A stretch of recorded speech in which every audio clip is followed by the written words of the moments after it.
Yo, what's good, everybody? What's good? What's good? What's good? What's good? It's good to see y'all. What's goody? What's good? What's good? The Knicks at Night podcast. It's your man, Uncle Freezy. What's happening? We had a thumbnail out there a little bit later than what I wanted to. I messed around and dozed off, man. But y'all gotta forgive me for that.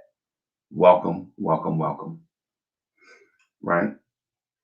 I'll be joined shortly by a few people. Eric G, what's good? What's good? What's good? Miss you, Bubba. How you been? Let me do this also. Let me do this right here. Let me throw my link in here in the chat. The new Knicks was good. C Mac, what's happening? What's good? What's good? What's good? Good to see y'all, man. Felipe 210, what's good? Daryl Pemberton, what's good? What's good? So I ain't gonna talk about the obvious stuff tonight, man. I'm gonna talk about a few other things.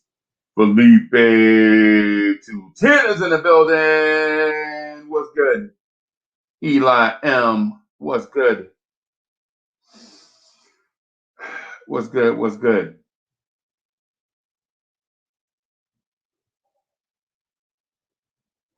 Yes, salute, salute, salute. Yo!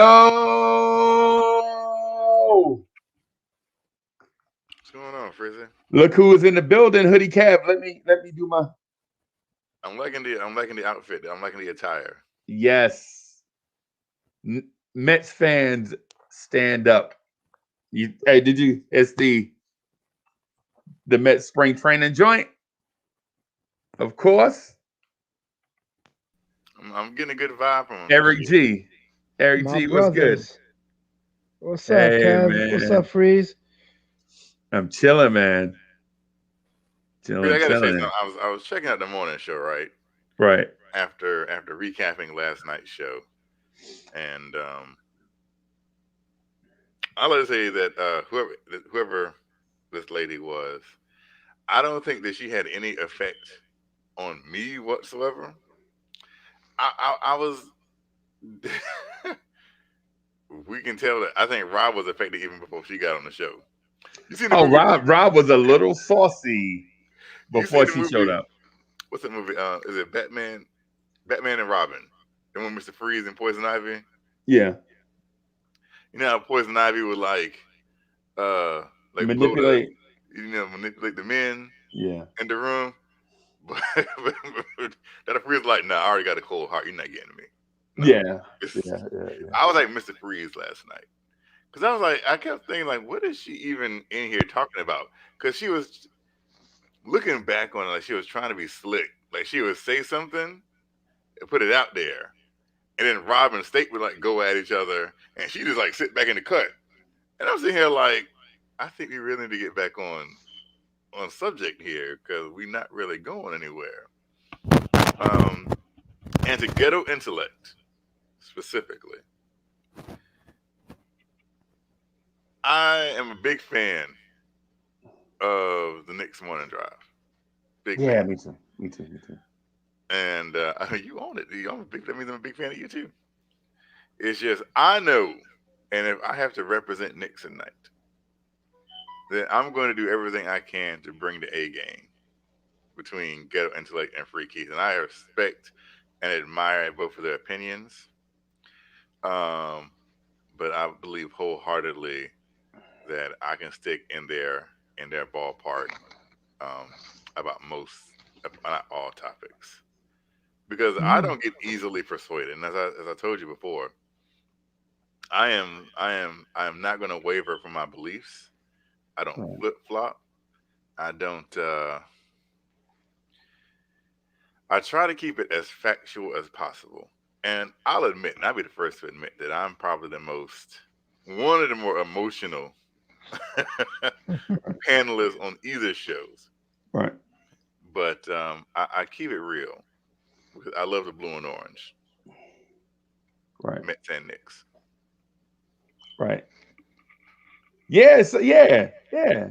Yeah. So last night was weird because it was like Rob's worst performance as jumping on, but it was one of the most intriguing shows too.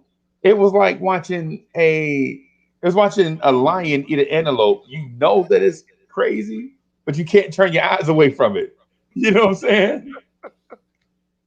Yeah. Eric G, how you It was doing, brother? weird.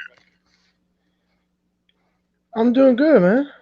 I'm doing good. I haven't been Yeah. on because my schedule's been I've been having to be at the clinic like at 4 in the morning and stuff like that. So it's been hard to do it. But I'm off tonight. I'm off tomorrow. I'm off till Tuesday, so I could chat. Word, word. Hey, so let me shout out my chat, man, because I ain't have been having an opportunity to do it at night. Yo, so Felipe 210, I hope you good, brother. Eli M, it's good to see you. The new Knicks, the Renaissance man was happening. Chris Chang, my half brother. Hey, I know about 50 Chris Changs. I swear to God. I know about well, no, 50 may be a large number, maybe 48 Chris Changs, right? You see the name Chang on a name tag, or you see the name Chris, you're like, hey, Chris, what's your last name? Oh, I know about 50 of y'all. You know what I'm saying? Like when I was in the military, I see the last name Chang. I'm like, Chang, what's your first name? Oh, I know about 50 of y'all. You know what I'm saying? It's like how many Sean Jacksons that Hoodie Kev know. How many Sean Jacksons you know, Hoodie Kev? I think I know like three actually. Like, Right. That's random, right? You're like, what? I know Sean Jackson. You know what I'm saying? But salute to my half brother Chris Chang. You know what I'm saying? Salute. Ismail Rivas. Oh, state of the New York Knicks. If you don't get your behind in here and come talk to me, did you see the thumbnail? Did you see the thumbnail? State. You got to come in here and talk to me tonight. Yo, C Mac, what's good? Stop it, videos. Oh, who is that? That is Joe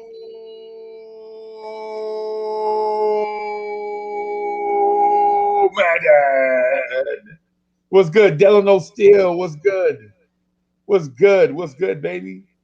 Man, I see y'all. Hey, listen, I'm excited that y'all are joining us tonight, man. Appreciate the love as always.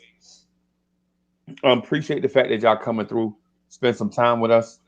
I was wanting to talk about the building blocks for the New York Knicks. Now, I know some of y'all that don't like talking about young players, and some of y'all that don't feel like talking positivity.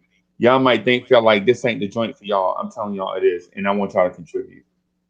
Okay, want y'all to contribute. King Matthew, what's good?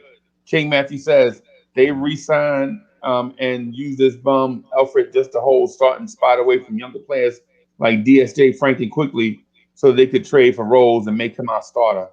Wow, the conspiracy theories have started already, and I'm feeling it. Right? Right? C-Mac says, Delano Steel, salute. Yeah, man. Make sure y'all get in here. Make sure y'all get in here and holler at each other, man, and chop it up. Eric G. So the title is Building Blocks. Do we have building blocks for the future to be a playoff contender? What do you think? And I don't mean in like surface level, maybe if such and such pan out. I'm talking about, do they have these guys, and what are their roles on a future championship contender? I think the Knicks have a few pieces that could be on a championship team. I think got Julius Randle. He can slide down to being the number two guy or number three guy on the championship team. Um, I think there's some. I think quickly can be a part of a championship team. I think RJ can too. I'm even listen, man.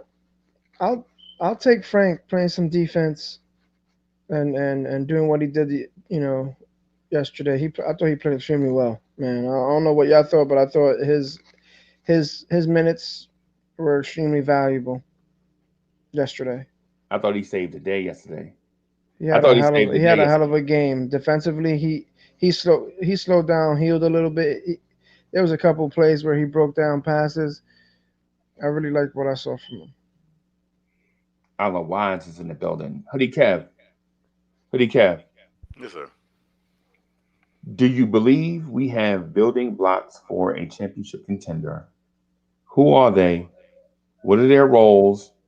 And what do we need to add in order to have them be successful?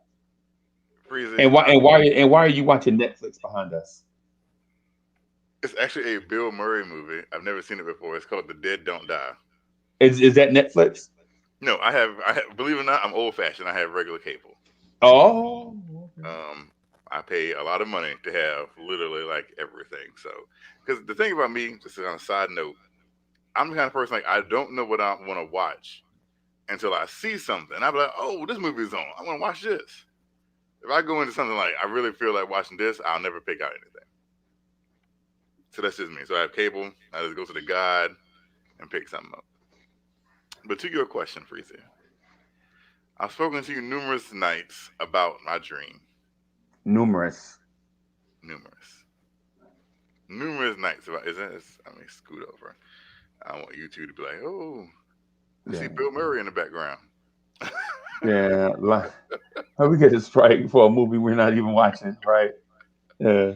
um, like I said, we talked numerous nights about my dream. And you know what my dream entails. You know what it's going to take for my dream to come to fruition. But I see it. We have it right there. I think it was like 3 games ago. I saw Obi, RJ, and Knox on the court together to close out a game, and it was one of the happiest moments I've seen all season.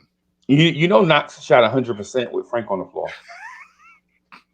Knox shot 100% from the floor with Frank Ntilikina on the floor. I'm just saying. Oh my gosh! With Alfred Payton, he looked lost and got DMPs. Yeah. He only shot one time. Did he make it? He shot one time. Did he make it though?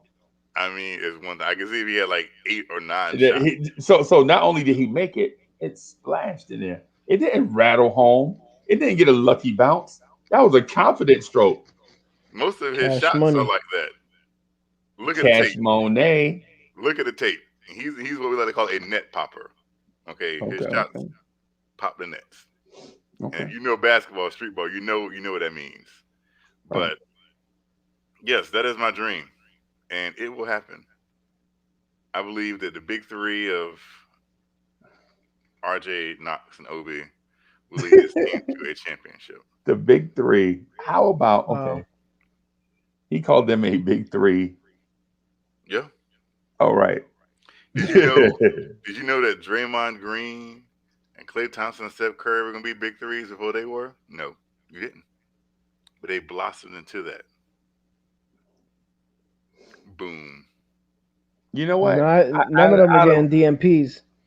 I Draymond Green don't. was take that. Yeah. And Well, guess who at the first, starting guess who the starting power forward was in Draymond Green's first year? David David Lee. Lee. David David Lee. Lee. Yeah. So let's not act like Draymond Green Well, came out and they were giving him like 20 plus million. okay. So I So mean, let's not you're not pretend. gonna sit him. Let's Yo, not Then they hey, got pretend. rid yo, of him. yo, hold on. Let me welcome my guy, Guzman. What's good, baby boy? Guzman, get your ass in here. Hey, even if you don't talk, Knicks, come through. Let me see your face, and then go on about your business. I need to see you, man. I ain't seen you in like a month. I need to see you. Just make sure you well. You ain't got to talk Knicks or nothing. Just pop in, say hello, and leave. That's my homework assignment for Guzman. Guzman, hey, we love you, boy. Hope you safe out there. Hey, I'm sorry about that, but sometimes the family reunion come first. No, it's all right. It is all right. But yeah. So that's my Guzman in the building, ladies and gentlemen. those are my that's my dream, and it will happen. And then I will have the last laugh. Why you gotta have the last laugh? Why you gotta have the dream and the last laugh? I mean, what is that? That's like because evil everyone supervillain type. laughs and scoffs at my dream. Like that'll never happen. Knox, Obi's is a bench player. He got no role. Knox can't do anything. And Manny then when it Ramos is good. happens, when we have all three of them making the All Star team, you know, having us win 60 games a year, carrying us to championships, somebody would be like, I remember watching Knicks at night, and there was this guy named Hoodie Cat who said this is going to happen. Shout out to Hoodie Cav, by the way. Shout out to Hoodie Cav. Hoodie Cav, what'd you eat for lunch today? I had something from some Jimmy John's, the number 11, which is the club, California Club. That was my lunch. So I had mashed potatoes and vegan sausage for lunch. That is an interesting. Yeah, man, I was so gassy. Lord have mercy. So I was crop dusting everything in sight for a little while. But Wow. I followed it up with extra greasy Chinese food, vegan fried rice, the vegan egg roll and the vegan spring roll, and a pretzel from the mall. So it was a huge meal. I mean, I didn't eat that much. It sounds like a lot more than I actually had. But yes, for about an hour, I was crop dusting everything in sight. My dog looked at me like, "Can you do something with it?" And I was like, "I can't help it, bro. I mean, I don't. My stomach is light right now. I don't have anything to hold it down." So he was like, "Is somebody playing the drums behind you, man?" No, no. And I know that sounds disgusting, and I'm sorry about that, man. But otherwise, what's good?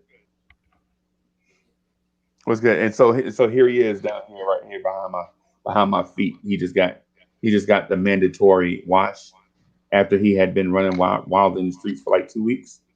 So we just did the mandatory wash. Now he's in here doing his doggy thing. So Let me think of that. Listen. I don't need anyone to tell me that I'm right. Right. This is just me reading some things in the chat. And if I have to be portrayed as the villain in order for this dream to become a reality, then so be it. Then I can wear that. I can carry that burden. I can weather the storm to carry on my beliefs. we shall overcome. Because That's what I I'm have a thinking. dream today. I have a dream that one day Kevin Knox will stand on top of the hill and say, "Lord have mercy, didn't I tell y'all that we were gonna win championships?" That's what you're saying? Yes, I am. You might have said it Okay. better than me. But no, but it's all right because people lose faith. Knicks fans lose faith. They lose patience. Like I said, because Knicks fans want instant gratification. They want it right here and right now. Something to make them feel good because a lot of people have had nothing to feel good about since Patrick Ewing was running up and down the court. Since Cheryl Sprewell's braids was flowing in the wind when he was on fast breaks. Okay? We haven't had anything since Larry Johnson was giving the LJ sign back in the day. Yeah. Those are good days. But I promise you, I'm looking at y'all in the chat. I promise you, good days will come again with these kids.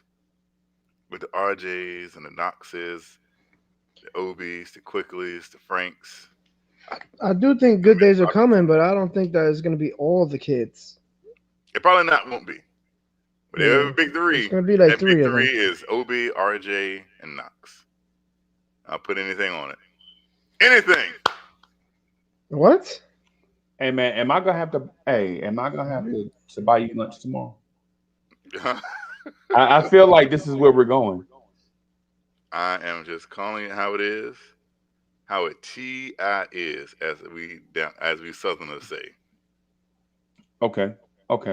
So Fade for Kaminga says Kaminga is better than Kevin Knox. No, not right now. Well, Not yet. unfortunately, it don't matter because Kaminga will probably be playing in like somewhere else. So I don't really care about him whatsoever. He won't be in the Knicks jersey. Well, we don't know that. We kind of know that. No, we don't know that. Kind of do. No, man. What are you saying? First of all, the draft lottery is unpredictable on its own. Are you Second saying of we're not all, making the playoffs? no, that's not what I'm saying. I'm saying stop Because assuming. because if we made the playoffs, we're not going to be in the lottery. So It don't matter. It unless he don't falls matter. out of the No, lottery, it don't matter. It don't matter. First, it don't matter. For one thing, we have Dallas's pick also, right? So we have Dallas's pick, we have our pick, and also teams are not locked into where they draft. They can trade up or down in the draft, hmm right? So we can't say that we won't get them. I'm just saying it's early, right? That's what I'm saying. I'm not saying because logic says somebody that assumes too early might be upset, right, let me about the ask you. outcome. Let me ask you a question. Do you know what Dallas's record is right now? Um, at the second, no, They're 15-16. right, They're one game under 500. People right. will look at Dallas like Dallas is losing, like they're probably one of the worst teams in basketball. But it's like Dallas is fighting almost an eighth seed themselves. So it's like Dallas ain't gonna have a high pick either in the grand scheme of things. So So do we all have this, to? So we do we have to draft where the pick lands? if we make the playoffs, we're not gonna be in the lottery. So So yes, do we we have to will. do we have to draft where the pick lands? If we make the playoffs, yeah. Okay, so there is no situation where we can trade up or down in the draft. I'm under the belief that we're probably gonna trade one of these picks anyways. Well, that I mean that didn't answer the question. The question was, can we move up or down in the draft? We could, yes. Yeah, that's what I'm saying. That's all I'm saying. So, but here's the thing: what are you giving up to me? Like, if you believe, well, let's say the Knicks finish, even we keep both picks, and it's like number Justin King 20. whispered. If we have like the 21st pick and like the 14th pick, right? Just hypothetically saying the 21st and the 14th. Um, how, and Kaminga's, I'm assuming, is one of the top players in the draft, right? Yeah. So let's say we finish like the 20th and the 14th pick. Can we package those two picks and move up to the top five? Yeah. Mm, no, not. I would say maybe top nine. I think you could maybe move up 5 spots with that 20 pick, 2014. But you're So not moving. But you're not moving up to the top five with 14 and 20 unless you give up something else. Unless you give up the second round pick, then you can maybe move up a couple more spots. Yeah, but But then you still have a second round pick and you're in the top five. yeah, well, That'll still be so tough. we're going to give up three picks for one dude.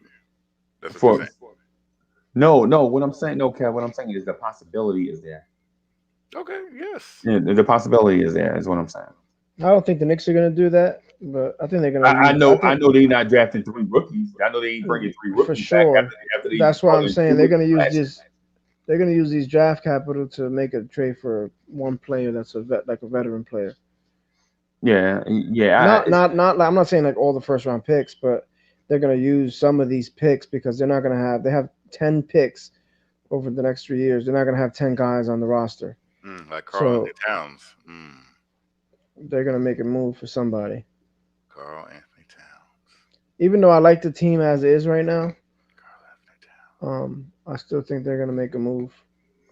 I don't know for who Carl Anthony or for Towns. what kind of player, what kind of caliber of a player we're looking for. Is it a star player, second tier player, just a veteran, Carl Anthony who Towns. can score off the bench, or who can jump in the lineup and a wing, who can start and score.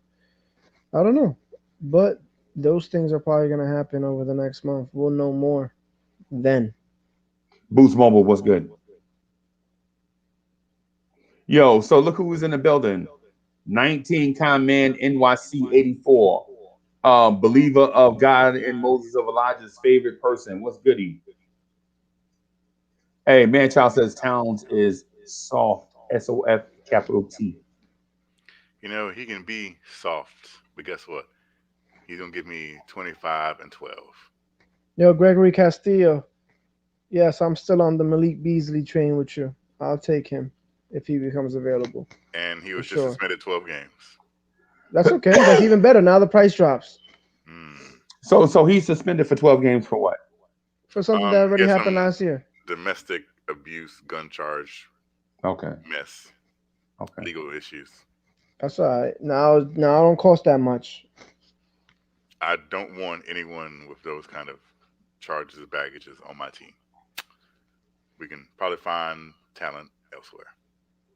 So Fade for Kaminga says Knox is softer than Towns. I'm not for sure. And so what's up, Buds? Buds, what's good? They knew this before they signed the contract. Yep. Yeah, they knew something was coming. So all right. Let me do something, man. I need to grab a water or a beverage or something. Not do that. Right, right. So Eric G, I'm gonna ask you this. What would it take for us to trade for Malik Beasley, but to acquire Malik Beasley? And why is it important for us to give it up? And what position does he play when he get here? And what does that move mean for the rest of the roster? For me, I think Reggie Bullock's spot gets taken. You put him at the Reggie spot. You you might have to give up. Unfortunately, Kev, you might have to give up Knox and like a second rounder and maybe another player or a first rounder may do it. But I'll take Malik Beasley, and this that means that the Knicks are trying to build some young something that they could run with here over this next year and maybe see what they can do. But Let me ask you. his contract's not crazy. You know, he's locked up for a couple years. I think it would be a good move. Okay, let me ask you a question. Let me find out something right quick first. Before I get to that question, hold on one second. Do do do do do do do do do do do do do do do do do do. So, hmm, all right. So Malik Beasley is averaging. Hold on one second.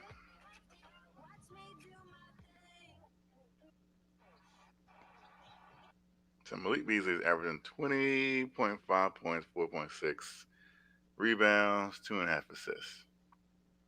Not bad. And he's a career. What's his career average? What's his career average? His career average is about 9 points. So he's really stepped it up, I guess, over the last couple seasons. Yes, because he finally got an opportunity to start. He was on Denver's team off the bench. He Oh, was so playing pretty he well. got an opportunity to start and he averaged 20 points. Okay, so because I hear all these fantastical trades, right? And they're all, and I want to hear this, they all involve Kevin Knox. So I ask you, what trade value does Kevin Knox have? I want to know. I Zero. don't know. I think it's a young No, player. because he's literally headlining every trade. So I would like to know It's not from a you. headline. It's a throw-in. No, it's a throw in because you said Kevin Knox and Reggie. Because what I don't know what trade value Reggie Bullock has. So No, if I said Kevin it'll Knox take his is the spot, his key, starting spot, not him going in a trade. Reggie Bullock can still be on the team. okay. So again, what trade value does Kevin Knox have if you're giving up a player who's averaging 20 points a game? So K Pat Bronx You says, you is you you Beasley a give real difference maker on a good team? probably not. I mean, he's a player that can give you some points. He's, who Kevin Knox? No, not Kevin Knox. No, I asked a question. What about Kevin Knox? I asked you what trade value does Kevin Knox have? Because you want a The player value who's that averaging he's a 20. young player. They see that he can play in the league. Maybe a team takes a flyer on him. So no, because Malik Beasley's young, and they just gave him a contract. So what value does Kevin Knox have to a player that averages 20 points on a team that just signed him to a contract extension? His value is that he's a young player. Is it Malik Beasley young? Yes, So but they're not winning, and they paid him big money. You're not gonna have to pay him big money. You're not gonna pay Kevin Knox big money. So you get rid of that contract. They want to keep Cat, I'm sure. but didn't they just sign him to this contract? Yeah, last year. So they literally just signed him to a contract. Thank you. The ink probably hasn't even dried on the contract yet, and he's young too. and No, yet they're already trying to trade him for another young player who's getting DNPs. He didn't get one last night. Oh, he didn't get one last night. Excuse me. And that's because Frank was in the building. Oh God, I knew it was coming. So I just want to know what trade value does Kevin Knox have? Because every trade I hear, they always say, let's throw in Kevin Knox. So I'm asking from a person who just said let's trade Kevin Knox, what trade value did he have? And you're I'm not not really giving saying me. let's trade it. What I'm saying is that You the just trade said it value though. is that he's going to go in the deal. And any deal the Knicks make, Kevin Knox is probably going to be in it. It Why? doesn't matter what his trade value is to the Knicks or to me. It's what the team who's going to trade for him wants. I'm asking you A why young do you player feel this way? who's not going to cost them a ton of money. Okay, So who has more trade because value, Alec Burks or tried Kevin Knox? what? Burks. Who has more trade value, Alec Burks or Kevin Knox? Burks. No, because you know what Alec Burks is.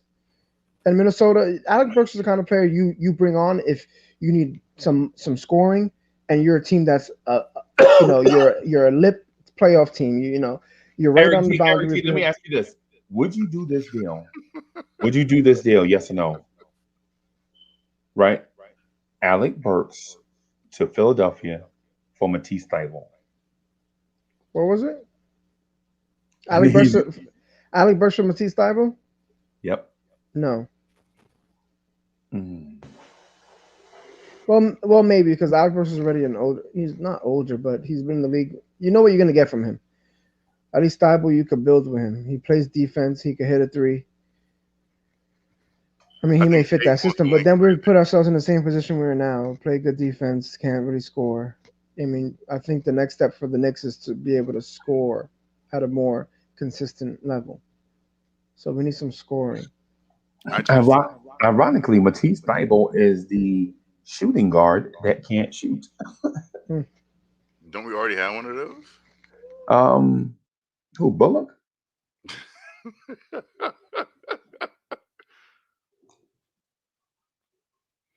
I wanted to know, like it was very interesting to me why people think that we can get players who averages 20 points in the league and they just like let's just give him Kevin Knox.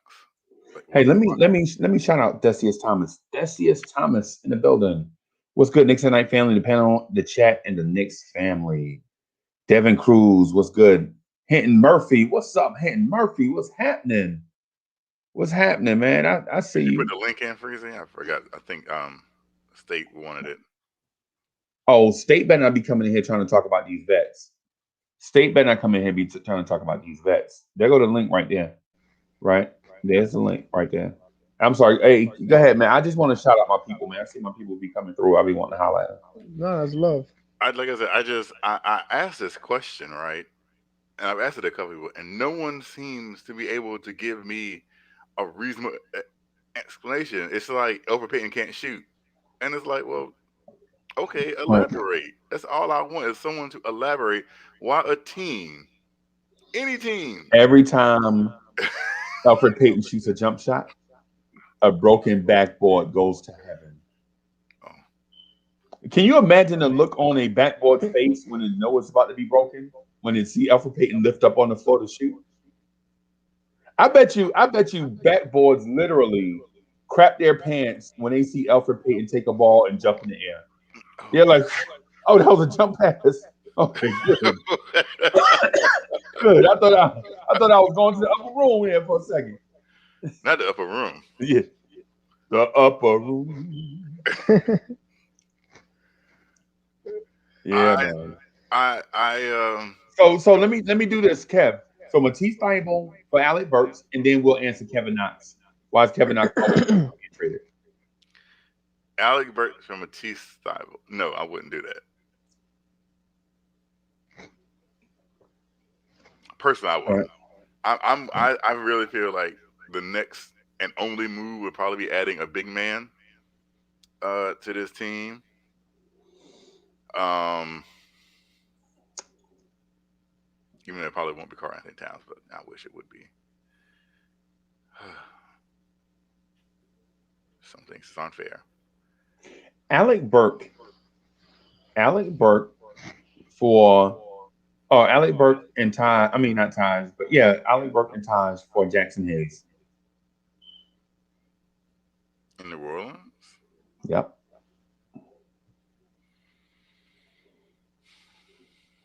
No, I wouldn't do it. Jackson Hayes is not even really playing right now either. Oh, but that Well, doesn't matter in your logic because it doesn't matter if a player's not playing. You got trade value. I'm So talking about. I'm talking about. It doesn't matter if the guys we're getting rid of if they play or not.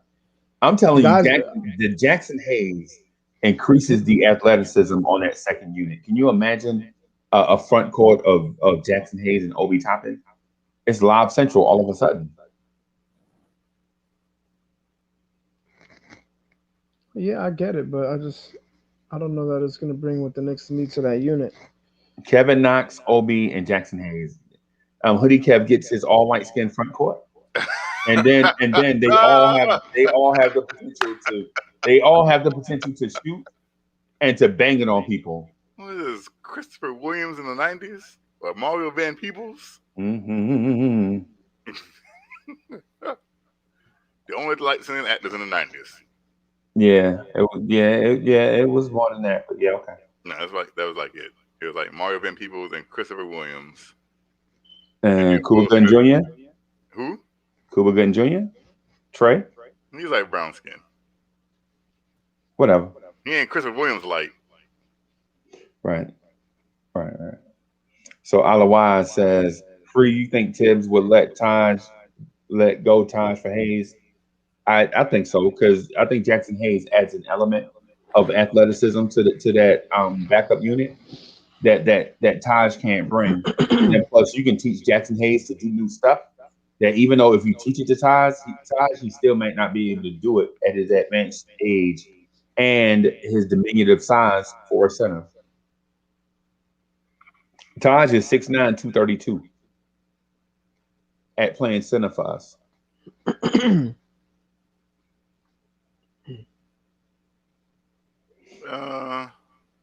I don't. I have to get some research on this this player.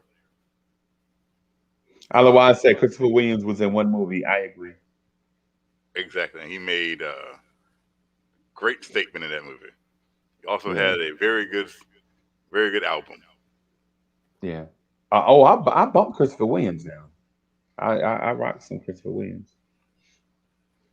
My favorite joint by Christopher Williams is When a Fool Becomes a Man. That's that joint. I sing that to Mocha sometimes. That's my Tell you joint. to stop. No, hey man, stop playing. Stop playing. Some of us have talents outside of just looking pretty in the video chat. You know what I'm saying? Some of us have some talents. Like some of us came into church singing. So I told you today I sound like Glenn Jones. No. You do not sound like Glenn Jones. Do I gotta bust it out? No, you don't gotta bust it out. Please don't. Please bust it in. How about that? You know, I will break down some tunes right now. No, you ain't. I gotta bring in. I've been searching. What's up, Kings? Yo, let me go get a what glass up, of my water, brother? What up, Let me get a State? glass of water right quick. Yo, State, don't come on here talking about play these vets. I already know where you're ready to go. I like how you like your trolling. No, don't come on here talking about play these vets. You know what I'm saying? You know, you get a little taste of a playoff run, and now you want to sit all the young kids to you know what I'm saying, to play these vets. I'm telling you, Alec Burks, Reggie Bullock, Taj Gibson, Nerlens Noel, they all may have to go. I would love to see us try to get a Jackson Hayes.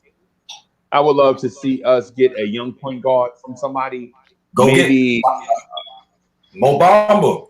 Go get Mo Bamba. Wait, who put this trade up? Mo Bamba and Terrence Ross for Rivers, Frank in a second. First of all, I'm not trading Frank. Mo Bamba and Terrence Ross for Rivers and Kevin Knox. That's a go. No, I'm not interested in trading. I'm not interested in trading Knox. I am going. Listen, real quick, State. Even you know, after watching Frank play his whatever his 15 minutes last night, he may have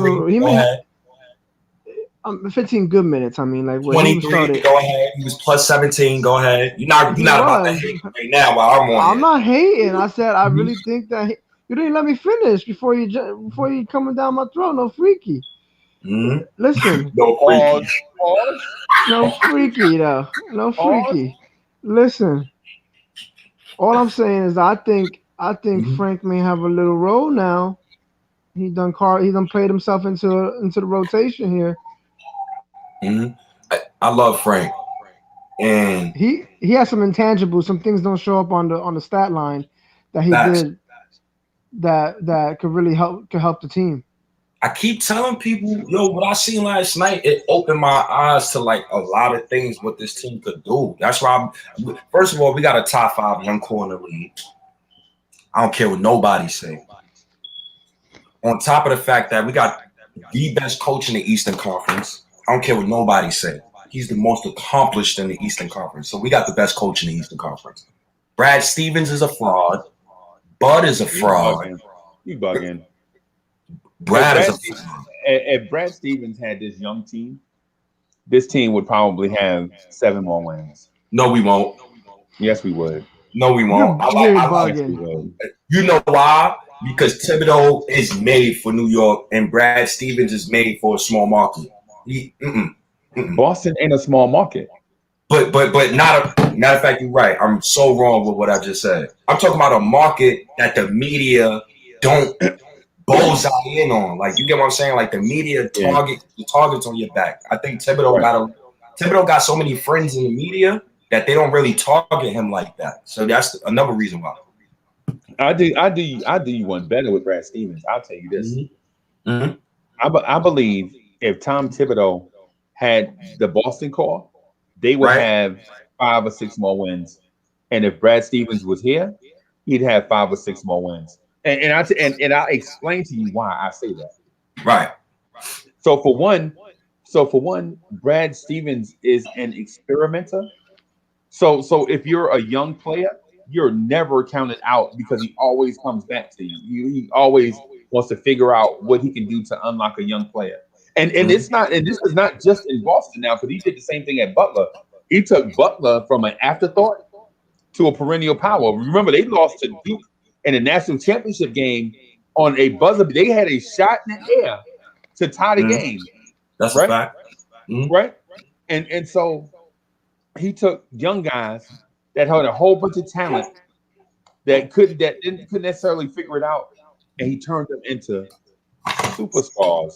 Right? And I'm not just talking about Jason Tatum. I'm talking about Jaylen Brown. I'm talking about Marcus Smart. I'm saying my man takes like if you give Brad Stevens a young core, he will develop them on the fly and let them know how important they are to the franchise. Right? Tom Thibodeau, Right. if you give him a bunch of vets, he will have them vets work together for a common cause and make a deep playoff run. So if Brad Stevens was here in New York, he would be drawing up them plays for Obi Toppin to get Obi Toppin. Those 3 or 4 easy looks in a game where Obi Toppin can be a double-digit scorer off go. Right? He'll get Kevin Knox those open looks. You know what I'm saying? In those dead ball situations where Kevin Knox can get open looks from 3 to get his confidence going. Tom Thibodeau was like, I'm not gonna isolate one player. I'm gonna, to me, the scoreboard is the most important thing, right? Is wins for Tom Thibodeau, it's development and wins for Brad Stevens. In terms of the whiteboard, with how the whiteboard goes, there is time. Brad Stevens is the whiteboard savant of the NBA right You know now. where I disagree with you? What's I that at? bet you if Tibbs had that young core that Brad Stevens had, when he had Kyrie, Tatum, when he had all those boys, Tibbs would have won a championship with that core. That's how much I respect Tibbs. He would have took him to the promised land. We agree. But you agreeing with me saying you basically agreeing with me because I'm saying Tibbs is way better than Stevens with both rosters. No, he ain't. Okay. No, he ain't better. Okay. He ain't way better. We'll see. You know why? Imagine Tibbs if he would have got Tatum, Brown, in their rookie years. Yeah, I'm gonna say something. I want to ask a question, right? Ask it, Kev. And this might come off as me hating, but Okay. whatever. I won't put it out there. As a head coach, Mhm. what has Tom Thibodeau done For this team? for any team? Since he's been a head coach, what has Tom Thibodeau? Has he won a championship? Is he a championship caliber coach? Kev, what you Answer getting the at? question: is Tom Thibodeau Mhm. a championship caliber coach? He's a Yes. championship caliber. He has a coach. ring. He has a ring. No, as a head coach. As a head coach. Yes. I said yes. So he won a championship as a head coach. No, No, He that's did not a not win a championship championship. caliber coach. That doesn't mean that he's not a championship caliber coach. They He's a kinda- championship caliber coach. He just hasn't won one yet. That means you're not a championship caliber coach because you That's haven't not won. true. That is true. Can I give He you has an the analogy? caliber to be a championship coach. Yes. Eat a G. Let me Is give him he an a analogy. championship winning coach? Okay, Kev. Has That he been to the same finals? question- Hold on, Kev. That same question you asking, they used to ask that question about Andy Reid, my brother. You got to stop Good that, point. Kev. You got to Good stop point. It that, took Kev. Andy Reid 20 years. It don't matter. Sometimes it take the right personnel. Sometimes it take the right coaches in the So hold background. on. So you can coach. You can Uh-huh. coach 20 years. Yes. And then win the championship, and all of a sudden, oh, you're one of the greatest ever. No, Yes, he is. no. Andy Reid is one of the greatest coaches ever. Don't do that. No, Oh, wait. No, don't do that, Eric, Kev. Don't do Eric that. Jeter said Don't do that. No. Andy Reid's one of the greatest coaches ever. Andy Reid is no, one of the no, greatest coaches. no, Yes, he is. No, don't do that. The conversation was championship Word. caliber. Kev He's a turned it championship into- caliber coach. Not Eric, hey, Eric. So That's why he can't the do question was he championship caliber? Kev turned it into greatest coach of all time, and you Thank you. jumped in arguing greatest coach of all time. Nah, man, we talking I didn't say that. caliber. Dog, you just did. I had to stop you. Yo, I E, did you not just say that. All I said was No, you Andy probably Reid. meant- All I said was meant- Andy Reid is one of the best coaches Right, In that's your why- own that's why- words, you said Andy Reid's one of the greatest coaches ever. right. in football. Yes, he is. In football, yes, he is. One of the best play callers ever. Okay, all right. So we're gonna move on. Yeah, Nah, because they bugging. moving the goalposts. Brad, Yeah, Moving the bugging. goalposts. Nah, y'all moving the No. goalposts. Eric, so what we saying is Hoodie Kev moved the goalpost and you fell for it. I'm Right. saying don't fall for it, dog. That's what I'm saying. He moved the goalpost right there in front of you. We went Okay, from don't you, man. yeah. We saying don't fall for it. We trying to get you back on our side. Listen, he's a championship caliber coach. That's the answer. Okay. Give him the right roster. He gonna win one. He gonna win one. He do. If you give anybody the right answer, they'll trip into a championship. Kev, if you don't stop it, man. If you don't stop it, sometimes They'll it takes. fall face first into a championship. If you give them a great superstar team, yeah, I'll fall into a championship. You ain't gotta be a good coach for that. Well, he don't got that. He don't got that with the Knicks, and he's doing pretty well with them. My point is in asking that was this. Taking outside of missteps and bad breaks, do you feel like Tom Thibodeau can get us to an NBA championship? And my thinking is yes, right? But at the same time, we have to have we have to get the perfect storm of things to happen to us and for us in order for us to get there sooner than later, right? Because what happens is like in the case with Tom Thibodeau. When you ask, is Tom Thibodeau a championship level coach? You can't just say that Tom Thibodeau wasn't able to get there because he had a rash of injuries in 3 different seasons that slowed him down, right? Because he legit had the Miami Heat on the ropes with the Chicago Bulls. He had the Boston Celtics on the ropes with the Chicago Bulls, right? And then he had these rash of injuries that no matter who the coach is, they would not have been able to coach that team to the NBA Finals. Facts. But we saw them in Chicago have the Miami Heat on the ropes. He was coaching circles around a young Eric Spoelstra, right? But dog, when you have to run John Lucas III at point all of a sudden, and Nate Robinson has to score 30 points a game, in order for you to stay in games, you And know you got to that run with Kirk Heinrich. right. Keith Bogans. Don't forget Keith, but he Right. won 50 plus games with Keith Bogans. Keith Bogans at the 2. Yep. I remember You that. so when you look at Tibbs and you be like, is he a championship caliber coach? You gotta say yeah, because the storm is starting. We got a nice little developmental staff going. We got a nice little background staff going. We just gotta get the personnel in there. But I like the roster right now. Oh, no, not the roster. I like the young pieces we got, and I love the way Randall is playing. So the storm is coming together. Kev, just wait for Kevin Knox to play. Let me ask a question. Let me ask another question. I want to ask one more question. Go ahead, brother. If I said you can have any coach in the entire league, any coach, would Tom Thibodeau be one of your top 3 choices? Yes. Be real. Yes, of course. Wow. Yep. Wow. I like resumes. Over Quinn Snyder? Yes. Yes, I like resumes. Yes. So Tom Thibodeau has a better record than Quinn Snyder? Yes. What are you talking about? In what world did Tom Thibodeau do more than Quinn Snyder's done? Quinn Snyder is the Has first. he ever coached the league MVP? Oh my God. Thank you, Freezy. What are we doing here? So you got to coach an MVP to be considered a good coach. Listen, I'll take Terry Stotts over Quinn Snyder. I wouldn't go that far, but okay. Nah, I wouldn't go that far. Yeah, you running a marathon there, brother. No. Kirk Snyder is not better than Tibbs, bro. I'm sorry, bro. With all due respect, Tibbs got a 59% career winning percentage. Is he better than Doc? Yes. Doc is one, but Doc will be one of them that I would want too. Matter of fact, so wait a minute. Don't Doc got one of these right here? You know why Doc got one of those? Because he had the best defensive coach. Oh, hold on. Stop that right now. Do you watch Kevin? Yeah, do you watch Kevin Garnett? He was the lead assistant on the Celtics when they won that championship. So we talk about lead assistants now.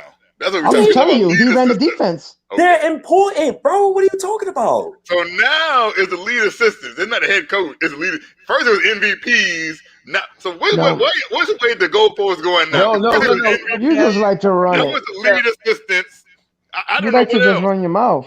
Kev, you moved the goalposts a lot, brother. You said, has he coached the MVP? Oh, he had the best lead assistant. So I guess the head coach don't mean nothing now. Okay. What has Doc Rivers won without Tom Thibodeau? What do you mean? What does he won without Tom Thibodeau? What has he won? Is that? You know. Now here's the second part to that. You see how Coach Calipari's doing over there in Kentucky because Kenny Payne is not there no more. So you about to sit here and tell us on this live stream that Tom Thibodeau wasn't important to that championship? Okay, Cat. All right, no. So Doc is one of the few coaches you could take over Thibs. Now give me 2 more. Nah, Doc lost. No, but what I'm saying, stay. I understand why you would say, okay, I would pick Doc too. Like Doc's not a guy. Like if Tibbs and Doc were there, I wouldn't be mad if we ended up with Doc over Tibbs. Is what I'm saying. What about Pop? Pop? Yeah, of course. No. What the hell, State? Pop over Tibbs. Nah. Yeah, Pop's the best coach ever. Yeah, Pop all day. I thought you said Tibbs over Pops. Like, you what? Oh, so give me 1 more. What? You said 3. Give me 1 more. I thought you was losing this. I was like, wait a minute. But still, I'm not taking Doc over Tibbs. I don't care. He lost too many 3-1 leads. I don't care. In the one season he had Thibodeau, he won a chip. And that's fact. This conversation was originally about Brad Stevens, and you definitely take Thibs over Brad Stevens any day. Sure. Because a Thibs coach Celtics team right now is not 15-17 or 16-17, whatever they are right now. So facts. I disagree with y'all. Yeah. No, the Celtics would be better with Tibbs. 100%. No. The reason why is because the Celtics have been hit with injuries. And so you're assuming that they've been 100% healthy all day. Well, I'm assuming Yeah, but that has they've had. Jalen I'm Brown assuming. or I'm Jason Tatum been assuming out? that They're they two had. All-Stars. Say what now? They got 2 All-Stars. Are That's they out? no. Yeah, No. Jalen Brown been hurt a lot of the year. I mean, not Jalen No. Brown, but Jason Tatum. Jason Tatum. He he was out with COVID Yeah, how many games for he missed 4 though? games. He only missed a few games. He wasn't out very long. 4 Definitely games. wasn't out. But even then, they've had all of them and they've lost like 4 in a row. Yeah, the Whatever. only guys that are really missing is Marcus Smart and I guess you could say Kemba, but he's a shell of himself anyway. Well, he balled out tonight, Yeah. but Yeah, flashbacks, but that's once in a while. Kimba has been terrible, and I love Kimba, but yeah, so do I. But that's not it's nothing personal. He's just old. There's not a. I mean, there's not. I don't see another coach then in the league I don't besides see maybe another coach. Doc or Pop. Yeah, Um, those I are know. 2. I know what you're saying, State. What about I'll take Tibbs Spoelstra? over Doc too. But what I'm saying is, those are the only 2 guys What that about someone can Spoelstra? make an argument for. I agree. Spoelstra? Yeah, they Spoelstra. bugging. Yes, you would take Spoelstra over Tibbs. Yeah, Yo, you so gotta I take. want to run an Oh idea yeah, past you Eric guys. Spoelstra. I forgot about Spoelstra. That's it. That's it. So So that's I want to run an idea. he will So be honestly then 2. There's only 2, Pop and Spoelstra. what do y'all think about a 3-way trade Mm-hmm. where we get CJ McCollum, Mm-hmm. Zach Collins, and like Frank, a couple picks, go to Portland, and Portland sends who was it? Isaiah shit, who the fuck was it? Well, excuse my language. I'm blanking out on who it was. I'm actually not looking at it. I'm just going off the top of the head. And they get like a pick, a 2nd round pick, and who they got over there? That's he played for North Carolina. Nas Little and Zach Oh, Collins. Nazir. They get. Yeah. What?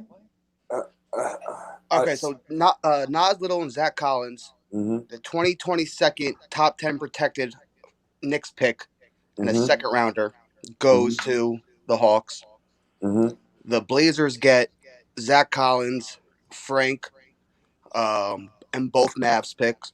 Blazers And the already Knicks got get Zach CJ Collins. McCollum. Nah, I'm not doing that. We're sending No, out 3 he meant first-round the picks he and meant a the 2nd Hawks. for He CJ meant the McCollum. Hawks. He meant the Hawks get them. But first of all, no, right? Because who in the hell is CJ McCollum? Word. What? Right? Y'all, but what? Who's Right. CJ McCollum? CJ McCollum is a good player, bro. But when you look at our team and how they're built, I don't think I'm doing that trade off the fact that there's too many guys who need the ball in their hands. And Honestly, but what's the difference? If people want to get Bradley Beal and whatever, what's the difference between Bradley Beal and a CJ McCollum? About 10 points a game. Yeah. Yeah, that's because Not he's playing next to really. Dame Lillard. Not really. And It's not 10 points a game. It's John like Wall, 5. yeah, that's not 10 points in a game. And John Wall and Bradley Beal, when they were together, when John Wall was actually healthy, Bradley Beal wasn't putting up those type of numbers. You got to remember, he's playing next to Dame Lillard, who demands the respect as well. When CJ's out there by himself, he's dropping buckets. He's putting up 40 points games like it's nothing as well. So it's not actually CJ McCollum can't do it when he has the ball in his hands. And CJ's averaging 26 a game. Yeah, CJ McCollum's nice. That's not that crazy. So what I would tell y'all is this. Terry Stotts and Caleb Canales put together the perfect scoring system for small guards, right? It's the perfect system. I would be willing to bet if Emmanuel Quickly played in that system, Emmanuel Quickly would eventually score 27 points a game in that system. Mm-hmm. Right? Are you sure, or is he Anthony Simmons? Or Anthony, whatever his name is. Hey, what's up, Han? What's good? That boy can get buckets too. What's good? Play. Yeah, I'm saying that system is put in place for those guys to shoot as much as they want and not pass the ball to other guys on the team. And I know y'all gonna say, well, he had this game where he had 3 10 assist games. Yeah. I don't look out single outliers.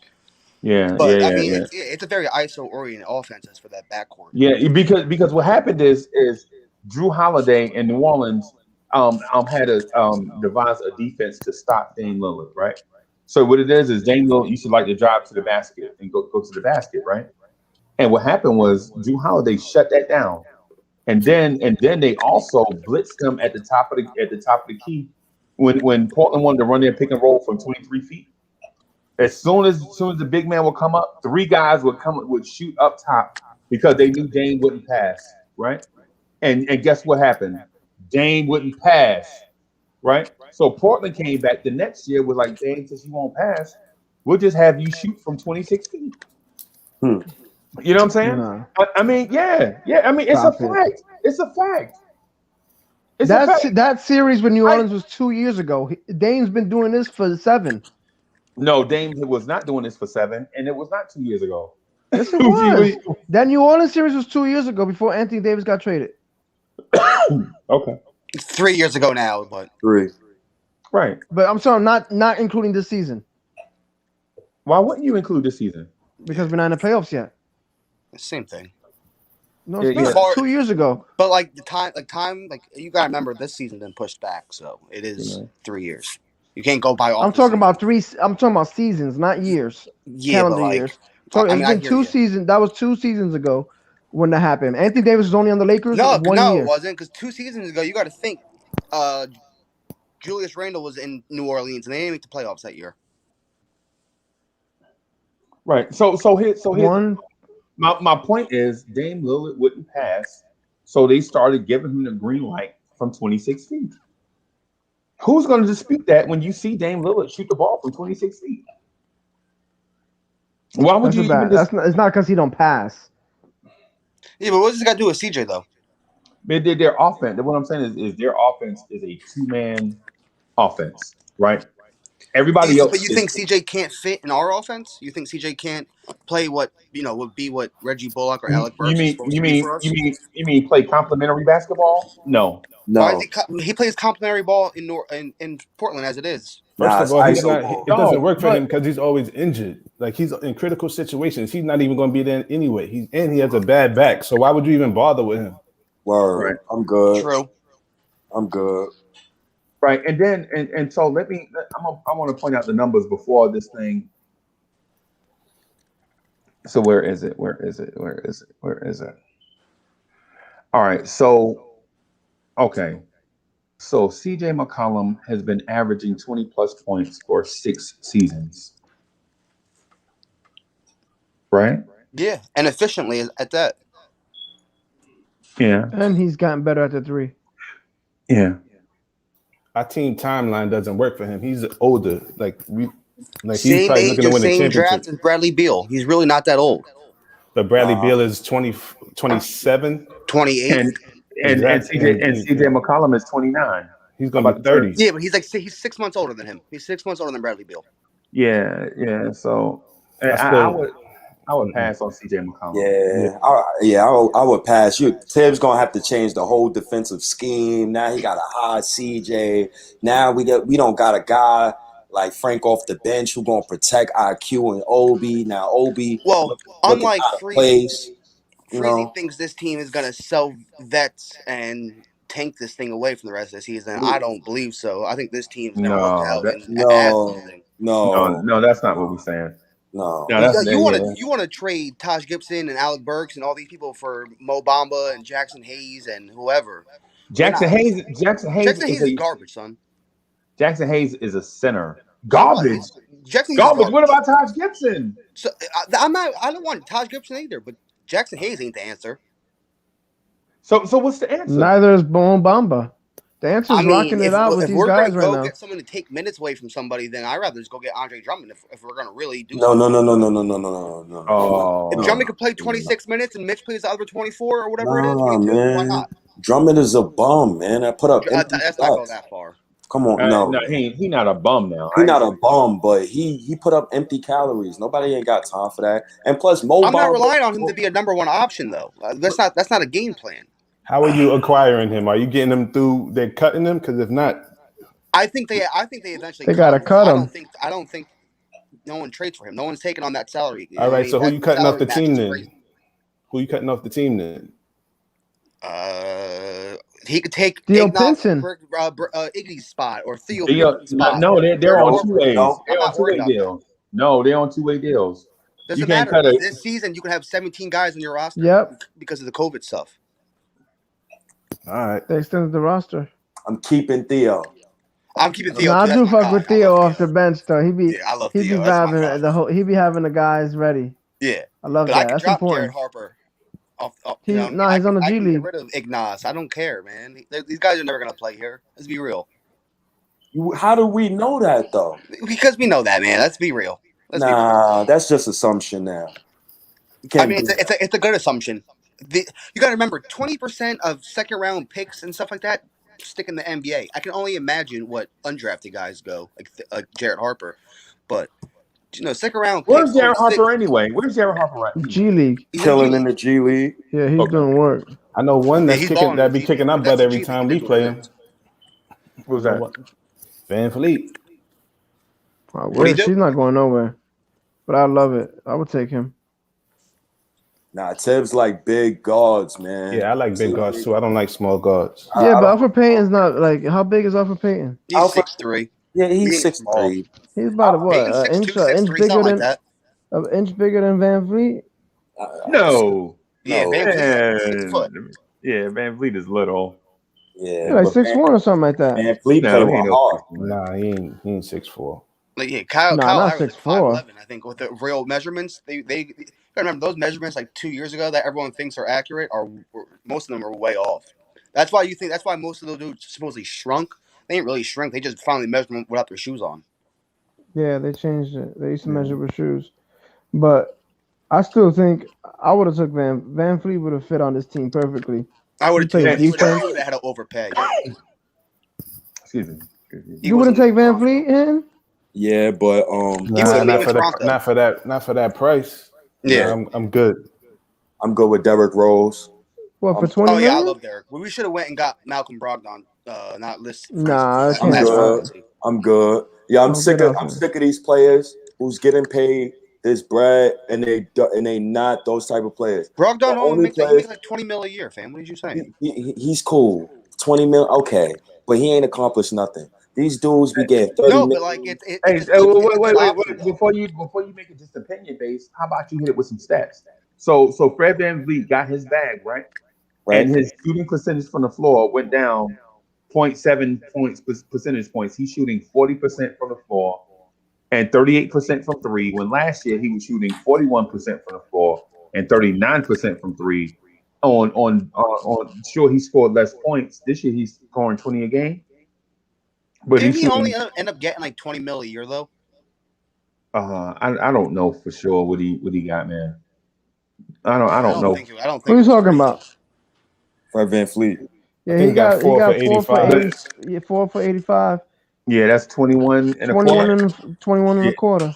Yeah, so that's not bad. It's really not bad money for his caliber of player. Like Malcolm Brogdon got like 20 mil. And he's a Those level championship of players player. are worth it. He already got a ring. Like Julius Randle, like he's on a great contract. He's like 20 mil a year. Best value in the NBA. Yeah. For sure. For the right price. Yeah. So do we have the building And Zach blocks? Levine, he's 20 mil a year. So do we have the building blocks on this roster to build a championship contender, or Yes. no? Yeah, not with the current players, but we have the assets and building blocks to make a move for those players or draft them players at one day when we're ready to make that move. Why are people so thirsty to make a move to mess up? I obviously said when we're ready to make that move. I'm not ready. I don't know. I I think this team's alright as is right now. Oh yeah, but we're talking championship. That's not this roster. I don't know what we got yet. Maybe. So I think we're probably we don't have a true number one guy yet. We don't have that. All right, let it grow. I think we do. I just think Who? Go, listen. Dog. I'm saying I think we do have the guy. I just don't think it's the guy who y'all think it is. Right? Right. So y'all are thinking that it's Julius Randle. I'm here to tell y'all that I think it is Emmanuel Quickly. Mm-hmm. I think Emmanuel Quickly is going to be our number one guy. You know what I'm saying? Easy to say. So here's the thing.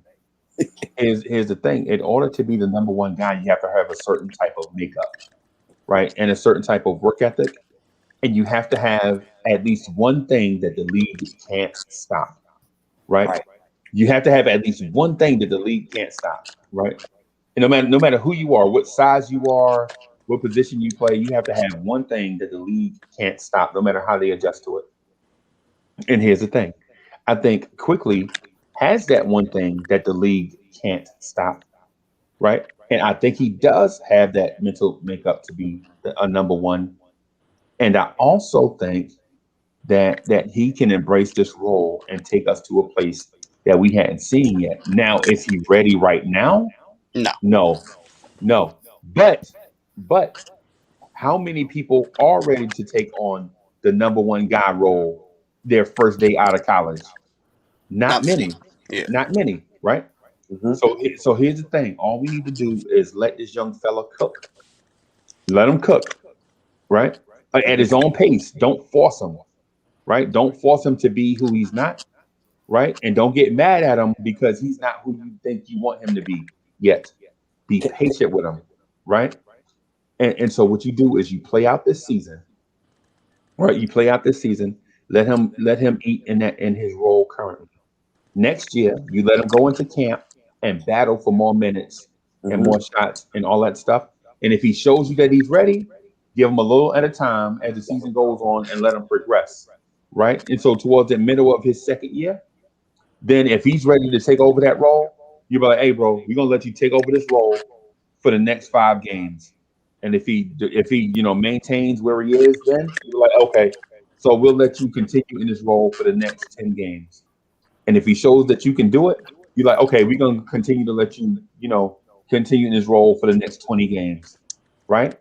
And if he struggles, you don't snatch him out right away. Because what you want to do is let him learn on the fly. Right. Right. But then if he continues in that role, then you're like, hey man, listen, I've been riding with you with the training wheels on, and these training wheels are wore out, and I'm tired of you on the training wheels. I'm about to take these training wheels off, and when you fall, you're gonna have to get your own self up. And when your handlebars get wobbly, you're gonna have to straighten up your own your own handlebars. We're gonna be here to support you, and we're gonna put a supporting cast around you.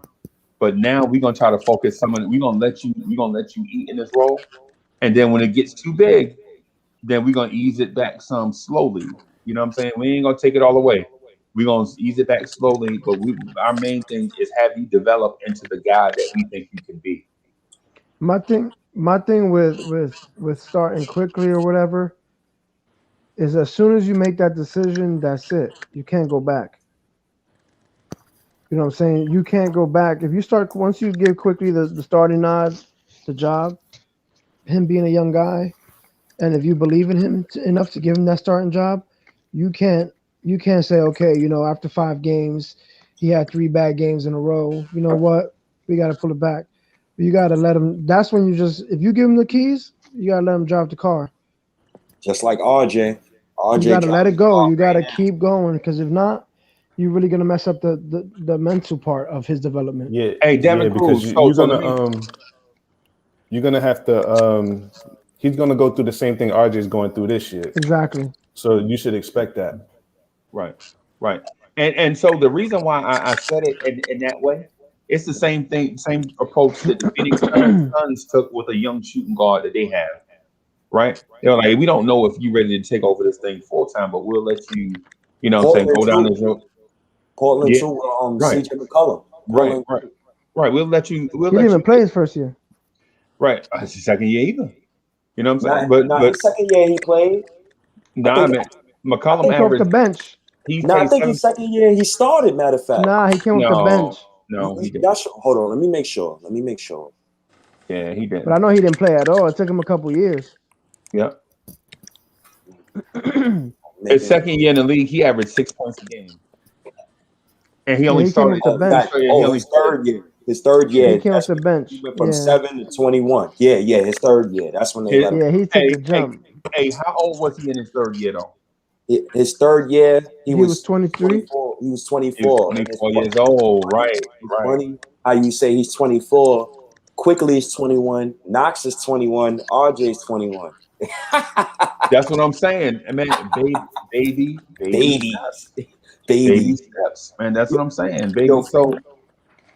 oh, So, nah, so, so the thing I was wanting to mention is is I think the building blocks are there, but I think what we have to look at when you mention the word building blocks, you have to look at the term for what it is. You know what I'm saying? Building blocks doesn't necessarily mean, you know what I'm saying, you're a cornerstone. Right? Like when you build a building, like when you build a building, man, it's you don't build in the middle. You know what I'm saying? You draw your lines, you establish your cornerstones, you put your building blocks in between. You know what I'm saying? Whatever, and then you build your foundation, and then you build the rest on a sturdy foundation.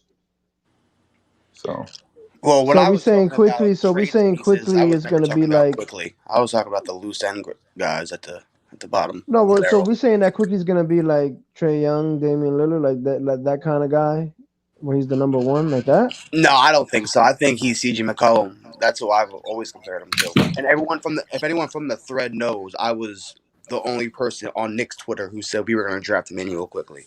I got I'll the be tweets honest approving with and all you. that. I don't even see that role for quickly. I do. I think he's like a undersized two guard. I think his honesty. I'll be honest with you. His peak is Lou Will. How do you go? Why are you saying Lou Will for a guy who's Because there. seventh in the NBA in free throw percentage, who went 12 for 12 from the free throw? Yeah, I like Freezy. Freezy, that's a hot take. I remember when. No, listen. I'm not. What I'm saying is Mhm, he's gonna be probably the most important player mhm. as the sixth man. He, Nah. I don't know. I don't know how much more he's gonna grow.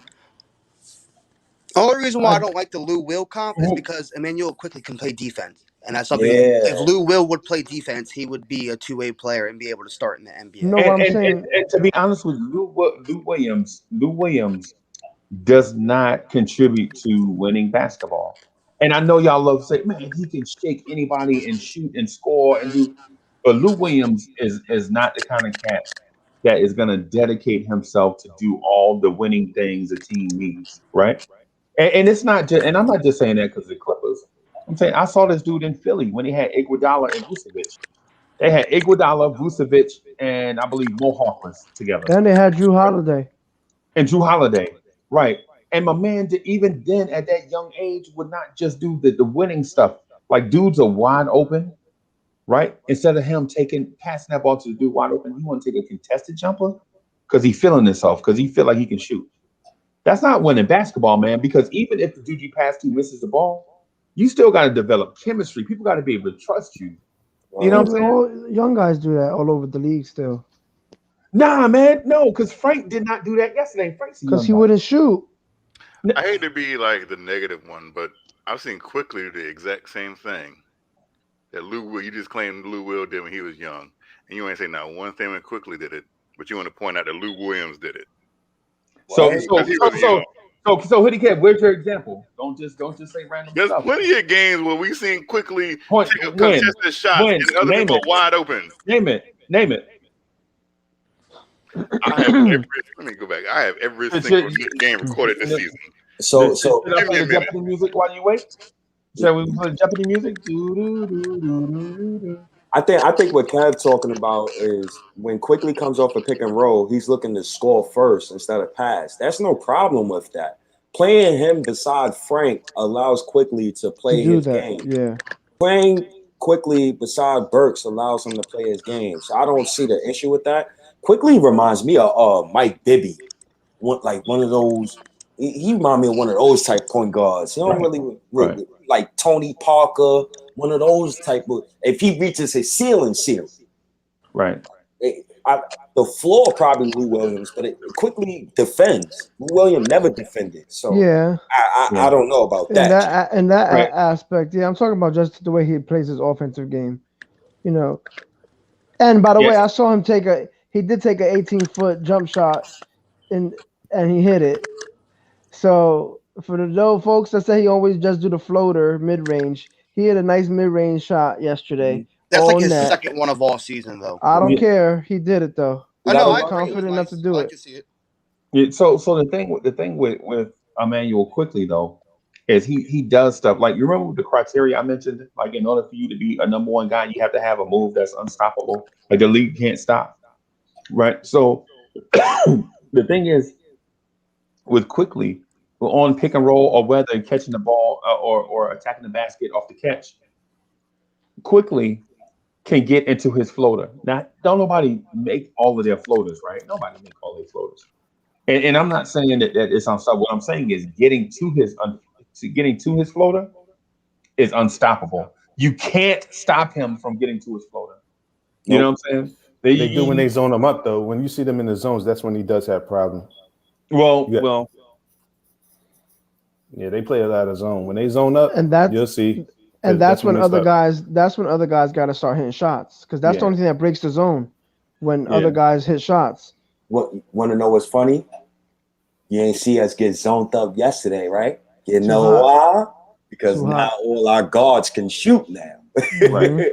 Right. You can't sag off Frank Ntilikina no Yeah, more. they You tried can't early. sag off our They cute. did try, but it was too. They were scoring too They much. tried early. Hey, and I thought they tried to show some zone look late too. I thought I saw it. Now maybe I'm wrong. So first Now you example, did. But You did. Alec They Burks, shot him out. Burks shot them out of that early. In Yup. just one example. I just picked a random game, the Golden State game from the other night.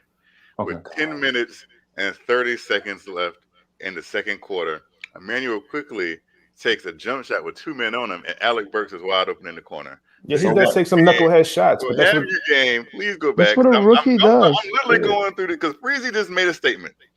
Freezy said he knocked Lou Williams for taking contested jump shots and had other people wide open. And I said Emmanuel quickly does the exact same thing. And he's like, no, he don't. He does it. Yeah, Example number one. for one, so you took my thing out of context. I said Lou Williams doesn't look to make winning plays. For example, he will take a contested jumper instead of passing to an open man. That's what I said. And I said Emmanuel quickly does the exact same thing. So that means Emmanuel quickly doesn't do winning plays then. I don't know what we're talking about. Okay, Kev, good job. You pointed out one time. you I question, just- but a you lot still of you times. question a rookie for a 14, 15-year veteran though. Here's the thing. You're a rookie. Hold on. Eric G said, when Lou Williams was young, that's who he reminds Emmanuel quickly of. Y'all got on Eric G. Y'all said, no, Lou Williams does not do winning plays. For example, he will take contested jump shots and have other people wide open. I came back and said, Emmanuel quickly does the exact same thing. Right. Y'all are no, not quickly. No, State. not the Golden State. No, he does. And then y'all want to take it back. Like, no, that's not what I say. I'm saying out of context. But that's exactly what you said. State. No. All right, cool. State. Real quick, State. All I'm gonna say is, Mhm. at the young age that Quickly is, and the young age that Lou was, they played the same kind of game. Now, whether Quickly elevates to another level that Lou never was able to get to, is different. That depends on what he's gonna do the rest of his. He got all the time now, but the early stages of their career, they're both very similar to their game. Yo, bro, when you're shooting 94% from the I understand. I'm bro, saying the game. I'm not saying the Hey. efficiency. I'm not saying Okay. the efficiency. I'm I saying the don't, kind I of don't shots think they take. I don't think they play alike, bro. You talking to the wrong man. I say he I plays don't like think they Tony do Parker and Mike Bibby. That's my comparisons for I men. like the Mike Bibby comp. I don't compare him to Lou Will. He plays nothing like Lou Will. Mike Bibby was a dog on defense. He competed, and I see this similar, like, flashy style of play between those two. Now, the floater is the reason why I'm like, okay, a little bit of Tony Parker. But Tony Parker, remember, he didn't get that little mid-range jumper until probably like his fourth year in the league. He wasn't mid-range demon his first He's 3 just slashing. He was just slashing. So, and then one season, Tony Parker led the league in paint points. Yep. So you got to understand that quickly, let's not box him in. Freezy, Right. I love that take you said. Because Well, you said IQ another also said take. he don't focus on one guy as well. He don't draw from one person. He watches plenty of of the vets out there that he draws. You from got each to. person from. You got to. You got to be a student of the game. I wouldn't Yeah. like none of these kids if they didn't watch a lot of basketball. Freezy also said Frank is going to be a lifer last month. And I looked at him and I said, hell no. Now I'm looking at him today and I'm like, hell yeah. So maybe a month from now, I'm looking at Freezy. I'm like, yo, Freezy, Man, Frank can't do quickly. nothing but raise his trade value. Let's be real. Nah, he might have got a rotation spot. Yeah, cut that nonsense Seriously. out, man. He was a plus 17 every time he was in the game. Thibs straight up said today that's not he Hold ain't earned nothing. on. So Tom Thibodeau said today, Yeah, when he ain't Elfrid getting Payton nothing gets back healthy, he's only keeping his rotation at 10 players. Okay. Period. Okay. So unless one performance from Frank is going to knock Alec Burks out of the rotation, which I don't see that happening. Yeah, I'm not Frank giving is them gonna credit go for ahead and beating No, Kings so yesterday. listen, that may not happen, but what will happen is if one of those guys in a 10-man rotation has the first few minutes and is bad, he may bring in Frank. That won't happen neither, because now that Elfrid Payton got hurt, Elfrid Payton is not seeing the court next 2 games. Wait, right? do you guys think that we're not going to make another trade? We Because are. Frank's the first one gone attached to any trade. No, he's not. They don't What have is any the blasphemy. I hate to say this. No, he's It's not. crazy if you think that Elfrid Payton is going to be healthy and not playing. He's I don't like not. Elfrid Payton either. If But we let's keep it real. Elfrid Payton is going to play when he gets back. He's not, for sure. because Tibbs is not pulling Derrick Rose out of the starting lineup. That is cap. And on top of the fact, you just watched. I know that you are emotional right You're now. bugging. I know that you're emotional. No, right? y'all bugging. Y'all bugging. So let me ask Tiffany. Hey, let me ask this so that we can get focused on one topic at a time. So, do you believe the Sacramento Kings game is an anomaly that coincided with Elfrid Payton missing the game, or do you think it's just the Sacramento Kings was just a get right game? They had lost 7 in a row coming in, and we were bound to look good anyway. Yeah, That's the second I part. agree with that. I think it was the Kings, and that was the worst defense in the league. And Worst we defense just caught a hot one. Like they Breezy, just I'm caught. about to get him. Defense in the Breezy, league. I'm about They to just get him. I'm lost gonna let them 9 go in first. a row. Mm-hmm. And we I know didn't he's hit trying to the set me shot. up. I watch. I know. Hold on. It is what it is. Being out also helped to the pace, though. Payton being out also Yeah, they provided played the at. pace- They definitely the played at a pace being different lot pace faster. with D Rose starting. But it can't be both. I just It mentioned. can, though. It can to No, an it extent. can. Yes, it can. It Yes, can it be can. both. Yes, it can. No, You could you could have no. somebody set looking on the other side of a 6, and the other one see it as a 9. So it can be both. Yeah, It can let's see. be We'll have like more it can. answers It can tomorrow. play that Once game. it's out. No. What I'm Uncle saying, Freezy. no. Let me finish this. Real quick. I'm saying it can't be both in the way that I phrased the question to him. Remember the way I phrased it? I gave you option A or option B. You use Right? too many big words for me, Freezy. So I use option A or option B. You know what I'm saying? Because I legit said it was the Sacramento Kings.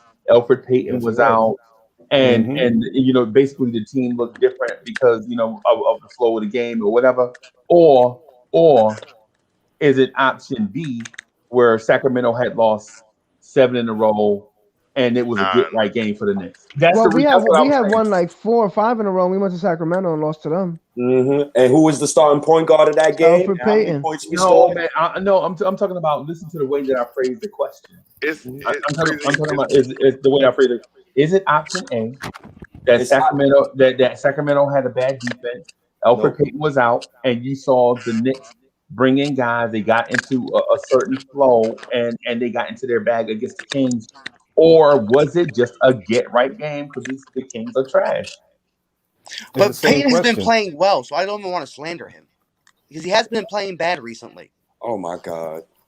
Nah, it's got to be that. It's playing bad the last 5, 6 games. Payton not being in the lineup did matter, bro. It did for sure. No, it for sure did. But do we still win that game? Shooting that hot? I think we do. When the last time Quickly had a good game? Yeah, maybe like a week ago. With Payton though. Exactly. Yeah. So hold on, let me ask this question. I want to ask this question. If Elfrid Payton misses the Indiana game, are we scoring more than 110 points? Yes. And I'm against the Indiana Pacers. Yes. Yeah, I got a question. We did that already. How many points we gonna score tomorrow? That's what I'm saying. Tomorrow we play the Indiana Pacers. Yeah, we 110 minminimum. It's state stamp stat. Minimum. No, I think the Knicks win tomorrow. So we average 103.5. Well, I think it's like 103.7 now that we romp Sacramento, but we stay at below 104 a game, which is last in the NBA, right? And so y'all are saying that we're gonna not only score that, we're gonna score like almost 10 points more than that with Elfrid Payton out against a team that's good defensively. Yes. In case in point, We That scored would prove 107, something tomorrow. 107, and 106 Yes. against 2 games against Indiana. And But tomorrow we're going to score more than 110. we're going to score more than 110, and Indiana will not touch 100 points tomorrow. That is a fact. I'll put a That's stamp on it. Oh, you All right. wild. State. All right. And I would love be that. on here. I will be on here tomorrow night. And I will be, talking my ish to everybody. Listen, I would like that. I just don't know that. All right. I mean, I love the Knicks holding. I think they can hold them to like 103, All right. 102. I think we I don't can know. win. I don't 99. think we can beat them by 10 plus points. I think we can. Unless But I it's don't some know that. crazy fouling at the end and they're just keep on fouling us, giving us, to maybe get possession or something like that. I don't talk greasy about but other we really teams. This beat them team by is 10 points 16 and plus. 17. I learned my lesson. Mm-hmm. Yeah, Alfred Payton is single-handedly holding the team back. And when we watch the Knicks tomorrow, we're going to see the Knicks score 110 plus points, and the Indiana Pacers is going to score less than 100. Just like I said on Twitter before the last game, we're going to score 120 plus points because Alfred Payton ain't playing. He's holding the team back. Y'all gotta understand that. So when the score is like 102 to 98, I want to see. Yeah, I'm gonna be on here. Okay. So Hoodie Kev. So Hoodie Kev, since you're a downer, I'm a downer. I'm keeping it real. No, downer. I didn't say downer. Oh. I didn't say downer. I said doubter. Oh. And I'm talking about a specific subject. Man, calm down. You need some Jimmy John? Okay, so here's the thing. So Indiana coming into tomorrow's game is 3-7 in their last 10, and they've lost 2 in a row. Right? Back to back. Right. And so that's usually what 2 in a row means. Oh well, yeah, 2 in a row. Yeah, I guess. So the reason why I brought that up is because I think sometimes the Pacers logo intimidates Knicks fans. Like every time they see Indiana, they like, oh my God, we're gonna lose to Indiana. Ask RJ Barrett. Yeah, in Indiana, we're gonna, and so I ain't trying to troll Hinton or nothing, but I think you nervous about Indiana? No, not at all. We match up very well with them. I just hate them. them. The last few matchups, but I think we win, just not 10 plus points. They're not even at full strength, so why would I be even worried about them? I'm not really worried about it because their pace also is very slow. They're a slow-paced team, so we can set defensively, which is why I like matching up against them. I disrespect my opponent. Tomorrow is a must win. You know how important tomorrow's game is? Just for the aura of the Knicks to be 500. What's today's date? February 27th. You know the last time the Knicks did 500. How many times have we been down this road? Kevin, not only that, I think we need to win to get 500, and it's a winnable game. And we come up. It's no more. How many times have we seen that this season? It's no more Alfred Payton. It's no more Alfred Payton. I'm gonna repeat once again. It's no more Alfred Payton. State, you blame every one of our losses on Alfred Payton this year? Bro, he's rated plus minus the worst point guard in the league, worst starting point guard in the league. He holds the team back. There's no spacing when he starts. He also is in the top 10 to holding his player to the lowest field goal percentage. Who cares? So hold on, State. Was you just confident when we needed to get a 500? We played Orlando, and they were short-handed. No, because were you just confident when we needed to beat Cleveland? We were mad confident. No, because Alfred Payton was starting. And when we lost to Cleveland, they had Damian Dotson as their starting point guard. No, Damian Dotson. This how I'm gonna kill that. They had Damian Dotson as point guard. I better check. Damian Dotson don't do that to Derrick Rose. You being disrespectful, brother. You gonna chill. So one player affects everybody Y'all else. proving my point though. Even on it, because if I'm not mistaken, we lost pretty bad to Orlando. Y'all proving my point that Alfred Payton is really a horrible point guard. Y'all just proving my point. Like he's really bad. Like really, really bad. Do we beat Toronto when nobody on the damn team could buy a shot? was that Alfred Payton too? Yeah, but we couldn't. Oh, that was the Kevin Knox game. Yeah, I was about to say that's Kevin Knox's best game of the season. Yeah, And that's then why he we hurt his lost. little wrist in front of mommy. But Yeah, all I'm and saying he come is back out looking like a POW, We like a we prisoner not of going. war. No every person Golden Kevin State time, Knox had a slander. meltdown time on that night. every No, time we no come Kevin on Knox here, slander. every time we come on here, like, oh yeah, we gonna get this win against this team. They missed this play, this play, this play. What happened? We come out and we come on later than that. Man, I can't believe we lost this game. Yeah, it's been a lot of those this year. Yo, Been a lot of those. Kev, you're slowly transforming into Chuck. Into I Chuck. need to rein you in. I am transforming Nah, into Chuck somebody is who has wild. my eyes Yes. wide open and can Thank see the truth of what it is. What's gonna help us too, yo, real quick, is that want to just say that we about to win a championship. Like, no, we're Who said not. that? Okay, I just asked you. We came in here with mad. We was mad confident we was gonna be Orlando. And we Alfred lost by Payton is almost the 20 starting points. point guard. What do I keep telling you? It's not Alfred Payton. Yo, I bro. hate to be the bearer of bad So wait, news hold on. and put So- everything it's on just a lot of Alfred Payton. inconsistent play. It's not Alfred Payton. If we beat Indiana and the Pistons this weekend, and we go on a 3-game winning streak, are we going to concede that Alfred is the problem? That's what I want to know. No, because we've gone on 3-game winning streaks with Alfred Payton as the point guard. So what are you saying? Our offense still stunk. I hated it. Yeah, it's more than offense, fam. So You think a Thibodeau team is gonna let up 120 points? Hold on. That's not what he does. Our last 3-game winning streak, we scored 109, 121, and 123. Yeah, that was a great game. But too. our offense was bad with Alfred Payton. Yeah, bugging. Alfred sucked, bro. Y'all not about to sit here and So tell now, me that so that's when them Alfred Payton can't shoot kind of. No, I don't like Alfred Payton. Defending Alfred Payton is wild. I don't like Alfred Payton either. But isn't that Alfred Payton is the reason we won game under 500? Don't just put everything on Alfred Payton like it's his fault alone. It's not. I agree. It's not just Alfred Payton. If Kevin Knox was playing, you'll be more positive. I'm gonna need you to stop your nonsense. Not even being positive. Stop your nonsense. Listen, State. I agree that Alfred is a problem, but I don't think he's the only reason why we lost games. Reggie Bullock. There's games where RJ Barrett hasn't shown up. So what? There's games where Quickly's look horrible. So what? So it's not just Alfred Payton. Yeah. A lot of people are culprits in this. Alfred Payton is a 7-year vet. What does Alfred Payton have to do? What does Alfred Payton have to do with Alec Burks going 3 for 10? When they're not even on the court at the same time. Or RJ just throwing duds at the layup. What does Alfred Payton have to do with Reggie Bullock going 1 for 5 on 3? I'm gonna say this. And 2 for 11. What does Alfred Payton have to do with that? If you didn't see the difference in the offense at the start of the game when Alfred Payton is out, and we had 2 games, and both games that Alfred Payton was out of the point guard rotation, we scored. Hold on, Kevin. Hold on, because you ain't giving me no answers yet. I'm asking you questions, and you're not saying anything but other than Alfred Payton sucks. Kevin, I'm giving you facts. The 2 games that Alfred Payton has been out of the point guard rotation, we scored 140 points, and the offense looked functional. We hit one game. What's the other game that Alfred Payton missed?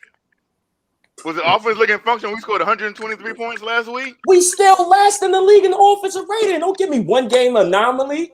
You just give me a 1 game anomaly. That's all you give me. A 1 game anomaly. That's a full season. But don't sit here and say I'll give you a 1 game anomaly when you give me 1 game anomaly. That's a full season. I just said we had a 3-game winning streak. We scored 109, 121, and 123 in consecutive games. We played the worst defense in the history of the NBA against the worst defense in the NBA.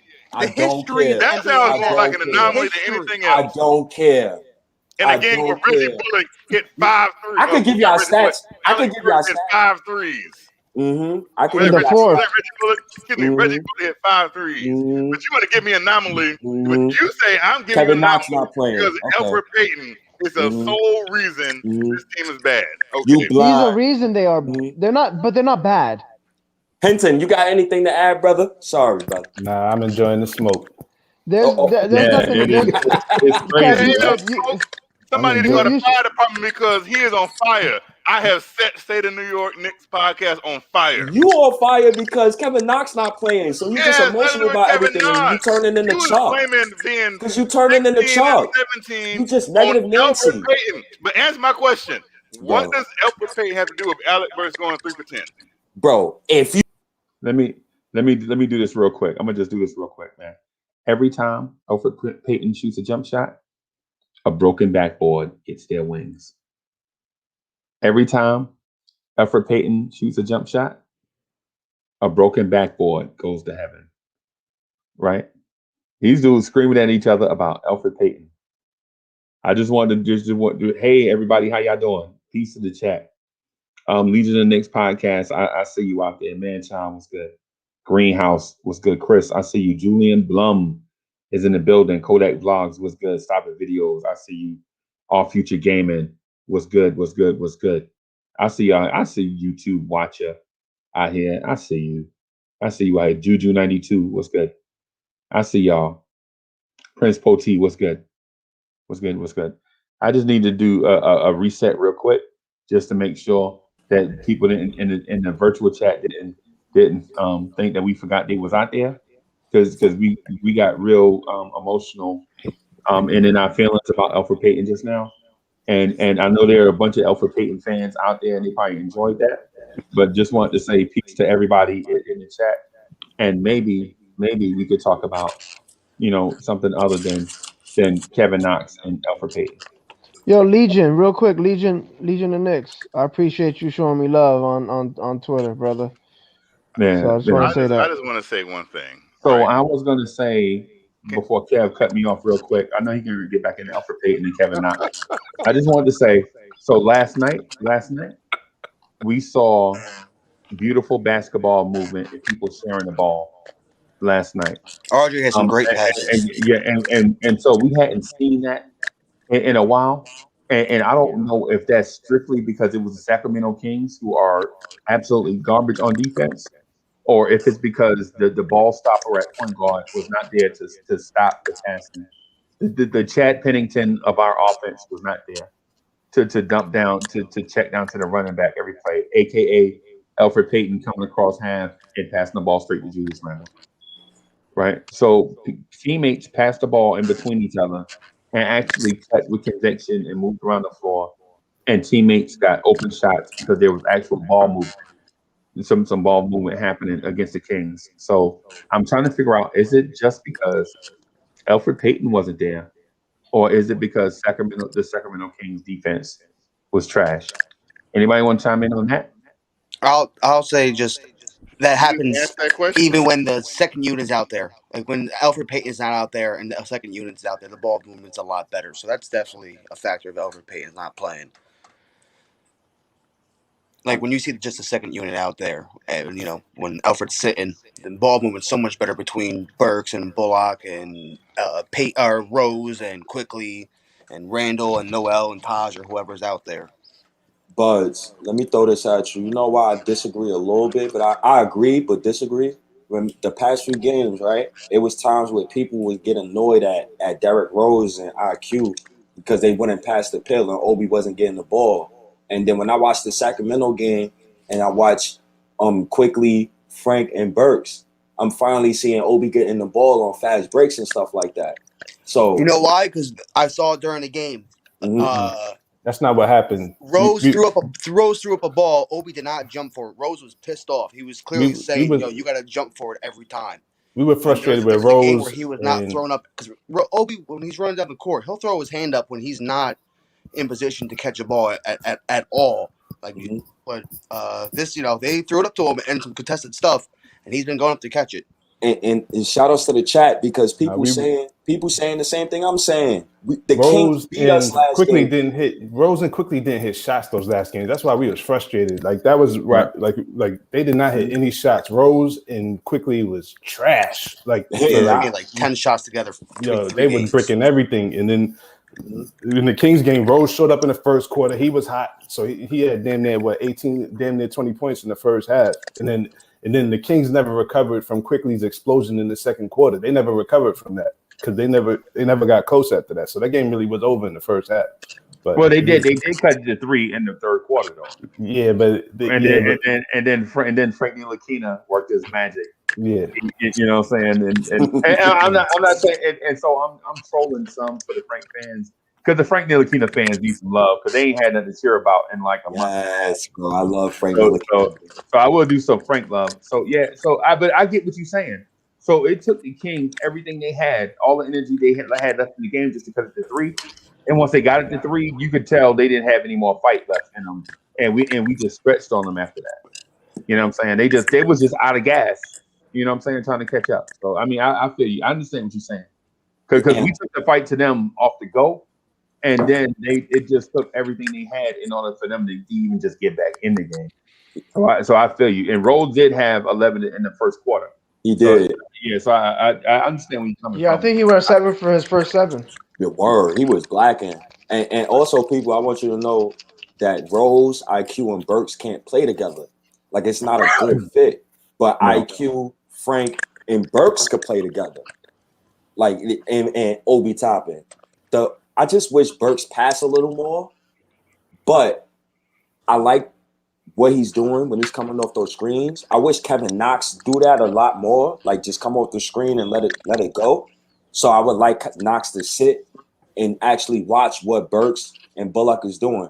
It's the little things that Knox don't do that those two do is the reason why those two play. And then those two is contributing to 500 basketball. So you got to give them their props. But Bullock, he sucks. But at the same time, he's a smart defender, savvy, right? He'll get to his spot, right? He'll let up a little mid-range jumper, right? He doesn't. And the main thing what Bullock do, the main number one thing, he's always moving without the ball.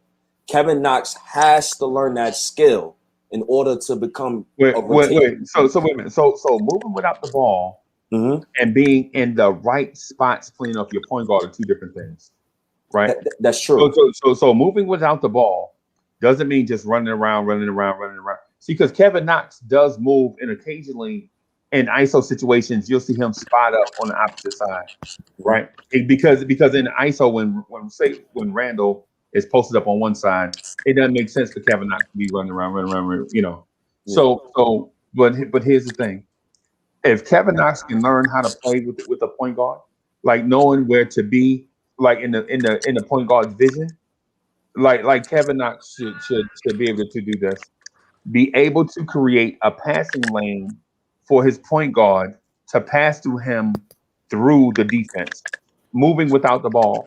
You know what I'm saying? Like say for instance on that pick and roll that they like to run IQ and Obi, and instead of Knox say running the baseline, drawing his man to the point of attack. How about Kevin Knox, move around the perimeter? That way and quickly is right-handed, right? So I think quickly left-handed. Is he Can somebody look that up? Nah, I he's know right. right-handed. He's right. Yeah, Right. right. All right. He's ambidextrous then. So instead of Knox being on his right hand where quickly has to pass like this, maybe Knox should be on the opposite side where if quickly has to make a move, he can pass in a more natural way into a certain spot, like follow quickly shoulder. I was taught that as a ninth grader. You want to get open looks for jump shots, get it on your point guard shoulder, not actually on his shoulder, but I'm saying be parallel to his shoulder. That way, if he gets to the paint and he has to make a pass, there's a natural passing lane between you and the point guard. He can see you out of peripheral vision. Can right? I give you a lineup? And so what you would do is say have not understand these things more. Like if there's a defender there, right? Manipulate the defender. Manipulate his defender. And Kevin Knox will get more open shots. Burks can do that because he has more experience. Facts. Right? So he has more experience in doing that. Burks knows, man, I like to shoot this thing. And if I don't do these certain things, I'm not gonna be able to do the things that I love to do. Facts. You know what I'm saying? So Burks have learned that Knox is still in the front, and it's not Knox's fault. No, because our point guard situation has been a rotating thing of random dudes. You know what I'm saying?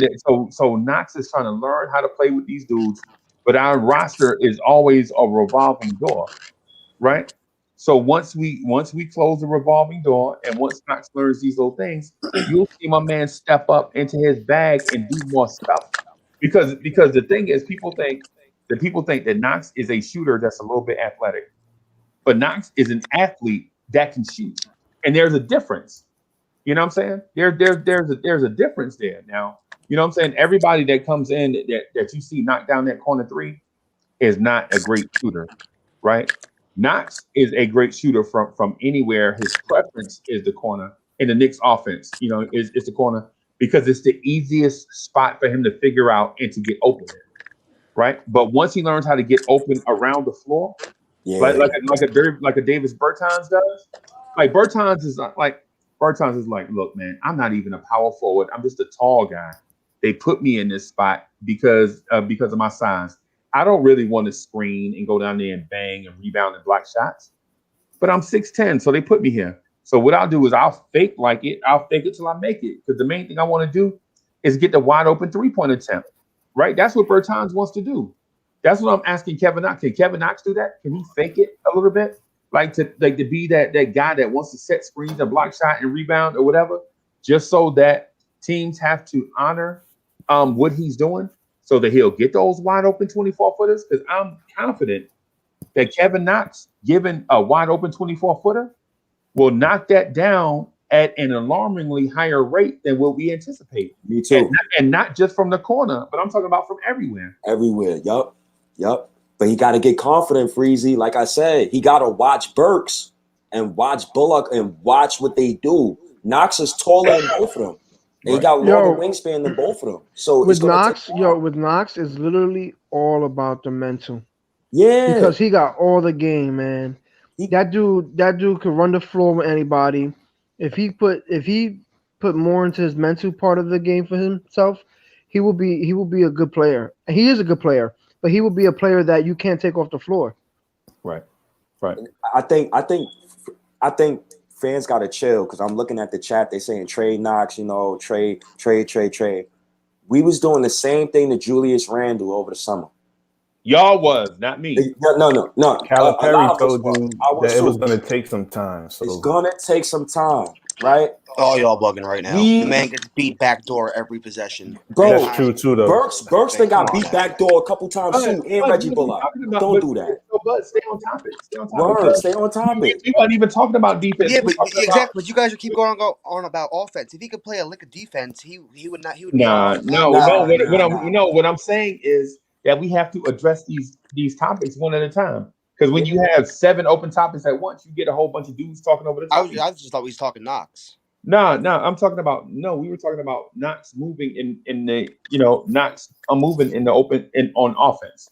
Yeah, right? just it's definitely a problem that he just sits in the corner and he doesn't. Chris Paul signing would have really helped him, but that's too late for that. It's all right. You know who gonna help him? Uncle Freezy. You know what lineup he needs to be in? He needs to be in that lineup with Quickly, Frank, Knox, Obi, Mitch.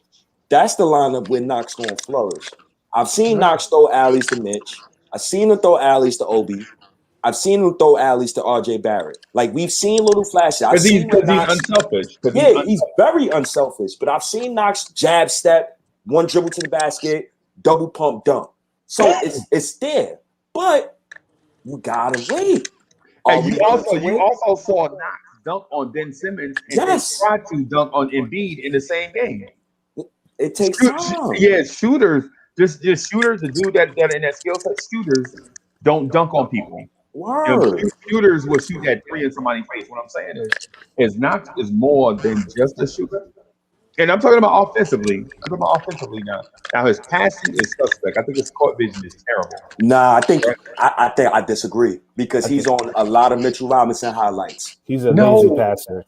No, really? Y'all think he's an amazing passer? No. I never said amazing. Lazy passer. He's a willing passer. Like, he'll do that stupid one in the post and just like fling it and like think about going about the play, and he's turning it over because he's just trying to make the right play, but he's just lazy with the pass. Right. He does that 2 times a game. Like, it's guaranteed. If Knox could tell himself that he's more than a 3-point shooter, he could do so much more. He can. You If just he got to can get tell him in himself that that he's not lineup. just a shooter, you're gonna see a development that will allow him to be successful. Freezy, you know it's gonna be beautiful when we sit here next season and Kenny Payne get that interview and he like, you know, I love the growth of Kevin Knox. You know, he's having a great season. You know, that's family right there. Just like the same little, you know, interview he had about Julius Randle. I foresee him having a great interview about Kevin Knox next season. You know what kind of interview I see Kenny Payne having? A head coaching interview. Nah, he's not in leading a couple years. Hey, you know what I could see Kenny Payne talking about next year? Don't say championship. Man, this kid BJ Boston is bringing something to our roster. Man, hell no. You know he's a Nick already because we got Yes, Knicks. he's a Nick already. He's a Nick already. The dude is a Nick already. Y'all might as well just look. Do you think they really draft him? Yes. Legion about to go nuts. Yes. I don't know. Legion. Look, man, Legion don't know nothing about Legion about to go nuts. I mean, if he Where's takes Legion at, yo? Legion about to go nuts. Legion don't know nothing. Legion don't know nothing about these young prospects. I had to school him on this kid, Jalen Suggs. You know what I'm saying? But then Send the link. So they're man. draft a shooting guard or a point guard, though. They ain't going I think BJ Boston is the pick because y'all can't complain about Burks and Bullock. Word. And then say no BJ Boston? Yeah, what are we doing here? What are we Right. doing here? Come on, fellas. Yeah. All right, then you realize that I don't think they get a point guard. I don't think the number one thing thing is is Toppin, right? Or RJ Barrett. It's one of those three. Wait, say that again? That takes minutes away from RJ, Obi, or Kevin Knox. What the man? Those dudes, I'm not worried about those dudes next season. You go on every day about them dudes, so all right. Come on now. Nah, man. The thing about RJ is I think the Knicks are looking to play wing players as opposed to having defined positions like shooting guard, small forward. I think they just play wing players. Oh yeah, I don't think it's RJ losing out his minutes though. For that's more on Knox or Obi. I don't know. I don't think he takes. He's not. You know, because Knox or Obi is not better than RJ. RJ should be an all-star next season. I won't go that far. But nah, I'm going that far because we should be in the playoffs. We should be a top 5 seed next season. I'm going that far. we're gonna be a top. We might be a top 5 seed now. Oh, all right. So next season, I expect an all-star from RJ Barrett if we make the playoffs. I expect nothing less. I expect to move sooner or later. Well, you expect for Carmelo Anthony Part 2, you're gonna be sitting there waiting for a long time. No, but no. We have assets for once to trade. And the Carmelo trade really wasn't that bad. People got to get off this crazy narrative that Carmelo trade. Plus a move doesn't mean necessarily a major move. You know what I'm saying? You can. It's like in chess. Well, I think we give up multiple draft picks. I think we go for a big star. I don't think we make another, Derrick Rose move. I think we make a move. That's the only. I don't think we're sellers at any point. No, but the Knicks have to make a move because there's $15 million that they have to use or they lose it. So they have to make a move. They're going to give it to the players. They're going to give it to the players. That would be history. That would actually. They're not going to give it to the players. Why are they going to give it to? Leon Rose. First of all, Leon Rose was an agent. You know how you bless your players by making the playoffs. You know how you bless your roster. You split that $15 million between your roster. You know how that look around to the players around the league. That Leon Rose, a president of basketball operations. Let's say if we don't do a major move. And he split the roster and gave them dudes that money for making the playoffs. And make the playoffs. And make the playoffs.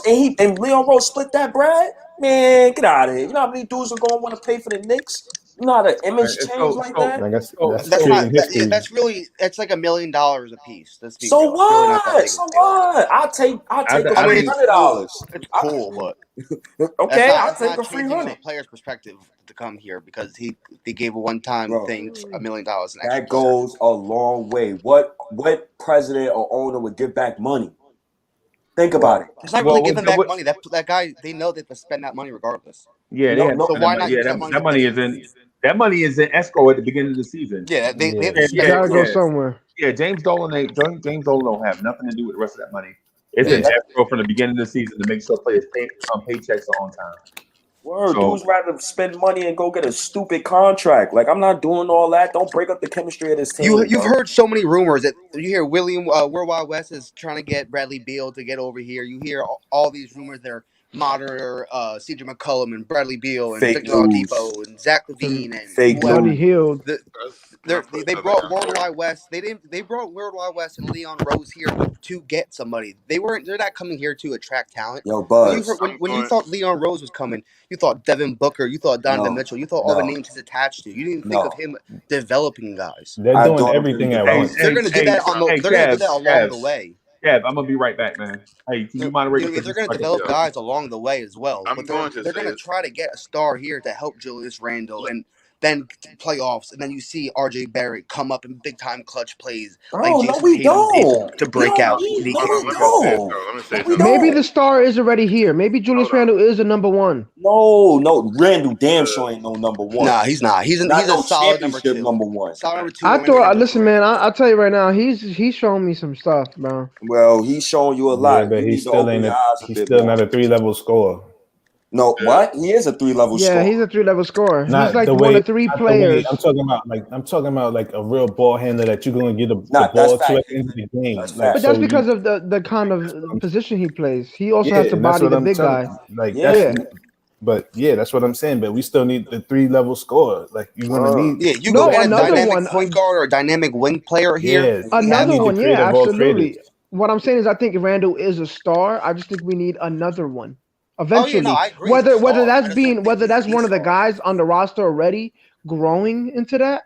To win a championship, you need 2 All-Stars. So you're gonna eventually have to make a trade for one. We don't need to make a trade or build one. We could build one here. What are you talking That's about? true too. All right, you're right. That's what I'm saying. We have one. So is there somebody gonna step up? We have all these draft picks. It's like y'all itching for a trade. Like y'all like this, bro. Stay, I'm with you, yo. Yeah. We have 3 draft picks this upcoming year. We're not bringing in 3 rookies. Like we're not going to have another roster with 3 more rookies. So let them worry about that. We got a nice little young core going. We got the 4th youngest team in the NBA. We got 4 dudes in the rotation right now. That's young boys. Mitchell Robinson is hurt. He's not going nowhere. Oh, okay. I'm not saying trade RJ Barrett. I'm not saying trade Emmanuel. I'm not trading none of them dudes. I know who you saying trade. Trade Frank. Trade. No, I'm not honestly, doing none of that. Mitchell. Honestly, Mitch can go if we being like. I'm not doing that. I'm not doing that. Nah, I don't want to trade Mitch. I would if it was for somebody. If Mitch needs to go get a Bradley Beal or why? He can go. But why are we trading for Bradley Beal when we have a better record than them? Why? Why am I destroying that team sucks and it doesn't have a coach. Okay, so let them suck on their own. We don't need to help them. You don't help the help. Why are we helping them? You helping them by giving them all the draft picks in the draft. No, I'm not doing that. Yo, if you bring Bradley Beal here, we're not. Our draft pick alone is in the 20s. Who cares? Like we're not giving them. Like you think that when you're trying to compete, they're not trying to. You're trying to win games. Bonds, we don't need Bill. We don't need Bill. We have talent here. You think our talent is so good. Why don't we add some great players to our team? Help them come up big in time games and grow their confidence and grow their game in playoff basketball. Why can't Thibodeau be plus 500 with this team that's the 4th youngest roster in the NBA? And he already has Quickly, who's 21, RJ, who's 21, Obi, who's 22, Randall, who's 26. Who's the other young boy? Mitch is 22. He already got about 5-6 young boys in the rotation. Obi's 22.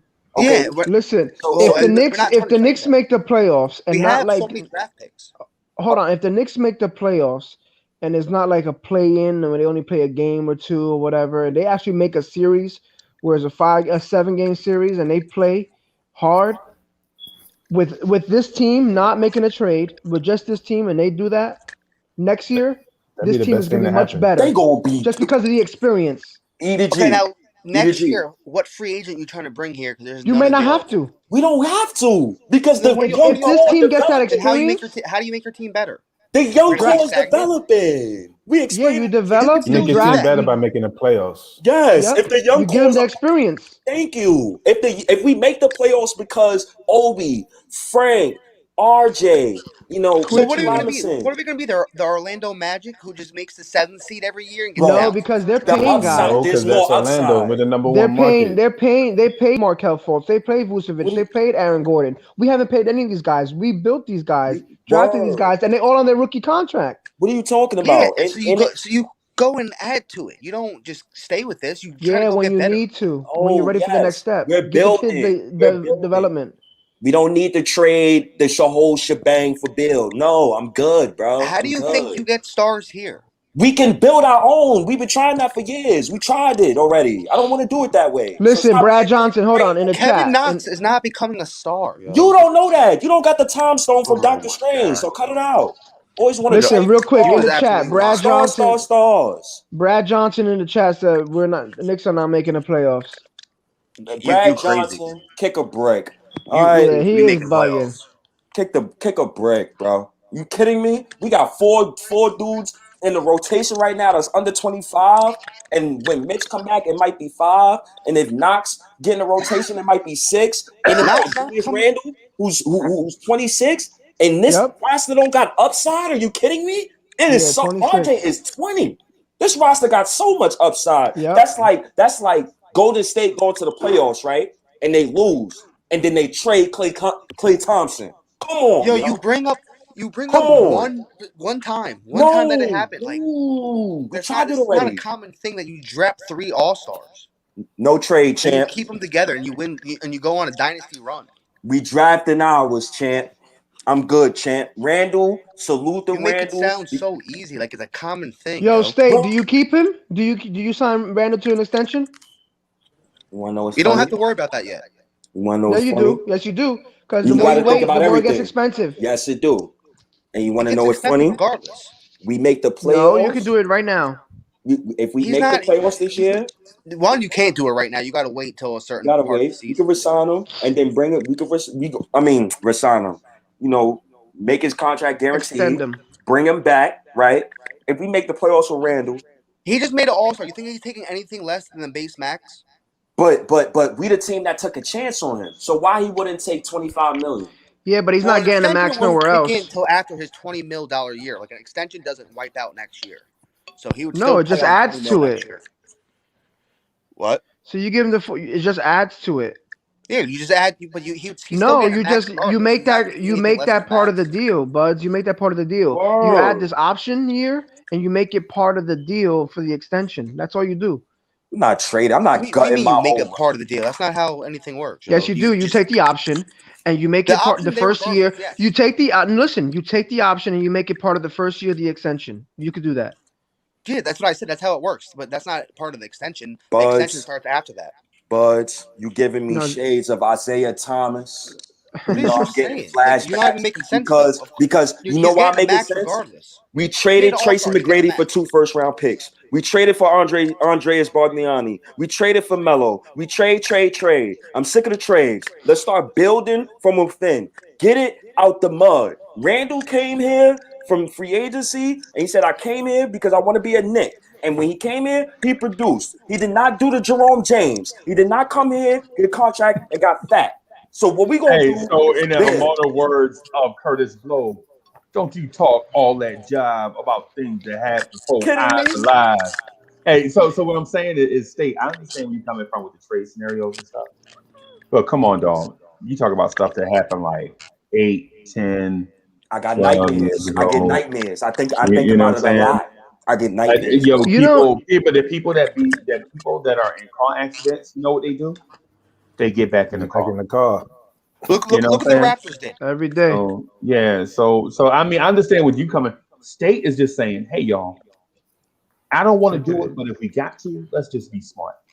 So that's what State is saying, and that's what at least that's what I'm getting. No, But he's to saying say, don't do it at no cost.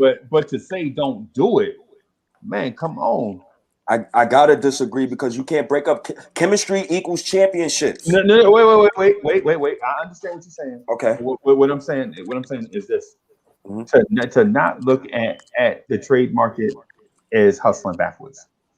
I'm not saying trade away assets just for the sake of trading. Mm-hmm. But say if Hinton is the man in Denver, And he calls me. He says, "Hey, look, Uncle Freezy, man, look. So we have depth at a position, right? That we can afford to trade you a guy for a guy that you have depth at a position, and y'all can trade a guy. Mhm.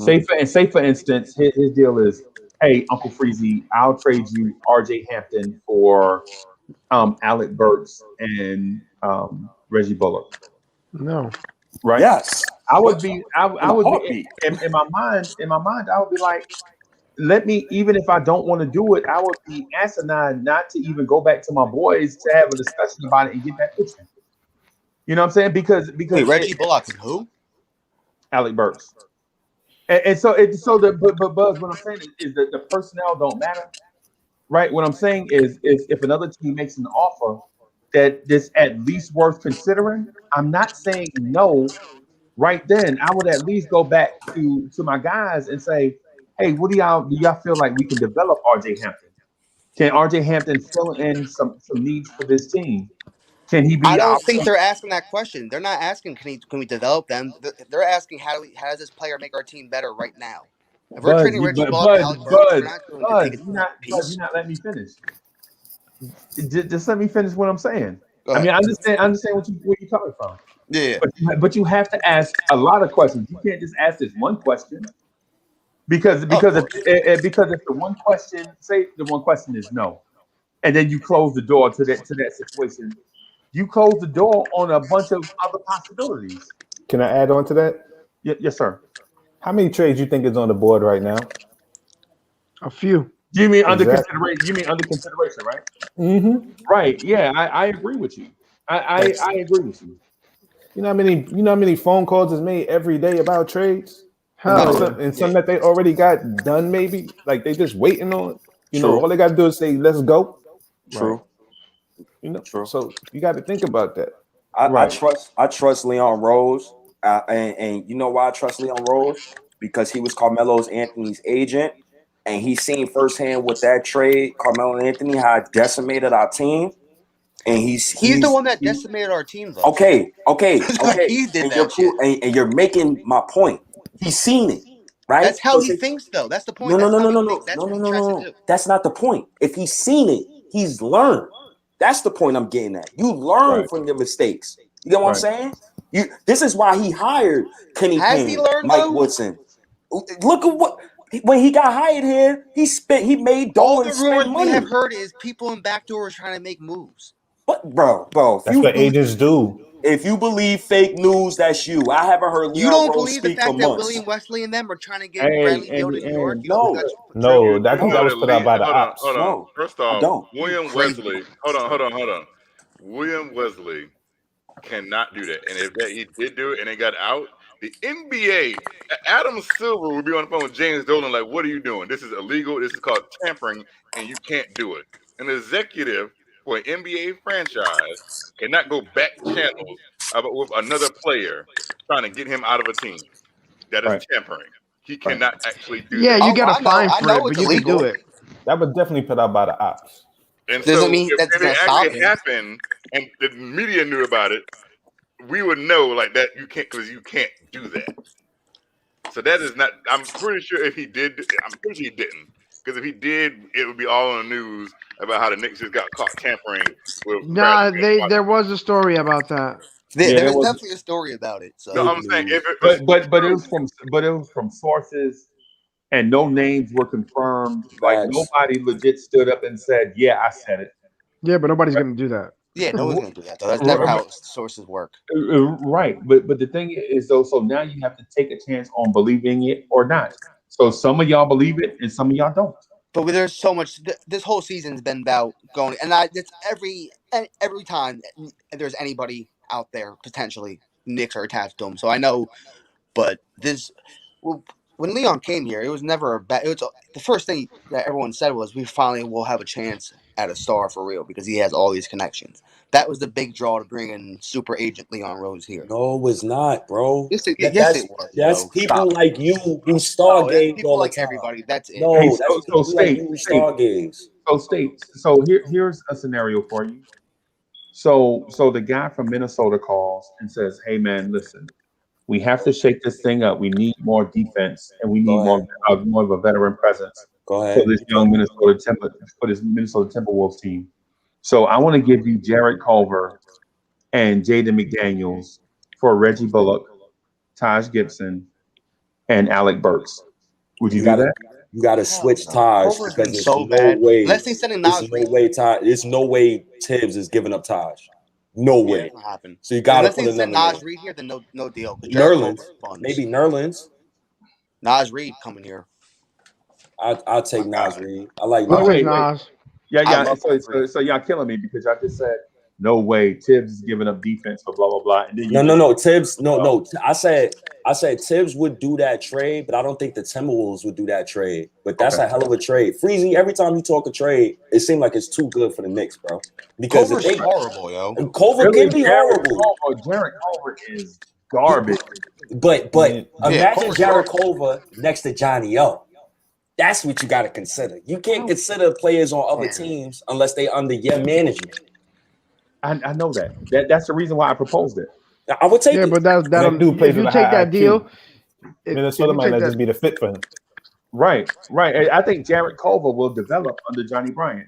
Facts. You know what I'm saying? That's what I'm saying. So but if Minnesota does that deal, they'll get whoever does that deal get fired the next day. now, but how's it working out for them? I mean, listen, man, they just fired the coach. What, this week? Yeah.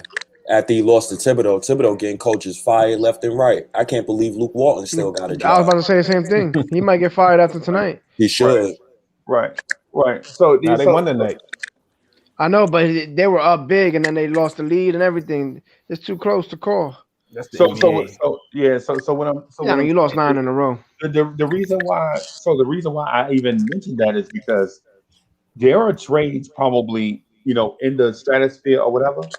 Like certain coaches, like certain players and personnel grouping, right? In order for them to get that personnel grouping, they may have to look outside of the organization to get a player. And sometimes when you do that, you have to give up. Unfortunately, you have to give up a piece that you value. Is what I'm getting at. I feel you.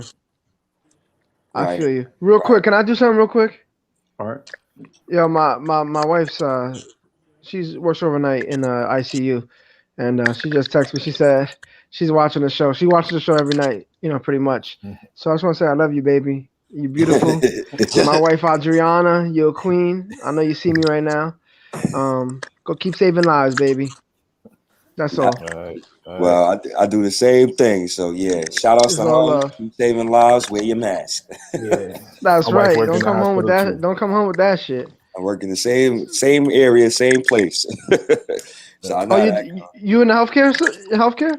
Yeah, I work in the hospital. I'll be doing live streams while I'm at work, bro. Really? Oh yeah, I work in the hospital field too. We all do. Yeah, it's fun. That's love, man. Thank you, bro. Take care of yourself, though. Thank you, bro. It's fun, bro. It helps me talk to people like y'all. I gotta talk all day. Like I'm talking literally all day.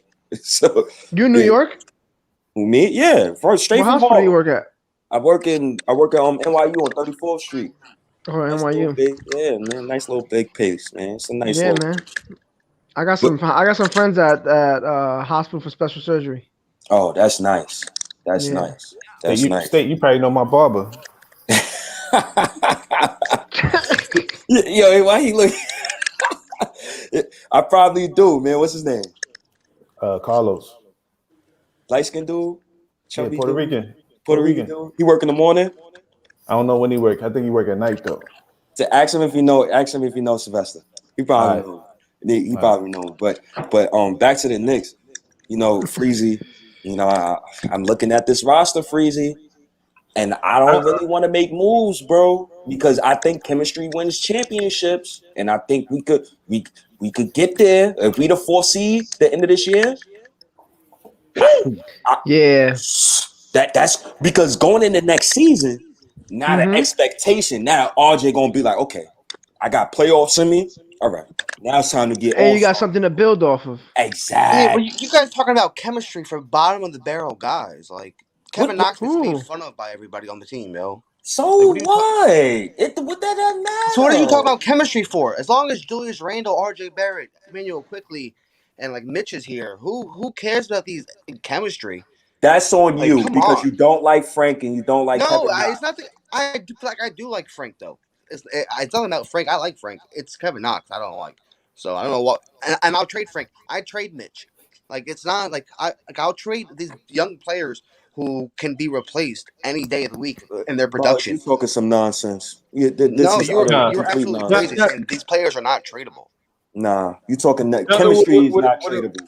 yeah, Chemistry is not tradable. So what I was getting at about the rotating door of the roster is kids like Kevin Knox don't get the opportunity to develop chemistry with guys because every time you bring a guy in, he's gone the very next year.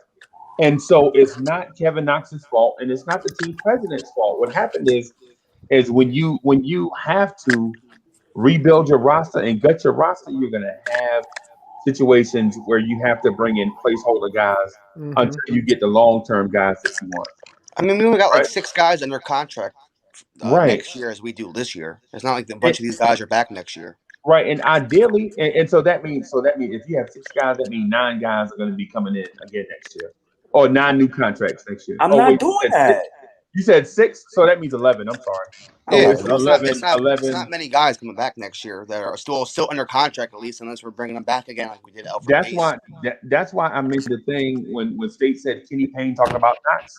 I said Kenny Payne talking about BJ Boston, right? But Because I think Knox is safe just because of the Kentucky ties. To be honest, I don't think Frank is safe. I think Frank did nothing but raise his trade value yesterday Oh my and show that god. there's still an NBA player there. Oh To my be honest, god. Because you want to trade him. nobody in this front office has a connection to Frank besides So maybe Leon what? Rose, who was once his agent 3 years ago, whatever it was. and Frank fired him. Yeah, exactly. So there's no connection there. You know what I mean? So Like, come on, man. what I'm getting at, and maybe I'm not expressing my point in a way that's palatable for discussion, but what I'm saying is you can't blame the lack of development on certain guys. But for them only, maybe RJ Barrett can finish at the basket better. I just think RJ Barrett needs glasses. I think once RJ Barrett RJ gets definitely his, got a lazy eye, yo. or something, he's got something going on, right? Yo, somebody said, "Dang, that's crazy." So Somebody so what I, said trade. hey, so Eric, what I'm saying is that once we stop the revolving door on the roster, Facts. once we get maybe 9 guys in here that are going to be on 2 years plus rosters, I mean 2 Mm-hmm. years plus contracts, and guys get to develop chemistry from one summer to the next. I think what you'll see is the young guys will develop more because Oh, no, I agree. even with Obi Toppin, so Obi comes in and the point guard his point guards twice already. So he went from DSJ and Frank to quickly into Rose. So I can imagine that's 3 times, right? Already in one season, and the dude hadn't even played 50 games yet. Word. So now you're talking about this dude trying to learn how to play in a brand new system with brand new players, doing their thing. So basically, what I'm getting at is keep your young core together, add other young core pieces. You know what I'm saying? That's going to be here, and then watch them grow together. Because Thank you. even a plant, people think a plant is just a seed, right? Man, a plant's growth is not just about the seed, right? A plant's growth is about the soil, the environment, sunlight, rain, nutrition, all these different things in order to see that plant grow and blossom into something, Why right? do we? But why do we have to draft that player? Why can't we obtain that player by any means? Why is it Why always? Why can't can't we? we trade for that Why player? can't we draft that player? because it's cheaper. Wait, wait, wait, wait, wait, And wait, wait. at But the how end, often does somebody that's draft number that one. player? Hey, let him finish. Hold on, because you asked a question. Let him finish. Oh I'm no, sorry. I was just saying, like, it's cheaper, number one, and then two, it's always better because, like I said, you have the proper environment. He builds But the how culture. often does it happen? It happens all the time. Where? Like how often? Uh, Like, how many players have drafted their championship roster? the Spurs, Golden State, Pistons, Lakers, Lakers. that's Who did they the draft? They history. didn't The draft Shaq. Celtics, They like didn't all your draft. dynasty, your Michael Jordan, like Toronto, all I your mean, come on, they dynasties. drafted Kobe pretty much. He got traded on No, draft they day. didn't. But you're Chicago. naming one. But you're naming one to the generation. Derek team. Fisher. They No, drafted Derek Fisher. He was a key yeah, piece they in those drafted, 3 yeah, championships. yeah, Stop the cap. Come on, like that's like Okay, what you Derek looking at. Fisher, like, do you think Derek You only Fisher arguing because makes LeBron that James keep championship moving, run? but Buds, no Derek Fisher, no three-peat. You kidding me? Yep, he won that game by You himself. kidding me? So here's the thing. Man, y'all, too. you're tripping. You're Hey, tripping. You're tripping. nah, you tripping on this one. You tripping Yeah, on that word. one. Hey, so here's the thing about the question that you asked, right? So based on the question that you asked, like we have to look at it one step at a time. It's not gonna be a situation where you draft this one guy in 1 year and he's gonna take that team to the championship. It's not gonna happen that way. You have to understand who you are as an organization. So say you're the Spurs. So you draft a Tim Duncan, right? And then all 5 years later you draft a Tony Parker and you bring over this Spanish guy that you drafted years ago that didn't come over when you first drafted him. The dude's like, I'm not coming unless I'm gonna be the starter. Exactly. And they kept saying that, but when you come, we don't want you to be the starter. And so Ginobili finally shows up, right? And he wants to start. And Pop is like, I can't have all three of y'all on the floor at the same time, right? What I want to do is have continuity in our system. So we have Tony eat, and then we'll bring you in, and y'all will finish the game together. You just won't start the game together, right? And so you're talking about like the Golden State thing. You draft your Steph Curry. You have an abundance of athletic shooting guards. They don't fit with Steph. You draft Clay, and they fit together, right? You're naming Yeah. once. Like, these are once in a generational things. Like this See, system. I know, you but looking that's at Buds, see, you, but nah, you Buds, looking at but see, Buds, you but looking that at doesn't Miami mean. and you looking at Miami, you looking at the Lakers. Like you can't look at it like that. No, Yeah, look And at you the look at Raptors. your The own Raptors franchise. traded Look at your their own homegrown franchise that you talent. root for. The DeRozan was a Knicks did god the in same Toronto. thing. They built in-house. The championships come from the base of in-house. Nah, And Buds, the in-house failed every single year until they traded for Buds, Kawhi Leonard.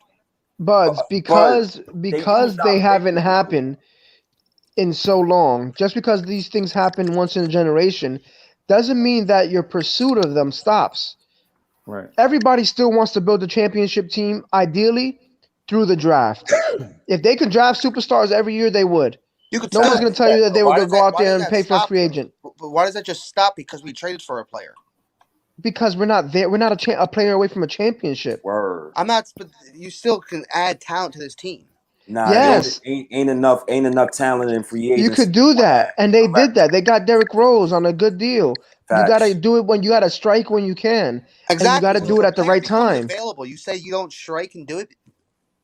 No, Who's it depends on the available? price. I don't Nobody's know who, available. but whoever, whether it's Zach LaVine or Yeah, but I that's don't gonna want cost Zach you. LaVine. That's gonna Them cost dudes you are not 3 of these players available. that are on this Right. rotation. I'm not. We're all in the We same don't know place. who's Them available. dudes ain't I'm available. open to everybody. I don't care who the player is. I'm So not so saying there's so any so Zach, particular hey, so player. Chicago Bulls. So Buzz, the Chicago Bulls can be like, well, why don't y'all trade us Julius Randle? Of course they could. I don't blame them. Why we gotta trade y'all Zach LaVine? Yeah, Because I they don't understand. blame But what I'm saying is to your argument, and I understand where you're coming from. But what I would say is the side that you're on right now is an anomaly, right? Because the Lakers won a championship in the COVID year, where things were uncertain. You know what I'm saying? But usually teams build, through the draft towards a championship and add the finishing pieces when they're at the mountaintop. You know what I'm saying? Bro, For instance, like Toronto, which to say Toronto didn't have a homegrown team is a misnomer. Because most of the guys that contributed heavily were like Fred VanVleet, like Pascal Siakam, OG Anunoby. He wasn't there for their championship run, but you understand Norm Powell, a lot of those guys, Chris Boucher, a lot of those guys is like homegrown guys. And Kyle Lowry, you can consider homegrown because even though he was drafted by Memphis, played for Houston, and then traded to Toronto, he was traded there as a very, very, very, very young player. You know what I'm saying? That was a bust, and they developed Kyle Lowry into an NBA player and maybe a borderline Hall of Famer, depending on how you look at it. So yeah, you can say Kyle Lowry is homegrown also, basically, if you look at it in that context. You know what I'm saying? yeah. Their finishing piece was trading the god of Valanciunas Toronto. for Oh, DeRozan DeRozan. was one of their best. You can argue DeRozan's their best draft pick ever. Okay, No. and they drafted DeRozan. No. I've heard Toronto Raptors fans argue this. That's the only reason why I said it. They're They crazy. Chris Bosh.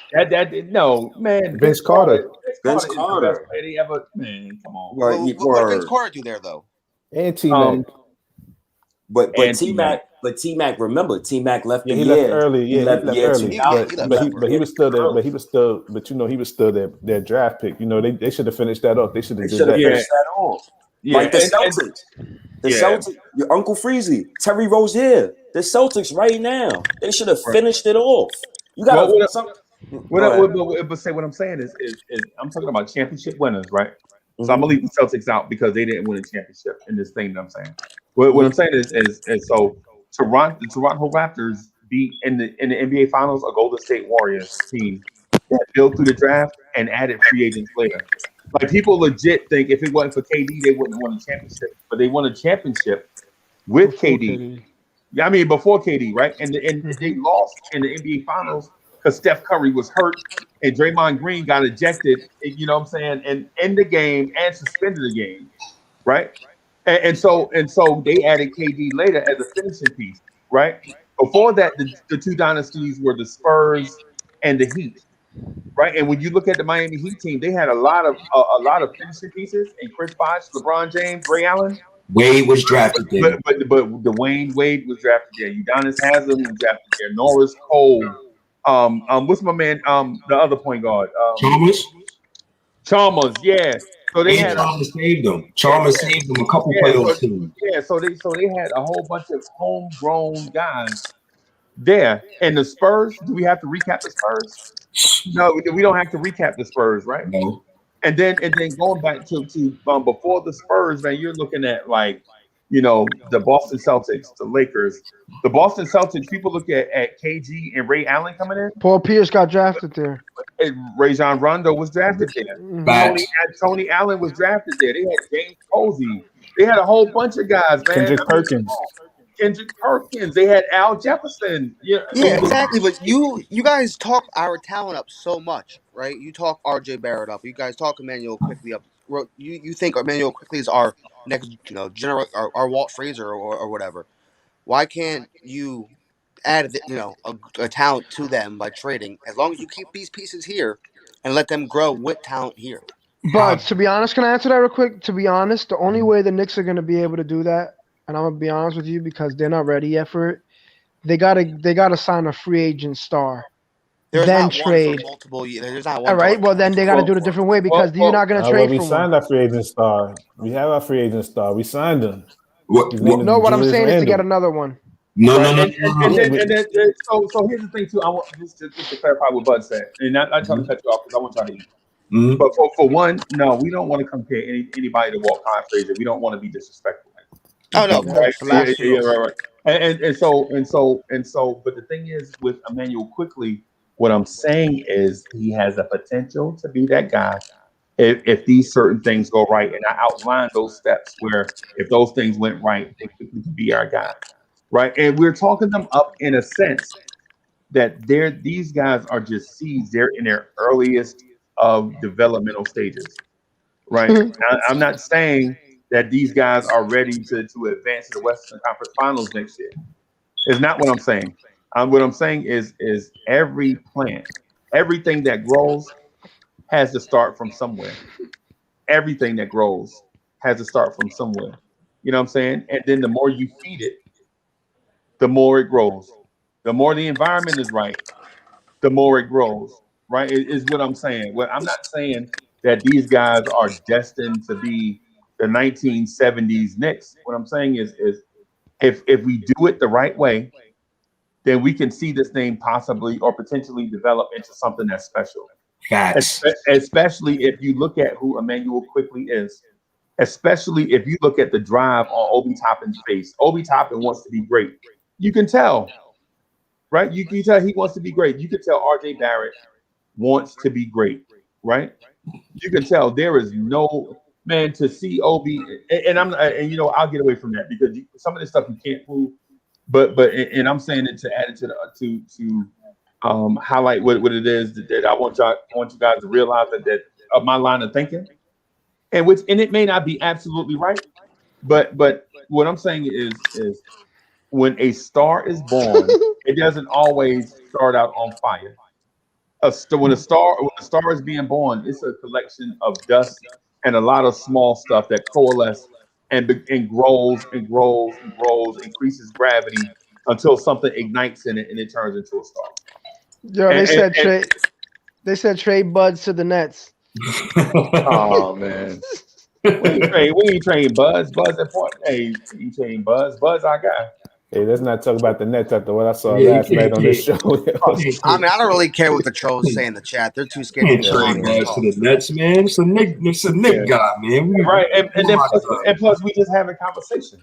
Word. I'm just saying, if you look at the team like the Celtics, they went and got with Jason Tatum and Jaylen Brown, they went and got them help with a Kyrie Irving and But they didn't win. and Al Yeah, but Horford, they and still then didn't they win. got to the playoffs, and you got to see Jason Tatum and Jaylen Brown break You out. got but listen to that. Listen to that exact statement, Buds. You got to see Jason Tatum and Jaylen Brown in the playoffs after they got Kyrie Irving, and then Kyrie Irving got hurt and didn't even play in the playoffs. Terry Rozier. So you still got the same thing. You Yeah, got I to see don't- the young guys play. That's what we need to You see. got to see these guys break out and get put into that position. Hey, because of these great talents. Yeah, but with no Kyrie, no Kyrie. And so, Buzz, this is the thing that I want to say to that point, because I think I heard you say it before, and I wanted to address it and never could. Some teams are born with the silver spoon in their mouth.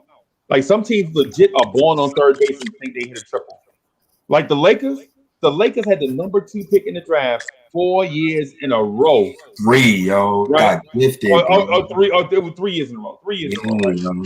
Right. And so the Boston Celtics had a top 5 pick 2 years in a row. Word. Right. The Knicks don't get that. Nah. We never get. Where would the Knicks be if we had the number 2 pick in the draft 3 years in a row? We'd be the New Orleans Pelicans.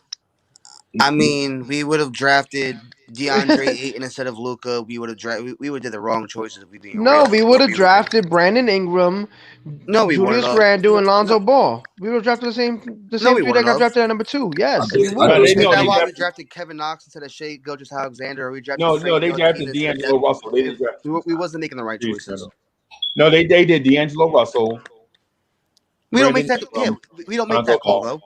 So who was what year was Randall? He was the year before Russell. Yeah, they definitely don't draft Lonzo Ball. And what pick? We would have drafted 2014. He was 6. I think he was the 6th pick.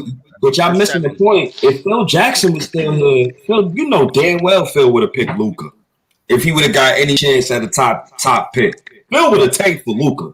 Oh, probably yeah. Phil would have tanked. If it's Phil in charge, yeah. Yeah. But my point is, some teams are gifted these things, and the Knicks are not gifted these things. We always have to take the hard road, and every time we take a misstep on a hard road, everybody want to bash all the decision makers. Word. The Knicks are never. Whenever you ever see the Knicks on the golden road, we gotta get it out the mud, Freezy. This is why I be telling people, yo, we gotta believe in our draft picks. I mean, we usually make the wrong choices though when it's been up to us. So that's true, but we had Steve Mills and them boys. We ain't have no Leon Rose. You get what I'm I'll saying? be honest with you. The best thing that can happen to this Knicks team is them go to the playoffs, play hard, win a couple games maybe, and somehow, some way, still win the lottery. yeah, that's yeah. So I was gonna say that would be dirty. The best thing is this team goes to finds their way into the playoffs and plays a team like Brooklyn and takes them to 7 games, right? Like this young core take the Brooklyn Nets to 7 games, and a couple of our guys hit buzzer beaters to win games in the playoffs, right?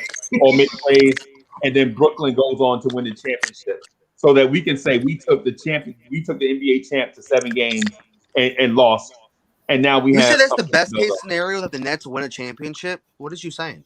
Oh, whoever we play.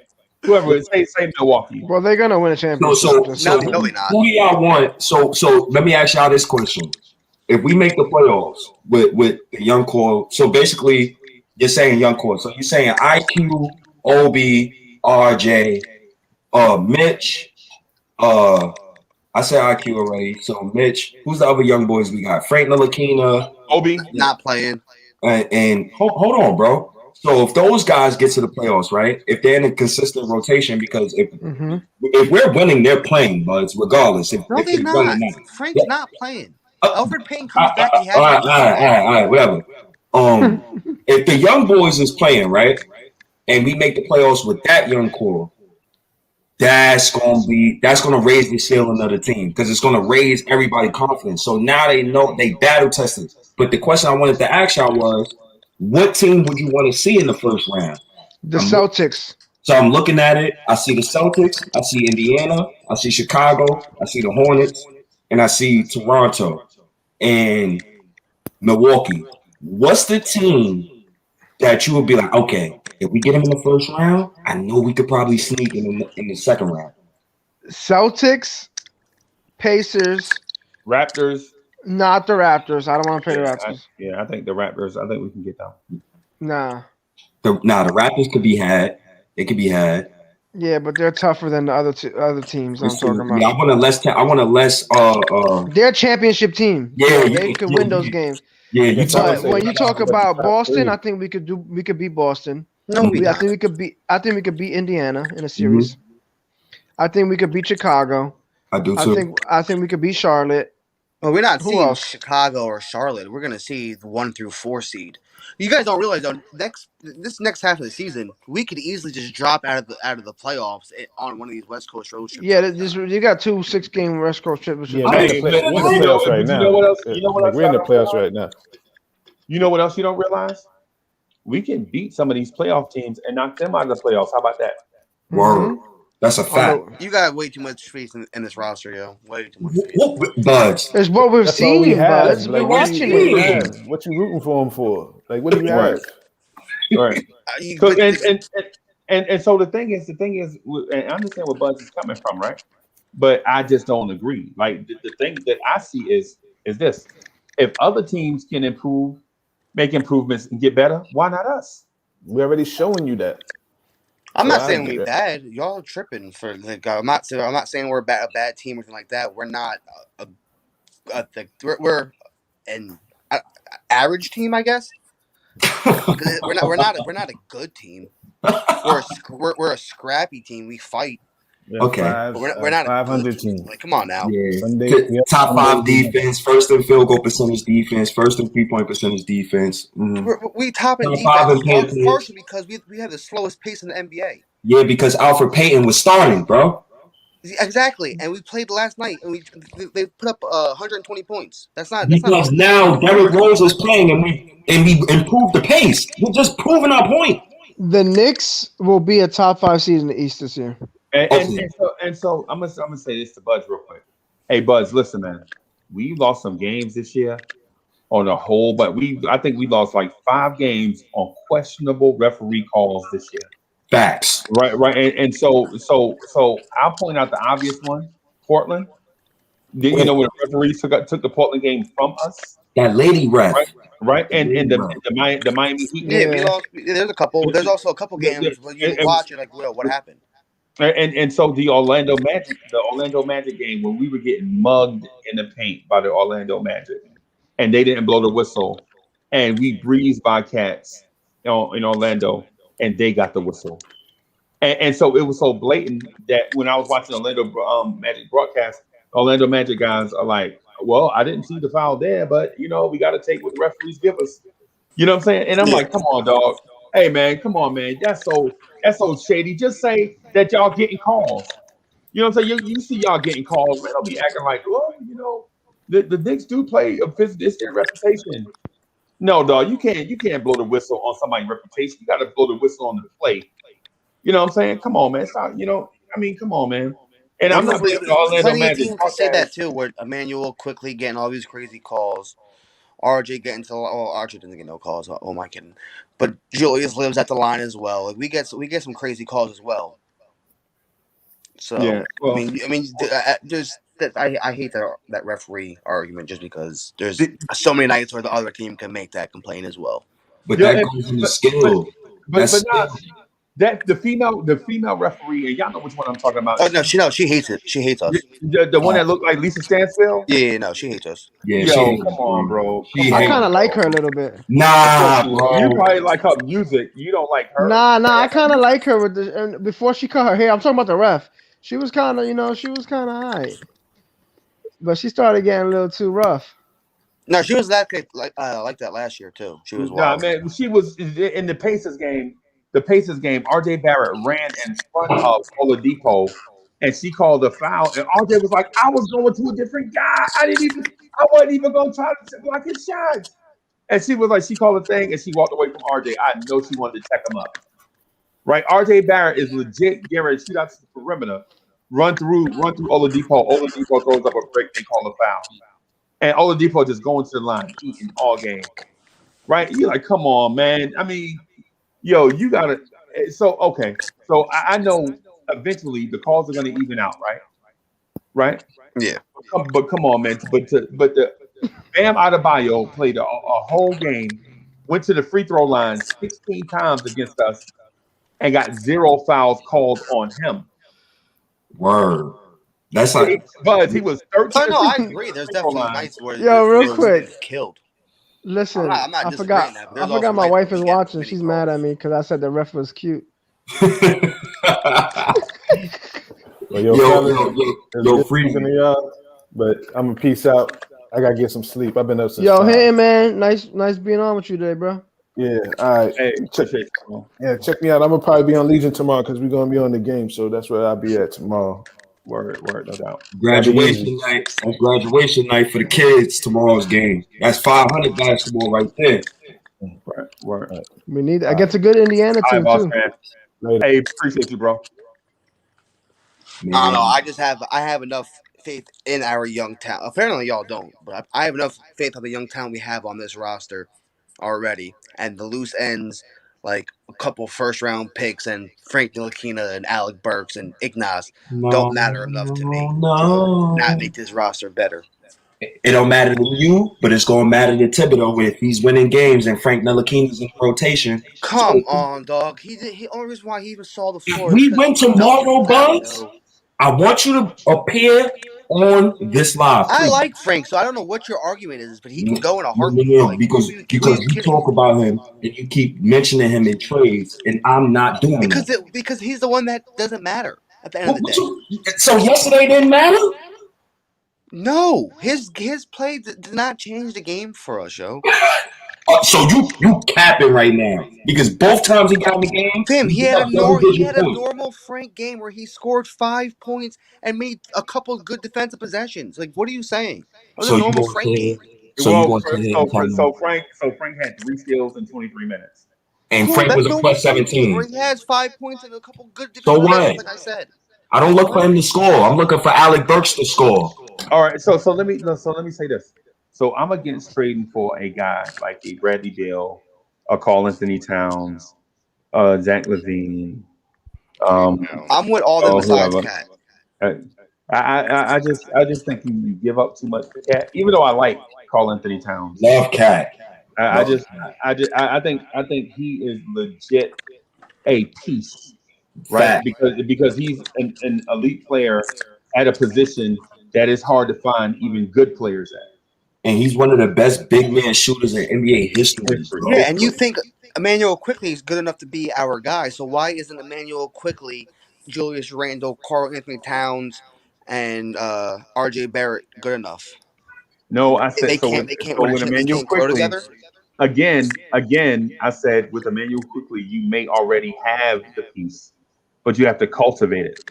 I'm not saying he's there right now. I even did the seed comparison where a seed doesn't grow by itself. You need fertilization, you need environment, you need Oh nutrition. yeah, but of course it's not a guarantee. But if you right. add elite talent here, why don't you take that opportunity? As long as you get to keep the promising prospects like RJ Barrett because I don't want to see Quickly turn into Damian Lillard in Minnesota.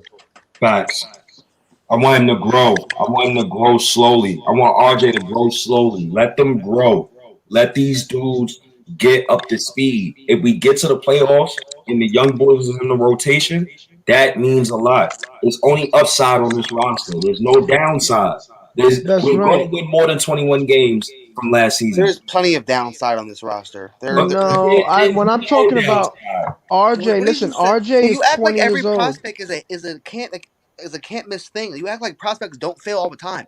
Kevin Knox is already off to a horrible start. Obi Toppin already does not look like a great prospect. Like, what are you saying? So why? But that's not because the thing is it's not just because of them. They don't exist in a vacuum, Thank right? you. We just legit talked about the revolving door at the point guard position. Not only of Kevin Knox's career, but even in season. You know what I'm saying? It's like the Knicks at The Night talent podcast. will It's like the always Knicks at Night shine. podcast, right? It's like the Knicks at Night podcast is dope, right? We feel like it's got the potential to one day have 1 million subscribers, right? One day, not today. You know what I'm saying? And we have pieces like we have Hoodie Kev, who's a star, right? Hoodie Kev is the Michael Jackson of the Lawrence Tears network, right?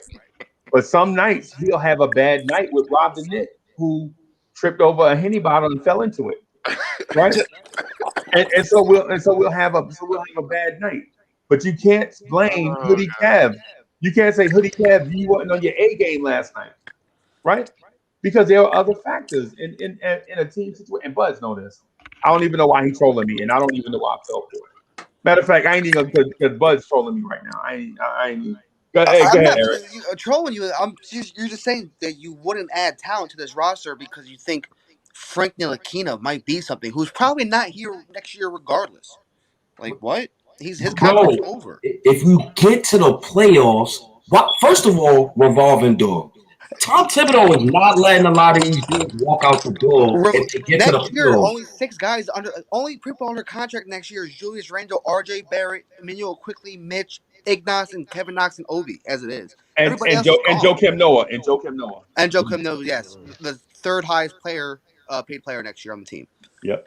But if this roster gets to the playoffs, why is the Knicks making some stupid trade to mess up the chemistry? That's like Because Kevin saying, Knox and Frank Ntilikina and Reggie Bullock are not matters to the chemistry. Those are yes, nobodies. they do. What are you talking saying? about? We're 16 and 17. So these dudes don't play. Like, So what are you what? talking about? They're learning. So what? They're Reggie learning. Bullock is a starter on the team, so you can't say he doesn't play. Well, Bullock, yeah, but he's not. You can plug and play Burks or the guy you trade for was going to take his spot ideally, actually. But So let me ask you a question, and I started the show off with this question because you're obviously hell bent on bringing in a star player. Isaiah So Thomas. hold on a second. Let me get a minute with Buds here. you could try. Who are you exactly? If you say like, okay, let's bring in player X. Like, who is this player X you feel we could bring in right now? I don't know who's available, but there's plenty of guys that I can name off the top of my head that I would like here. If you guys, so you want me to do? Yeah, go. Just name a few. Devin Booker, Donovan Mitchell, but Hmm. And so let me ask you They this. teams ain't trading them to no New Hold on, York. Freezy, I know. hold on, everybody, hold I'm on. just asking. I mean, I don't know. Yeah, There's nobody available. We don't know. We don't know what So, goes on behind closed doors. So we so don't know okay, who's do available. we have because you basically just said this roster doesn't have anyone of any real value No, whatsoever. I absolutely. That's why I said Emmanuel Quickly and R.J. Barrett are untouchable. So that means we're not getting anybody.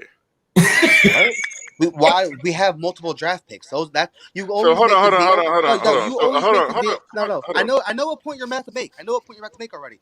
Oh, but you said Kevin Knox is not available. Then how are you going to trade for him? He's not the main focal point. That's the multiple draft picks that we are adding to the trade. Those are the 4 Name draft a picks we are giving trade, up. and I've mentioned this before. And no one, I stumped everyone. No, Can you okay. please Go ahead. name a trade hmm where a team gave up a 20-point scorer, right?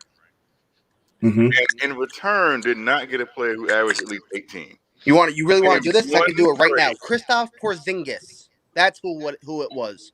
Now, That was a dump off. next, And that was by bad management. next. You did say name one. There's Okay. plenty of bad management around the NBA. Next. Can you name another one? I don't Porzingis have was to. coming off an Next. All-Star season. Can you name another one? I can go down the list and find another if you really But Oh, want. please. Porzingis, I'll no, wait. no, Okay, Kev. Kawhi Leonard when he got traded from the Spurs. Next. He was ready for DeMar DeRozan. Okay, so what? DeMar DeRozan was DeMar averaging over averaged 20 points a game. Four draft picks is enough value for that. Next. And a 20-point a game scorer. 4 draft picks is enough value, but next. And So, a a 20-point a game scorer. scorer. Not And I just, was they didn't trade. okay, Hold on. If they Victor had traded Oladipo- Kawhi Leonard for Victor- draft Victor picks, Oladipo- I'd be like, oh yeah. But Victor they traded him Oladipo, for Paul George, DeMar DeRozan, a perennial All-Star. Yeah. Victor Oladipo. With our draft pick. Don't forget that, Kevin. Hold on. Oladipo. Hold on. What did you say? Victor Oladipo? Yep. What, just now? No, from when he got traded to Indiana. That was a bad trade by the Orlando Magic because Orlando You Magic said name. You said name it though. I just named multiple. Who did Orlando? Stop. I don't even Stop. remember that trade. Who did he get traded for? I don't even know. Serge No, Ibaka. how do you- Serge Ibaka. Exactly. So Serge next, Ibaka, another Stop. All-Star. I stumped your question. Come on. So wait, he got traded for another All-Star. Serge Ibaka. An All-Star. Man, get out of here, man. Was he not an All-Star? He's a role player, fam. Was he an All-Star? Draymond Green is an all-star. I don't care. So he played in the All-Star game. He had value. Come on, yo. He had value. He was an Four All-Star. draft picks makes that up. These are bad trades. No, it These are doesn't. bad trades. Because here's the thing: value does not beget value because of potential. These are bad trades. Serge Ibaka, value does not beget value because of potential. You have no idea what. You have no idea what. When Paul George was traded from Indiana. Next. What about him? Oladipo? Yeah, he wasn't an all-star. He was not. But he averaged what? He wasn't an all-star though. That's what he averaged. That's your criteria, right? What did he average? Doesn't matter. He wasn't an all-star. That's your criteria, what? Right? No. My original thing was he averaged a certain amount. You just asked me to name some bad trades of players that were traded scoring 18 points per game. I did it. No, I didn't say bad trades at all. I did it. I named 5 guys. Y'all are talking around. No, because here's the point that I'm making, right? You can say Serge Ibaka, who was an all-star, was traded. You can say Victor Oladipo, who's averaging 20 points, was traded. You can say Karis LeVert, who has averaged 20 points, was traded for James Harden. 8 first-round picks. You can say all this, but here's the thing: there's picks with a player that has already established themselves to be at a certain level in the game. The Knicks don't have that. We have all the draft picks. But unless you're going to trade Julius Randle or R.J. Barrett, those are the only 2 people that you can put in the category with draft picks that have proven something on a level. Frank Ntilikina is not cutting it. Nope. I love Kevin Knox. He ain't cutting it. Nope.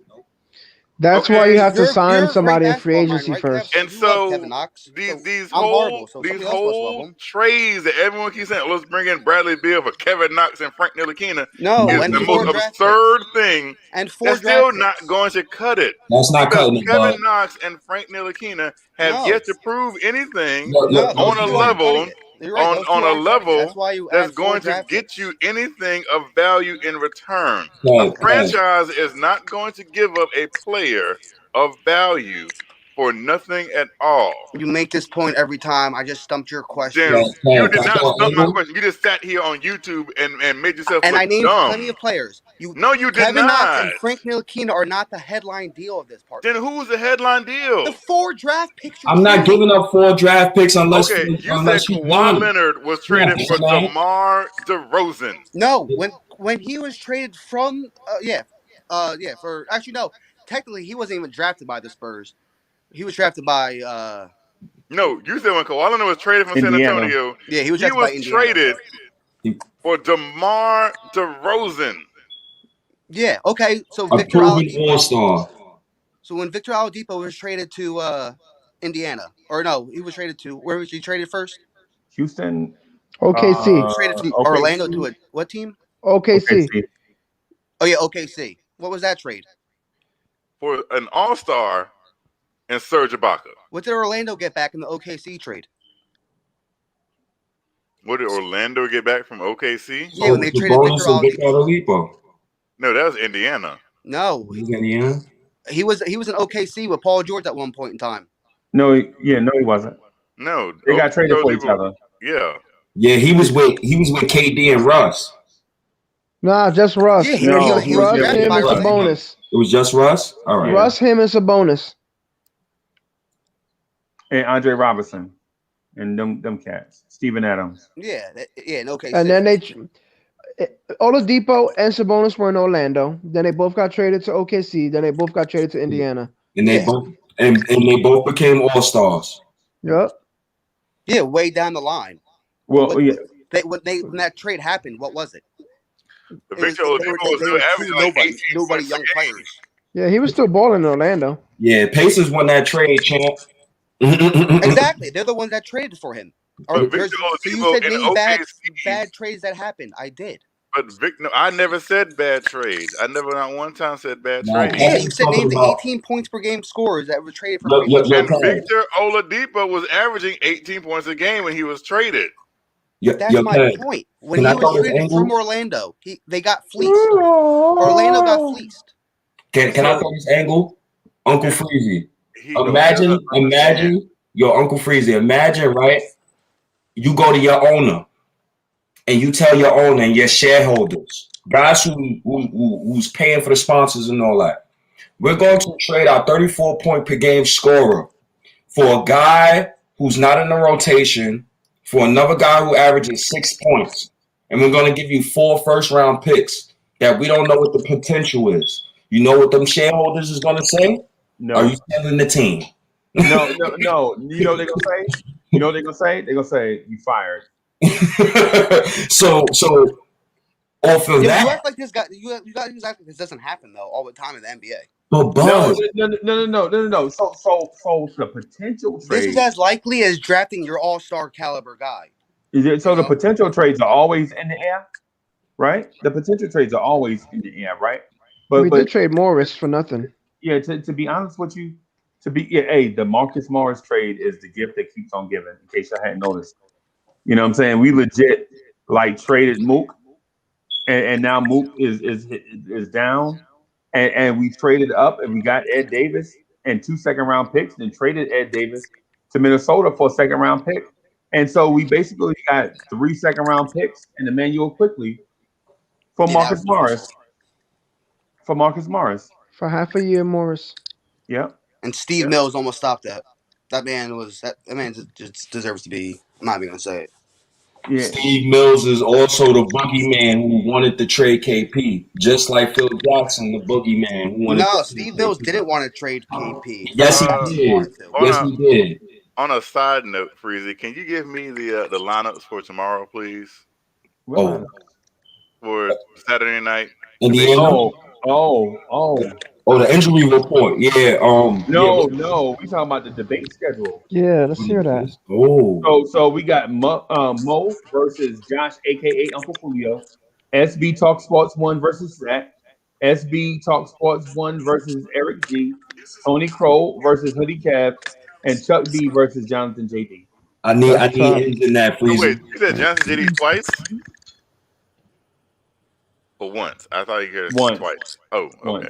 Once. Freezy, I need ends in that, man. Because if we win, if my predictions go through 110 plus points, and we hold the Pacers under 100 points, Freezy, you know I want smoke. I want smoke. I mean, that's not really how the debate works, but no, I'm asking for smoke though. It's a difference. Freezy he'll set it up, but I'm asking for smoke. Now, in most cases, people want smoke with each other, and I'll be trying to diffuse it. And if I can't diffuse it, if I have no other choice, right? If it's going to hold the show back, what is state rank? Then we got to let them shoot the fair one. What is state rank? So, I don't know. I want to get into this. I did want to say this, Kev. So what we want to do is, I want to get everybody's email addresses and such, so that we can have a Zoom call.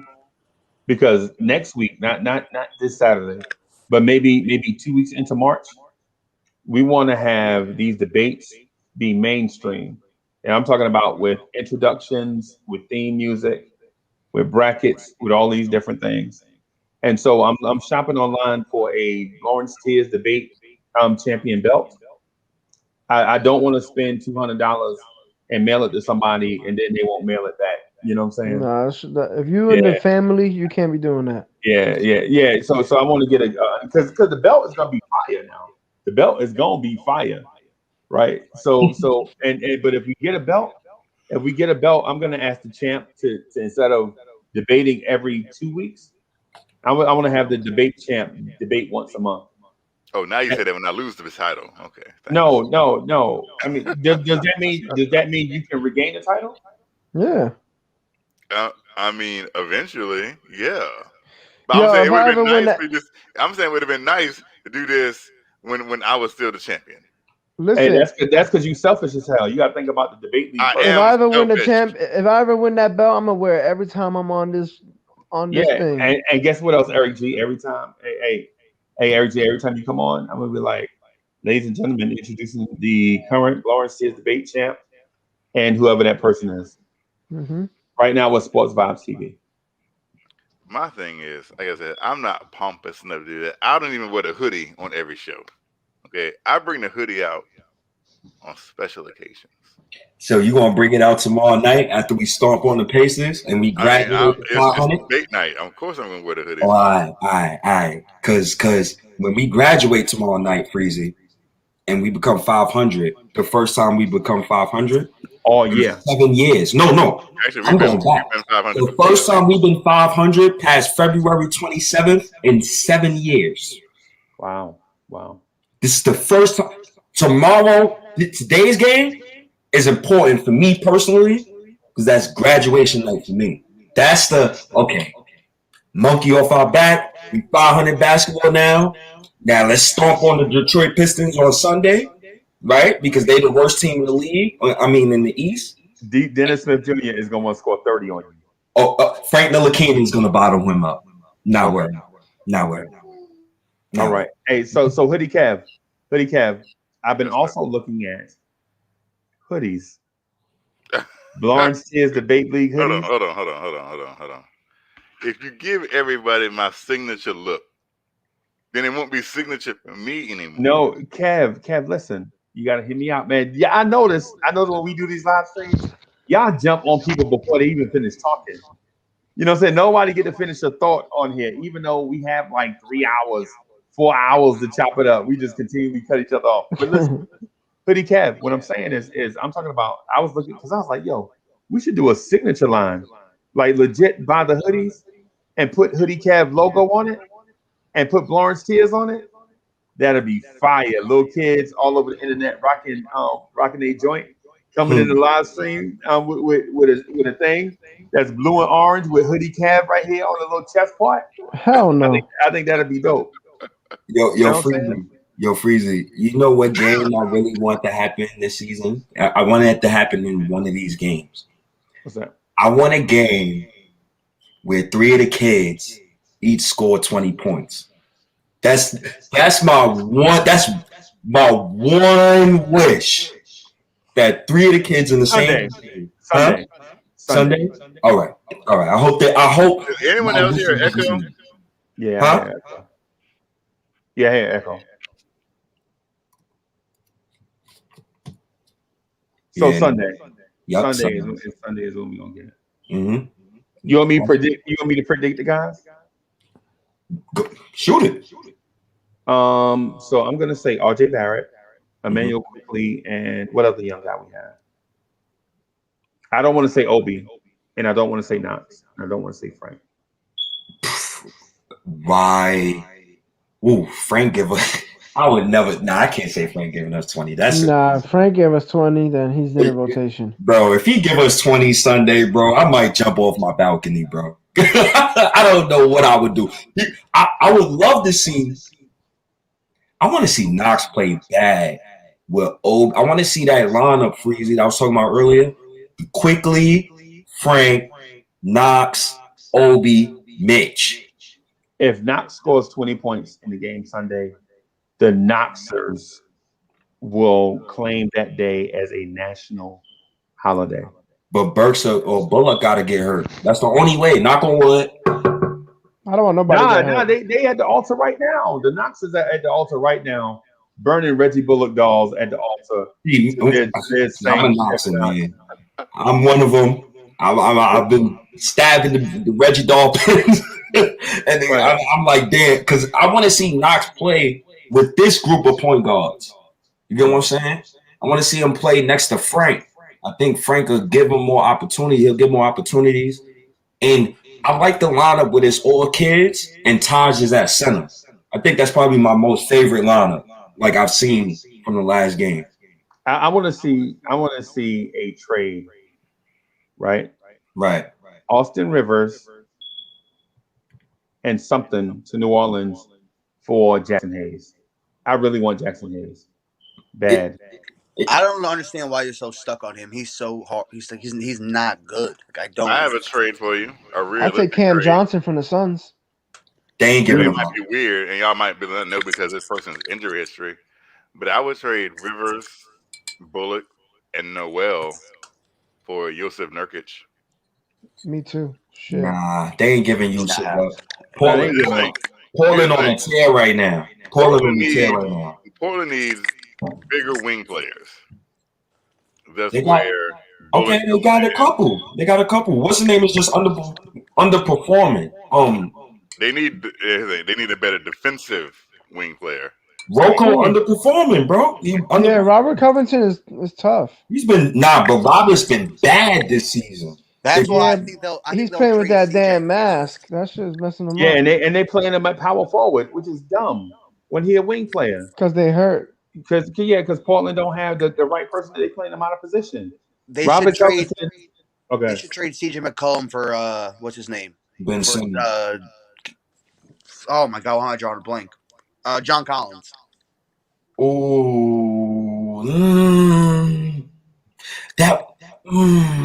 They need. That like works, but it doesn't. Kev, so Hoodie Kev, I'm gonna step off for a minute, man, to go take something for my back. I'll be right back though. But listen, this might be a time to talk about Kevin Knox. Hopefully not. I don't want to talk about Kevin Knox. I'm fine. Look, I haven't even said that much this evening. I've been letting everyone else eat. Kev. Right, so I'm good. Oh, you have two Knoxes on the show at the same time, and y'all don't even want to unite. I heard there was some infighting in the Knox fan club, but I had no idea it was to this extent. I was gonna say Knoxers unite, but I don't know if y'all will show up. But if I say Frankers unite, cats will wake up out of their bed and come on the live stream and talk about Frank. Yo, Knicks fans love Frank. The Frankers have been in comas this whole season. Hey, why you talking? Kev, you know why I'm a Franker, Kev? When y'all dysfunctional. Word. But yo, Kevin, you know why I'm a Franker? This just for me personally. I watched guards come in the Garden year after year and destroy us. So for me, when Phil Jackson said, I want a big guard who plays defense, I was attracted to it. So when I finally got to see Frank and his defense, I'm like, okay, I'm not used to this type of defense because we was all offense every time. And I just wasn't used to stuff like that. Like, I'm not used to a guy who's team first, who's foreign, who always want to pass the ball. Like, he overpasses, but plays hellish defense. I'm not used to that, bro. You know what I never understood about Frank and this whole lockdown defense kind of thing? Because I don't think that I think that's so misleading. It really is. You'll see a highlight of Frank stealing the ball from Luka, right?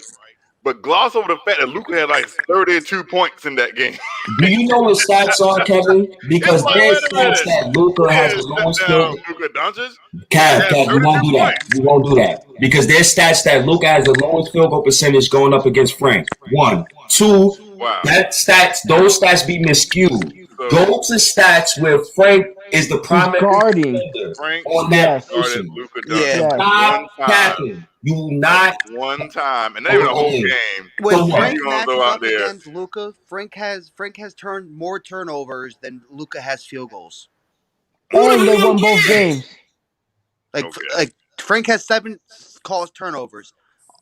Luka only has 6 made field goals when being guarded by Frank. I look at the box score like he had 32 points. Yeah, who else was guarding him? Who else was guarding him, Kev? Well, that's the coach's fault. Now it's the coach's fault. It's not Frank's fault. That's not the point of Frank offense. on him more. Switches to get your man off of him. That's what happens.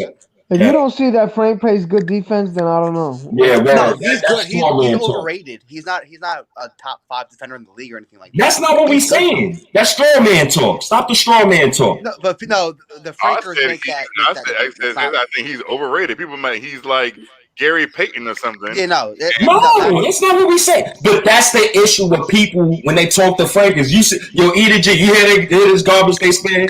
They say, "Oh, Gary Payton." Nobody said that. No. I didn't say that when I said what I liked about Frank. I didn't. Plus, he doesn't even get enough time to get that opportunity to show that he can do that. Yo, Kev, I just sat here and watched Kevin Knox, and I'm a Knoxer.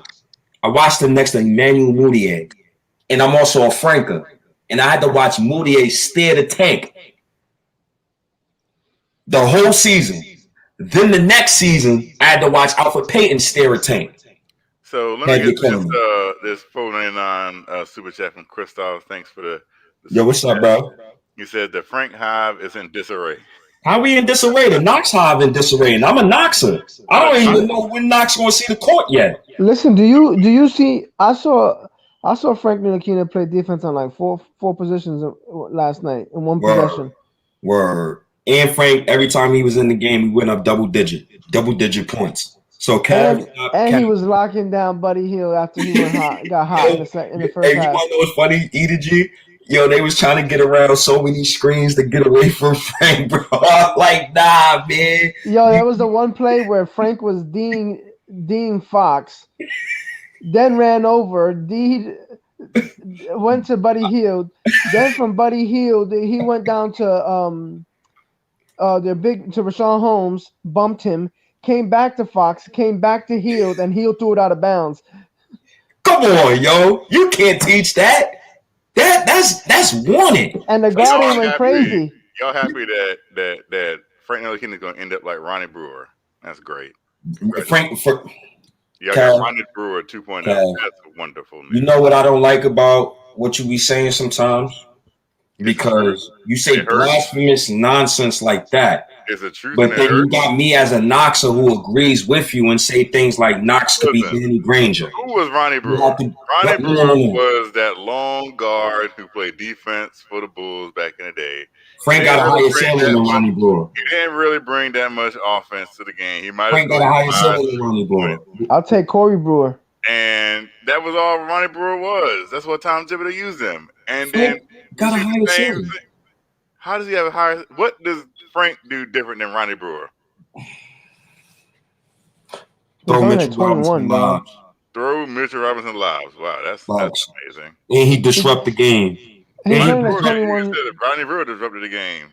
He didn't disrupt like Frank disrupt. Stop capping. You talking the game. I don't understand that. Yeah, you watched the game yesterday. What happened when Frank Ntilikina came in the game? I didn't see that much on a run. You didn't watch the game, Kev? I mean, I watched it, but I didn't see anything that Frank did that was that we was already up a lot by the time. No, he was not. And this man argument that you pulling right now is ridiculous. Let me go back and look at the score. When so you look stupid. Go back and look. Frank took a massive charge when they were coming back. We scored 38 points. We scored 30, and I remember we scored 38 points in the first quarter. It was like a 70-point quarter. Let me go look and see what the score was when Frank Ntilikina checked in the game. Hold on, y'all go ahead and continue. The Knicks were up by like 5 or 6. Yo, E to G. Yo, Kevin is so hurt that Knox is not playing. He goes through Kevin Knox. Like this. Look what he's doing right now. This is what kills me about people, right? No, what kills me about Kev is that he complains about the young guys not playing. And when the young guy's not playing, not the one that he wants to play, he bugs out. I have no issue. And I said last night I was happy to see Frank on the court last night. And I was the first person to say I was happy to see Frank on the court last night. But what did you think he contributed? Because I give arguments about something. And then because other people don't like it, they'll throw, I just don't want to see Knox. Like that's no. Do you think he contributed? Every time I say something that's contrary to what people believe, they feel like it's all about Kevin Knox. And like y'all are actually sounding pretty weak when y'all say that. Like y'all really need to come up with something new Other than I'm just upset I'm not seeing Kevin Knox whenever I say Would something you? that disagrees from what everyone else thinks. I have a question. Do you think that Franklin Ntilikina played well yesterday? That he contributed to winning? Like he was a part of the reason they won? Everybody who played was a part of the reason they won. Oh my I didn't God. ask you that. That You doesn't can't- make any sense. Do you think it would have mattered if Austin Rivers took Frank Ntilikina's minutes? No. Stop, man. It wouldn't have. No. Because Wait, what? Ntilikina is not the All right. reason Reggie Bullock hit 5 threes. Kev, Okay. Alec Burks, but yo, y'all gotta It's stop, not the yo. reason Y'all Alec gotta Burks- stop. It's not the reason Alec Burks had 24 points. Yo, Alec Burks was on the court with Frank. You're killing me. what? They closed the game in the fourth. We was watching the same game. Frank was Alex there. Burks, and by the way, Alex Burks only had like 5 points. Word until that What are you moment. talking about? Alec Burks hit 5 3-pointers. He had 5 points into the fourth quarter when he scored 19. Then he went crazy. So Frank being on the floor made Alec Burks score in those ISO situations. They What weren't are you ISO. saying? They weren't all ISO. 4 of them were. No, they weren't. Yo, y'all hate Frank so much. It Three of them basketball judgment. Catch And and y'all, shoot. it makes y'all say stupid takes like that because y'all we watching the same game. I hate when people do stuff like Catch that. and shoot That's from the corner scary. on 2 of them. Yes. Frank Ntilikina's 5 again, points. So what? It's how not about did scoring. Frank Ntilikina, can you ask me, how did Frank Ntilikina impact Alec Burks hitting a shot? Bro, oh my God. What type of straw man question is that? That's moving the You goalpost. just said That's Frank what you just said. Ntilikina is the reason Bro, Alec they Burks hit weren't a all shot. ISO. Burks wasn't going all ISO in the four. That is garbage. When What are he you hit talking about? threes, that was because Frank Ntilikina did it, right? Yo. It's like Oh, Angels. no. You remember that movie Angels in the Outfield? I know what I Where watch. the angel was like helping them hit and field and everything. So that's Frank Ntilikina. Chad, I guess he was the y'all angel talk in to the garden Kevin. last night. Chad, y'all because talk to Kevin Buzz. Frank No. Ntilikina This is straw the man reason- nonsense. is the reason Alec Nah, Burks hit yo. 5 threes.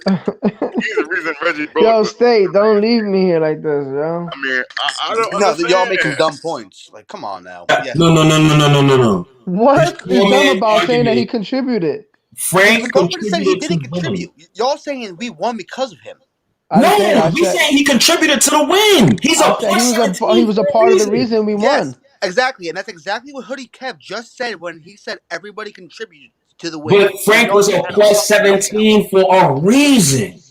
Y'all weird, man. You're weird because y'all watched the same game we did. We all got eyes. Y'all Just hate because like you that. watch Hold basketball, on, you hold know on. what Let me you're get to watching. this. Go on there, arguments. Get out of here with Because that you watch dog. basketball doesn't Hold mean you on. know what you're watching.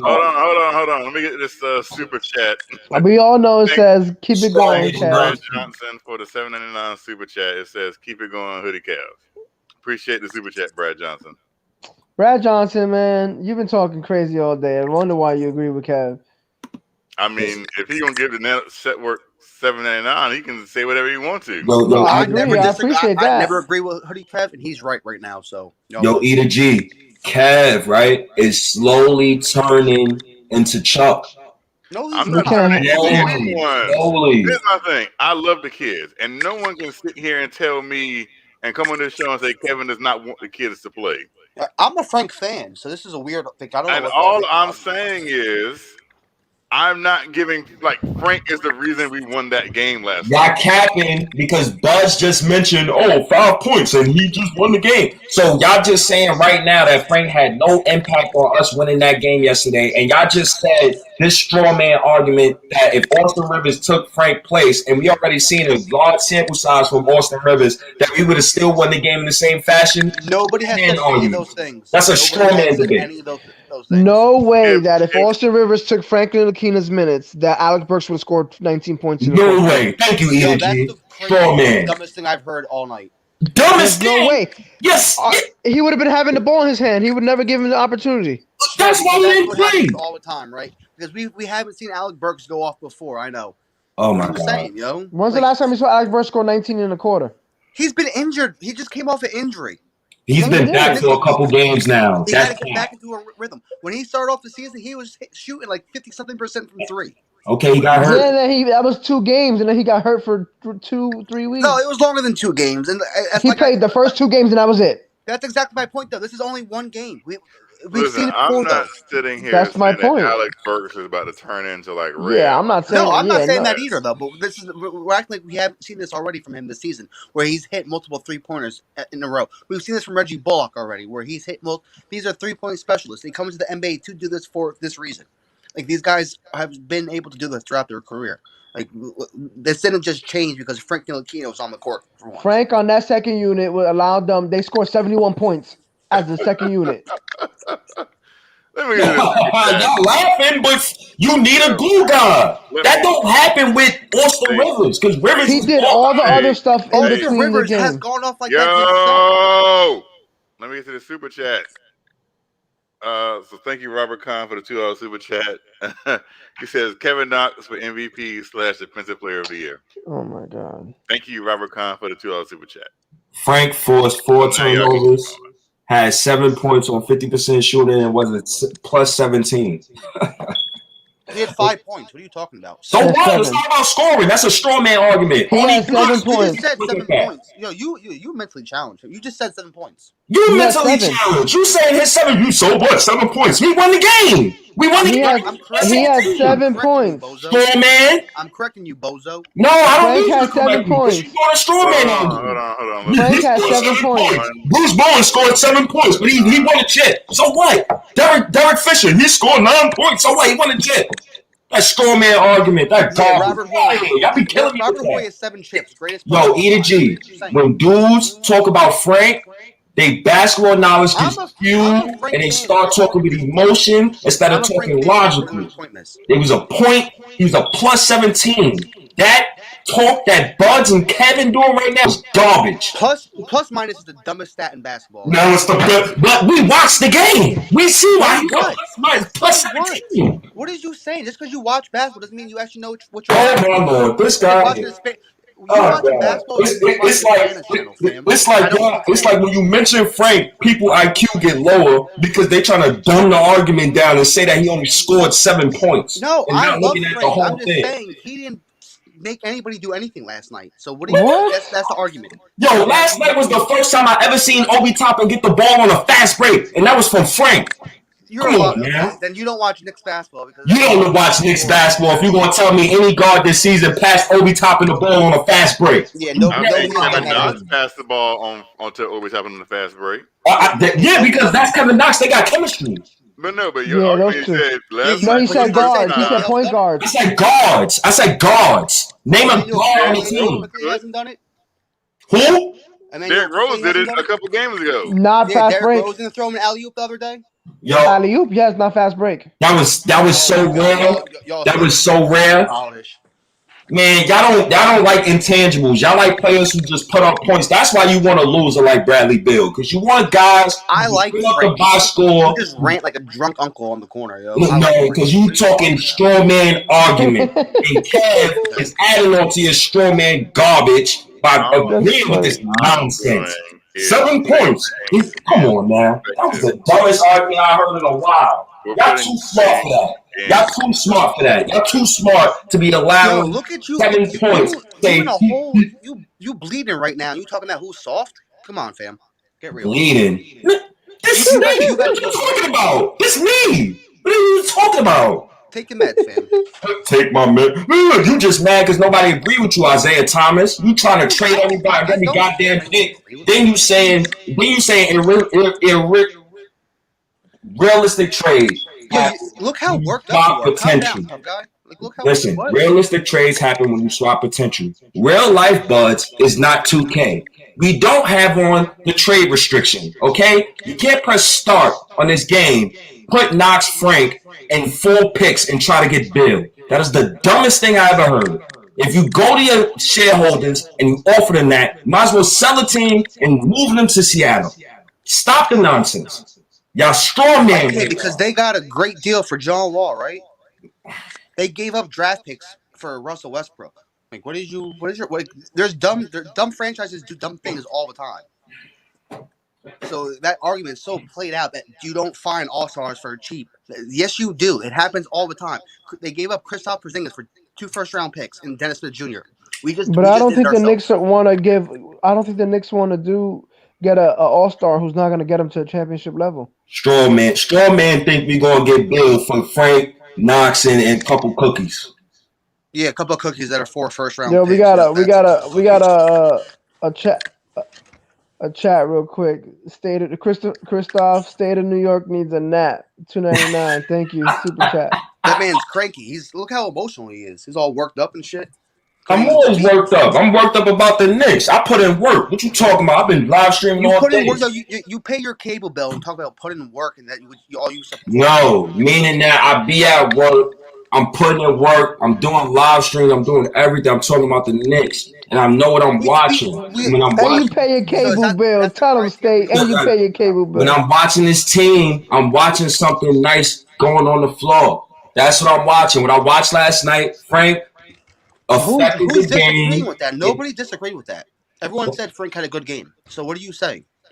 Now you're moving the goalposts. Oh my God! I've been said Frank had a good game. That's not the point. Bro, you just sat up here and said you scored 7 points. So how do you affect the game? No, I said Frank did not make. So now you're saying no.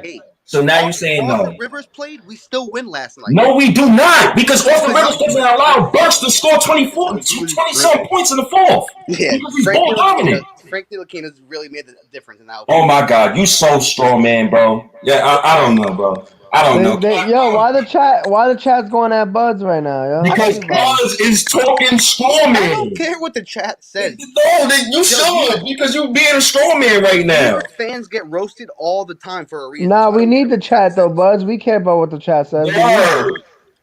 Cool. Now you get personal. Look, the Buds tripping. Man, look, chat no. He tripping. He drunk right now. That's all right. What personal did I say?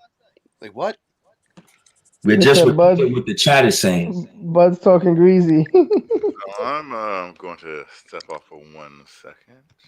Saying Frank Ntilikina made the difference last night is he was a difference maker. He was a difference maker. Stop the straw man. No. You sound like garbage. Buzz, if he didn't play, the Knicks would have not won by 20. Was the difference maker. And why did quickly go off? Why did he go off? What? Why did he go off? Because he put that working in the gym by his damn self. That's why he went off. Because. Oh my God. Because him and Frank were able to play Frank off each other. Ntilikina, who he's known for 6 months, has made him a great basketball player. So quickly and Rose wasn't working the past few games, and then when Frank gets inserted in the lineup next to him and Burks magically has 24 points, and quickly has 25, and Burks has 24. He has 20 plus points in the fourth, and you're saying that they could have did this with Austin Rivers when we had a large sample size of them. Frank Ntilikina being on the floor made Alec Burks season high by 1 point. That difference. Yo, you is drunk. You is drunk. Straw man. I don't even know. Straw man. You don't even have an argument back. You just keep saying straw man. That's all you can say. Yes, because I don't have a brain. You don't have a point. I don't have a brain. Yeah, Buzz don't know what intangibles is. Okay, you right, Sparks. What intangibles are, bro? You know 5 words. Listen, intangibles are important though, and he has those things to win games. Believe me, I know. I like Frank, so this is not about me trashing Frank. I like Frank Ntilikina. It's the fact that he did not make the difference in last night's game. We were winning the game regardless last night. Frank Ntilikina did not make the difference. Straw man. So what I'm saying is that game we would have won that. What I'm saying is we would have won that game by like 4 instead of 20. No, we weren't. They're the worst defensive team in the So why we didn't score that many points with Alfred Payton and Rivers was in the first game? Because they're the worst defense in the team all year. We only hold on, Buds. They were the worst defense they're the worst defense in basketball all year. And the first time we played them, we scored 94 points only. We also shot 37% from the field. Oh, now it doesn't matter though. We shot 37%. Yeah, Frank Ntilikina played 5 minutes in the first half. Did he? Yeah, strong man. How many points did he score in the first half? How many turnovers did he have in the first half? We scored 79 points in the first half. He played what? 5 minutes maybe in the first half? Who? Frank. Yo, this guy here. He played 5 minutes. Yo, you hear him? You hear him, E-to-G? In the first half? Yeah. He played like 5 minutes. Yo, E-to-G. He gotta stop. Chris Stapps. Chris Stapps, shout outs to the super chat. We appreciate you, brother. How many minutes did he play in the first Thumbs half? up. Hold on, Buds. Tell me. The super chat says, upon further review, Buds needs a nap. Apology state. I appreciate you, King. How many minutes did Frank play in the first half yesterday? Oh God, Strawman, you said 5. You should know. You said 5, Strawman. Yeah. So and you said I was wrong. So give me the fucking answer. Oh, somebody's mad now. Oh, because I Listen, cursed. Yeah. I know, Okay, give me the answer. I Come on. know he played like 23 for the game, so I'm sure he didn't play 14 minutes. I'm sure he didn't play 17 minutes in the second half. Well, he played the end of the third to like halfway through the fourth. So that's only like 8 minutes. He played 23, so that means he played more minutes than that in the first. He watched the game. He Yeah, played right. in the second quarter. When did he came in? He played like 5-6 minutes in the first half, yo. How many did he play in the second half then? 18? So he came out with what, like 6 minutes left in the first half, or did he finish the game yesterday? Huh? He came out for how long in the second half? In the fourth quarter. He played most of the fourth quarter yesterday. Yeah, but there's only 12 minutes. Yeah. And He didn't play the whole fourth part of quarter. the third quarter as well. Yeah. So that's like 14 minutes right there. So he played like 7 minutes in the first half. I said 5. That's not because I'm off 2 minutes. I said like. Let's calm down. Act like I'm just making up numbers. Bro, you just said 5 minutes, bro. You say you played like 5 5 minutes in the first half. Yes, that's what I said. All right, Like that's 5 minutes. false. Let me see. Straw man debate. This is what I'm talking about. This garbage. Straw man debates. This is garbage. I'm looking up right now to see when he came in. Yo, chat. E to G. Cav. Yeah. Uncle Freezy, if you're watching. When people have a conversation about Frank, the IQs get lowered. Because it depends on who you talking to. Because if you're talking to a guy like Buds who mentions goofball nonsense like, oh, he only scored 7 points. I can't speak to you because that's not fact. And I watch every big game, and I watch him twice. I might watch him 3 times.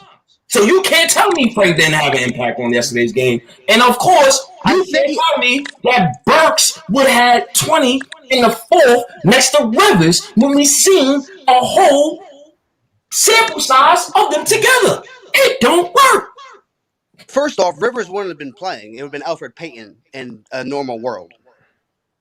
And we scored 94 points the first time we played them, and we lost. Yeah, a team shot 37% altogether. We shot 50%. Why did we shoot 37%? Straw man argument. This is what I mean. Straw man argument when these are the facts. What are you talking about? What? And the facts was Alfred Payton and Rivers was in the rotation. Yo, Brad, hold on. Shout out to the super chat, Brad Johnson. $14.99. That's big. This is to shut Buds up. Strong work, State. Yo, I don't know. All right, so Frank came in the first quarter with 1:30 left, and then. You sure he came in with 1:30 left? Yeah, I'm on the minute thing by thing right now. The game cast. Yeah, the plays by play thing. Yeah. Look. Let him go. E to G. Let him go. This is why this is. You can look it up. He literally came in with 1:31 left in the first quarter. Mm-hmm. Yeah, 1:31, and then when did he come out in the second? That's what I'm looking for right now. He played 5 minutes. Okay. He's at 7 minutes right now so far in the first quarter. I'm up to, and then he came out. So, okay, he played 7 minutes because he came out with 5:09 left in the first quarter. So, 8 minutes. So I was off by 3 minutes. My bad. Yeah. So they put up 79 points. They put up 79 points though. That's a big difference. It is. It's off by 3 minutes. I mean, 3 minutes is big in the NBA. That's sure. That could be 8 possessions. Sure, especially how the Kings came back. Well, they scored. They came back, took the lead. They were dropping. They had that one little stretch and they put up 7 points in like 30 seconds. Yo, Brad, I appreciate your super chat. Man, I don't know what type of cap nonsense I've been hearing for the past 30 minutes, but it's disgusting to me. It's not right. It's blasphemous. It's sensitive that because it's I said Frank Ntilikina didn't change the outcome of the game yesterday. You got crazy. I said Frank had a good game. I said Frank did all that, but it doesn't change the fact that we still win yesterday. No. We said Austin Rivers replaces Frank, right? Also, So we Rivers, saw here, Elfrid Payton doesn't right matter. here, We it still says, win. listen, real quick. Ryan Green said he played, Frank Ntilikina in the first half played 8 minutes and 46 seconds. So that's pretty much 9 minutes. Thank So you. Buds was off by 4 minutes. Was it 8 minutes? Oh, I didn't see. I didn't even pay attention. Like 8:50. We know. I didn't pay attention. We know. I just counted and corrected myself. Don't act like I wouldn't have paid attention to all of it. I wasn't. I just Straw man. I corrected myself. What are you talking about? Like, let's get real. I understand that, and when somebody's wrong, I you admit to gotta being hold wrong. up So to what are it. we saying? But you still wrong because you're not admitting to Frank was a part of the reason why we won in one of the No, because he Okay. did not make the difference. Okay. Yes, he did, disrupting passing lanes. Mind you, Elfrid they had Payton does every that time too. he was, every time that he came into the game, the Knicks were only up by single digits, and when he left the game, they were up by double. Yeah, that's part of his plus minus because Alec Burks snapped. No, Yes, he didn't play the whole half. He didn't play the whole fourth quarter with Burks. he played majority of the fourth quarter with Burks though. What was the fourth quarter? I'm gonna look up the play-by-play for the fourth quarter. He Go ahead. He played, but he got out of the game. They brought in RJ. They brought in Randall. They had Burks, Rose, and Taj. To finish the game? Nah, that was it. To finish the game, it was Not Rose. to it was all the finish kids game. out there to finish the game, wasn't it? It was Quickly. It was Rose. It was Randall, RJ. At what point? At what point in the I fourth? stopped playing the last minute, to be completely honest. I didn't even pay attention. That was probably like the last 2-3 minutes because I know the majority of the minutes in the fourth it was Rose, Burks, Frank, Randall, and Nerlens. So I'm just saying like when people talk about Frank, the conversations get emotional because these straw man debates come up and they bring up box scores instead of talking about the impact. For example, E to G, remember both of Frank's offensive charges he got? Yep. Didn't that change the momentum? I said Frank had a good game. I didn't say Frank played bad. Like, you're taking this way out of proportion where I'm acting. You're not. Yeah, I'm not but saying think Frank about played you bad said by it didn't any change means. the game. Think about the moments he took the charges. I know he had a good game. I'm not saying that. We still win yesterday without him, though. To say we don't is crazy, yo. Whether it's Elfrid Payton or Austin Rivers or Jared Harper, for all that matters, we win yesterday. Everyone was hot. Nah, now you're bugging. You said Jared Harper. Derrick Rose started off 7 for 7. Emmanuel Quickly was 12 for 12 from the line and scored 50% in the game and dropped 25 points. Julius Randle was 5 for 5, had 25 points and 14 rebounds and 5 assists or 4 assists. RJ Barrett was 5 for 8 or whatever it was. Like, everyone had, Alec Burks snapped. Like, everyone had a good overall game yesterday. Just you take Frank out and put in Austin Rivers. It doesn't change. Even Reggie Bullock had over 10 points. What was that? And Reggie scored over 10. Yeah, like everybody performed yesterday. Yeah, I wonder why. And yes, Frank put players in good opportunities to get always easy 2 points in the fast break. I'm not to allow Quickly to play ball handle. Yeah, but to take anything away from the other guys is wild. To say that Frank is the reason why that happened. Nobody said that. You said Frank is a part of the reason. Straw man debate. You said that. I said Frank was one of the main. You said Alec scored 24 points. Oh my god! Straw man. That's what you said, and I'm saying that's a wild statement. I said Frank was one of the main reasons why. You held my words about 5 minutes to such heart. I can't take your words out. Like, come on. Frank was one of the main reasons why. Probably the main reason why we kept the lead. No, he wasn't the main reason why, yo. All right. Whatever guard on the roster played instead of him yesterday, we win that game. It doesn't make a difference because he played. I bet you. No, because those guards would just shoot. They wouldn't pass. They wouldn't pass. No nothing. No defensive rotation. No taking charges. And yes, not taking charges. They too were going against the worst defensive team in the NBA. Why can't? Yeah, but that team came back. They were only down by like 5. Why couldn't Austin Rivers have a hot game? Because the last time we played them and we had Austin Rivers and Alfred in the rotation, we scored 94 points. So Taj Gibson hit that 3 yesterday because Frank was on the floor. But that was already a busted game. It was over. Word, Yeah, like but that was for fun. but that's the point. We were winning. The starters came out hot. We were playing well as a team, regardless. Yeah, of but Frank you being got to or think not. about the starters came out hot and scored 38, but they gave up 31, 33. Yeah, we So it's still not like gave it up was a 100. blowout game. It wasn't a Frank blowout. Ntilikina's great defense, and he played great. I'm not taking anything away from Frank, but he played 23 minutes, and we still allowed 120 points. The pace yesterday was faster. Yes, Because the 27 starters to was 4. playing trash defense, bruh. And they would have came back. We've seen the starters let go of leads just to retain They almost them. did come back. Yeah, Yeah, so did the And then Timberwolves. Frank though. came in. So did and the the bench Timberwolves. started destroying them. Yes. That's not the point. That is You're the acting like point. this is a one-off time that we've seen the starting unit give up a lead just to retain it. Like it's happened before. Correct.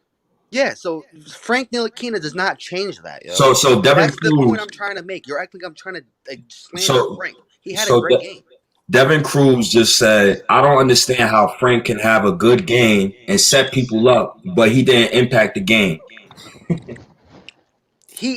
You're saying impacting the game and winning because of him are two different things. Yes, you can impact the game. That's what having a good game is. But that doesn't make him win the game for us. If he's you guys are saying if he doesn't play yesterday, we don't win. You said if Austin Rivers plays for him, we don't win yesterday.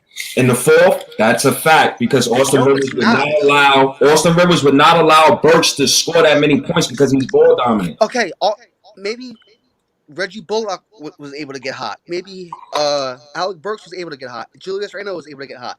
Emmanuel quickly was able to get hot because they faced the worst defense in the NBA. Maybe Frank Ntilikina would have got hot. Austin Rivers gets hot too. Yeah, well, they should have got hot last game when they scored 94 points, brother. Yeah, and the team as a whole shot 37%. The team last night shot, 56% from the floor and 50% from 3 as a unit? Like, come on. You cannot keep... I don't like to blame one loss on an individual player, and I'm not going to give a win to an individual player either. Unless it's like a Julius I'll give him Randle all shot to Randle. 4 All the points wins or to something like that. Randle. What? All the wins go to Randle. Yeah, that game yesterday, Big Dog Randle, Frank. Oh, yeah, he played great. And it was and another Burks. quietly great game because you didn't even notice it until you looked at the box score and you're like, oh, wow. Yeah, I mean, he's a stud, yo. Yeah, Big Dog Randle. I know people don't think he's a star, but I think he's growing into a star. He's only 26 years old. He's young. He's about to become a star, yo. I'm serious.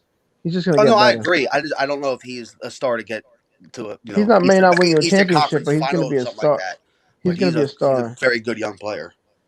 He's gonna be a star in the league. Maybe not a get you a championship star, but he's gonna be someone that you could put with a star, another star.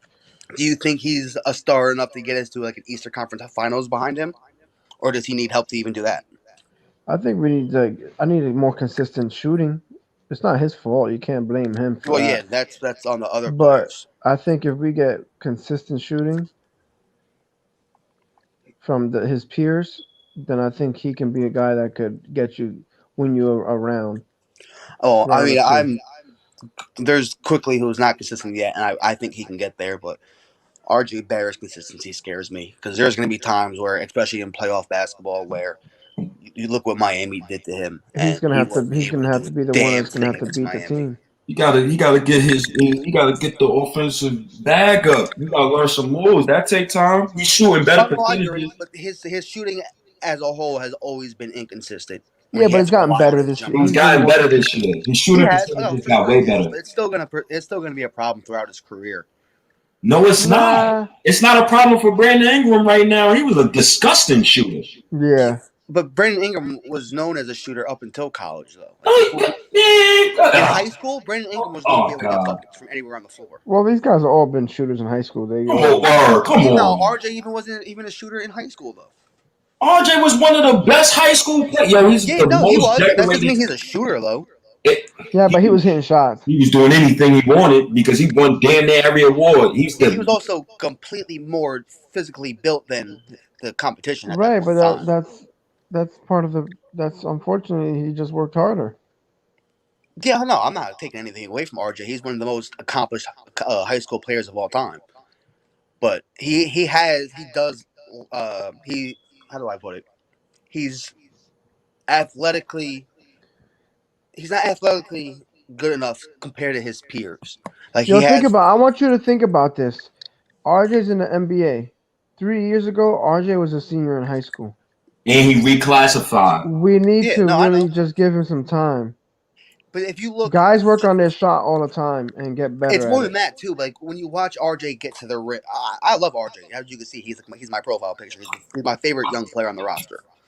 But when he gets to the lane and gets to the rim, he has problems finishing against either more athletic big men or against big men that he can't bully.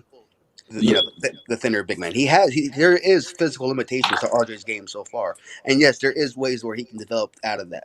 But there is there is flaws in his game that you don't know if he's if he's able to iron them out or not.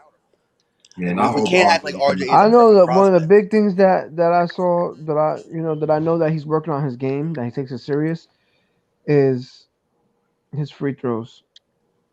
His Yeah, defense that's too. huge for his touch. He's Defense. gotten much better with the free throws. That's how I know he's working on his game. He's gonna get better. His shot looks better, even from 3. I'm not even so concerned about his shot. It's the finishing around the rim that concerns me more than anything. Just because No, he has his that's moments. supposed to be his bread and butter, and he's struggled at times at the rim. And he doesn't get called, so I know that's part of the issue. But there is times where you gotta finish that, man. Oh my god. All right, yo, listen, fellas. I'm hitting the bed, yo. Yeah, me too, fellas. Yeah, it's 3. I didn't realize it was 3:30 yet. It's almost 4 o'clock in the morning. Is tomorrow's game at 7:30, or 8? I think it's 7:30. Let's see. The chat It's at probably 8. knows. It's at 8, Yes, 8 o'clock. and then they play what time on Sunday is at 8 also, Oh, we got it back to back. too. and Yeah, then back to back. 8:30 So. on Tuesday. No, we don't play Yeah, Sunday. yes, we do. Yeah, we got back to back. It's Indiana. We play And then Indiana Detroit. 8, Detroit at 8, and San Antonio at 8:30. Oh yeah, no, my bad. It's Pistons. We about to win all 3 of these games before half. Yeah, we play Pistons on Sunday. I don't know about San Antonio. We're gonna win all 3 of these, especially at San Antonio. So I'm scared, yo, Kevin. I'm not gonna lie to you, bro. I mean, I'm scared of the second half schedule. It's how are you brutal. afraid of the second half schedule, but you think we're gonna beat the Spurs? No, yeah, no, that has nothing to do with it. I'm scared not about the teams we're playing per se, just about the trips we gotta take. But we're going to Detroit and San Antonio. Yeah, I'm not worried about that. I'm talking about the 6-game West Coast 2 times, 2 6-game West Coast trips. I'm not talking about going to Detroit. I'll fly to Detroit in 2 hours. Yeah, the schedule is weird because we also have a stretch where we have 7 games in a row at home. Which is great, but then that means you're going to be on the road for a while. Yeah, but I don't understand why they couldn't figure out how to break it up a little bit more. Because the Rangers play there too. Oh, true. So they have to coincide it with the Rangers hockey schedule. Yeah, I forgot about the Rangers in the hockey season. And now that they're having fans back, and the NHL's not in the bubble anymore. Yeah, and the Rona stuff. I wonder if they go back to a bubble for the playoffs. Nah. Now that they're letting more fans back in, they gotta make all the money they can with these. Yeah, that's why they got that NBA Top Shot scam going. I'm trying to go to a game soon. I'm going to. I'm gonna go to the Memphis, because I'm in North Carolina right now. I'm gonna go to the Memphis and the New York game that we got. How far of a drive is that? What? How far of a drive is that? From me, it's like 9 hours. I'm in Charlotte, but I'm gonna take that trip. That's wild. Why don't you just drive to New York then? Yeah, you know what? That is a I didn't even think I'm. Yeah, that's like the same. Honestly, it's the same thing. You could drive 9 hours to the city and be. Funny thing is, I looked too, and I was like, you know what? I'm actually closer to Ohio than I am Memphis, and Tennessee and North Carolina, they border each other, so I didn't even think about it. And I looked at the distance. I was like, oh, that's wild far. But I figured it was a lot closer because Tennessee borders North Carolina. Yeah. But yeah, it's completely on the other side. I didn't realize Tennessee was that long. All right, prediction time. Kev, tomorrow's game. What happened? Prediction time for tomorrow's game. Win or loss? I don't know. It's a tough game. It all depends on which team comes out and if Alfred The Payton. only thing I like is that Indiana got to travel and they got to play back to back. Yeah. We win 108-99. Randall has 30. RJ has 18. Quickly has 20. Rose has 14, 15. Yeah, around there. But we need somebody else. We need another player. Frank maybe with like 7 or 8. Yeah. Frank probably plays just because I don't think Peyton plays again tomorrow. I also think I really think this is trying to get Frank's trade value up. If we're being completely honest, I really don't think Frank has a future here, just because no one. Frank's my favorite of the young players from the previous regimes. Regime. So this is not me trying to diss Frank. I got a Frank jersey and all that. I just don't think this front office has any ties to him at all. And We'll see. We'll see. I think it's, All right, fellas. I think Knox is safe. I don't think they have any intentions on trading Knox. I'll watch because y'all. he's I'm the about to lay Kentucky. down. All right, yo. I just text Freezy because I was like, I'm about to head out too. He's always doing this when it's time to end the show. Yeah. Freezy's always usually back on around this time. Oh Lord. But yeah, I think Knox is safe out of any of the guys, just because they just because he has the Kentucky connections. I believe so. I actually think they would trade, even though Begley said the other day that RJ is viewed as untouchable to the front office. For some reason, I think they would trade RJ before they would trade Knox for some weird reason. There you go. Yeah. Yo, Freeze, did you hear that the other day though from Begley when he said RJ is untouchable? yeah. I don't get that vibe though. Freezy, when you was going, you made like $25 on super chats. Oh, hey. So Kev, I appreciate you because I guess you the man. They like hearing the velvet voice. It wasn't me. I don't think it was me. Whatever. Maybe some of them might have been me, but yeah, it was me. I gotta come on here more often, Freeze. I'd make you a bunch of money. Let me ramble and piss some people off. They'll donate to tell me to shut up. Yeah, that's crazy. Yo, but man, I'm gonna wrap up. Man, my back been hurting, so I went in there and took something for the back. Yeah, mine is too. It's raining out here. Oh, that's right. You're in North Carolina too, Freezy. Yeah. For some odd reason, I've had this lingering headache for like 3 days now, and I don't know what's going on. And I can't keep taking Tylenol extra strength like pills. Yo, it's because y'all eat meat. When you eat meat and animal byproducts, man, it gives you those weird things, man. I mean, dog, I promise you. So Kev, how much you weigh? About 140, 145, maybe? Oh God, thank you so much. 147? That is so maybe? kind of you. So if you get off that meat, man, I'm lying, right? I literally probably weigh 100 more pounds than that. Get out of here. So anyway, you get off that meat, man, you'll be about 138, shredded up like Bruce Lee. Freezy, I literally weigh like 238, like 240. Your lying ass off this man. I'm really not. I promise you, Freezy. I'm gonna get on a scale and I'm gonna take a picture of the number and I'm gonna send it to you. No, don't send it to me, man, because I'm really like a big guy. Like I'm pretty solid. Like I'm fat. Nah, man. I used to go to the YMCA, but last year when they closed the gyms and everything. Yeah, I haven't played basketball in like a year and a half, and it's getting it's so funny. I was one of those people like, I'm gonna go to the gym when they open. I was so mad. Like they need to open up the gyms. Come on, Governor Cooper, you need to open up the gyms. And then they open up the gyms, and I was like, you know what? Maybe not. I ain't ready. Wait, a little bit. Everything calmed down. Yeah, that was me. Yeah, yeah. My thing was for my cardio, because what I used to do, I like to lift heavy and then swim. And I know it's like way like the complete opposite of what you should be doing. Like exhaust your muscles, get to the point of muscle failure, and then get in a swimming pool. Right. So, but that was that's my thing, right?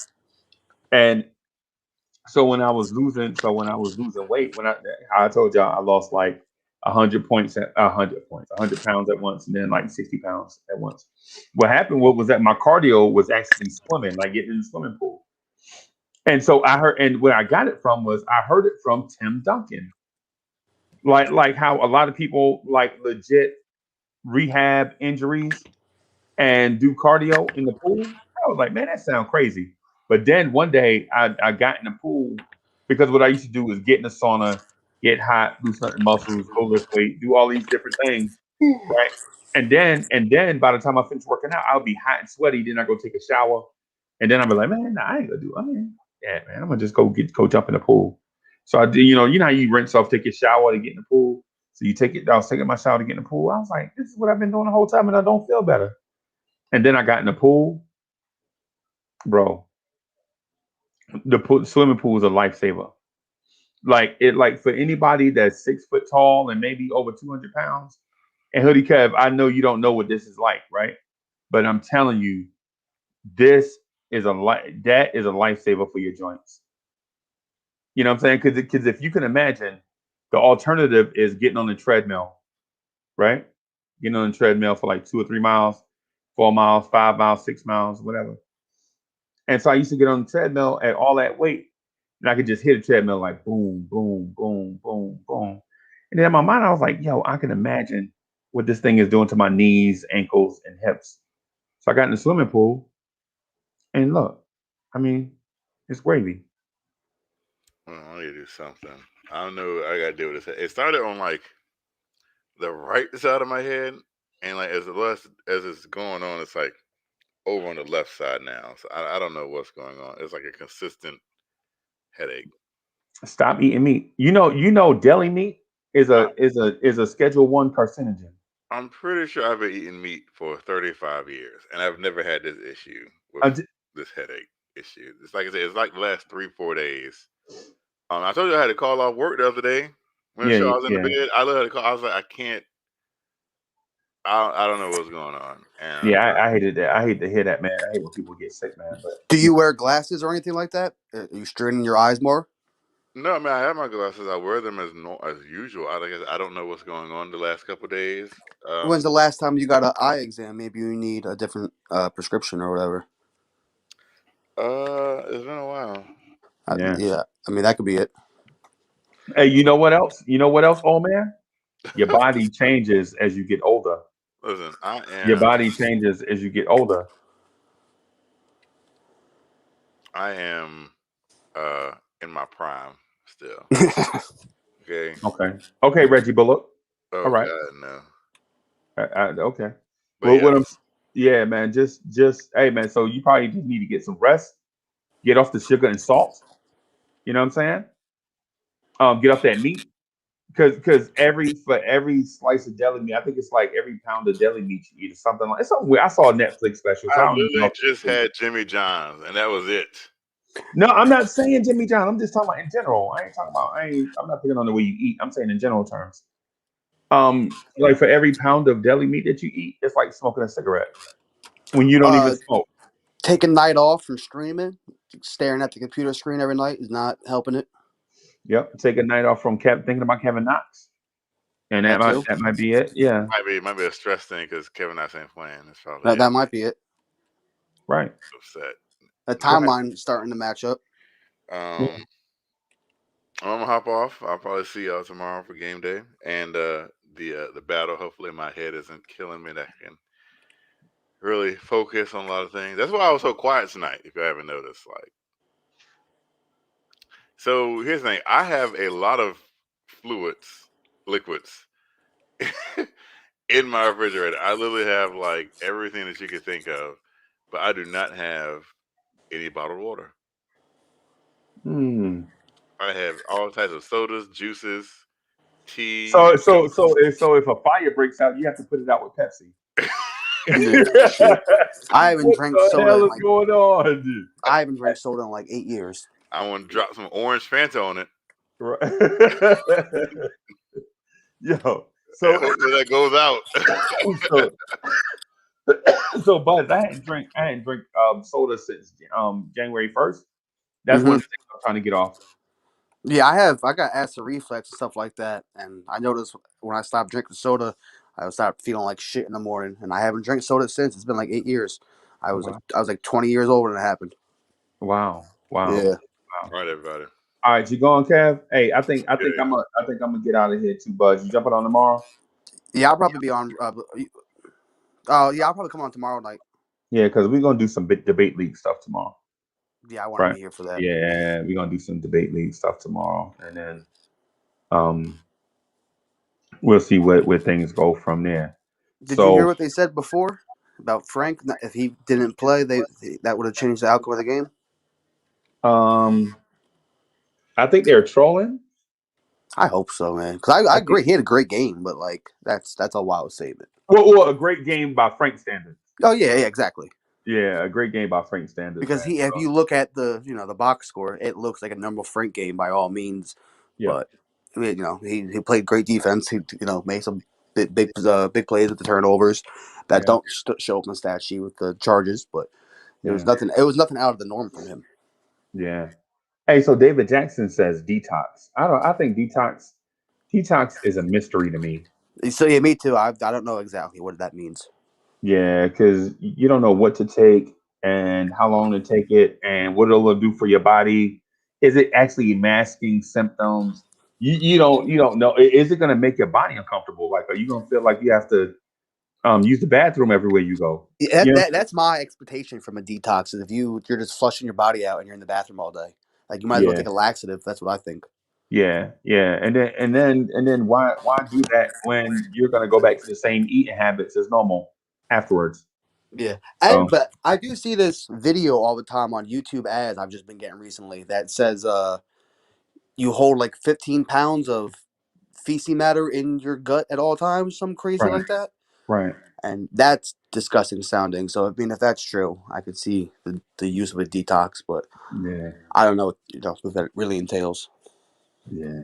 Wow. But all right, Freezy, I'll let you tomorrow, man. Man, you leaving? Oh man, you wimping out. All right, man. We're gonna Oh end no, it. we keep going. You were just breaking it up, so I mean, I'm down. I'm not really. I'm gonna get out of here, man, because me and Hoodie Cav are gonna do some pick and roll, some pick and roll podcast tomorrow. And so it's gonna be a busy day. It's like my legit only day off. So we got a bunch of stuff that we gotta do. So I'm gonna end it now and then I'll holler at y'all tomorrow night. Are you doing the morning drive tomorrow? Yep. Or today? Yep. Okay. And like in like what 5 hours? I'll be not even. right back here. Yep. Yep. So all right, man. I'll holler at you later. All right, Freezy, have a good night, man. All right, you too, man. All right, Peace. later.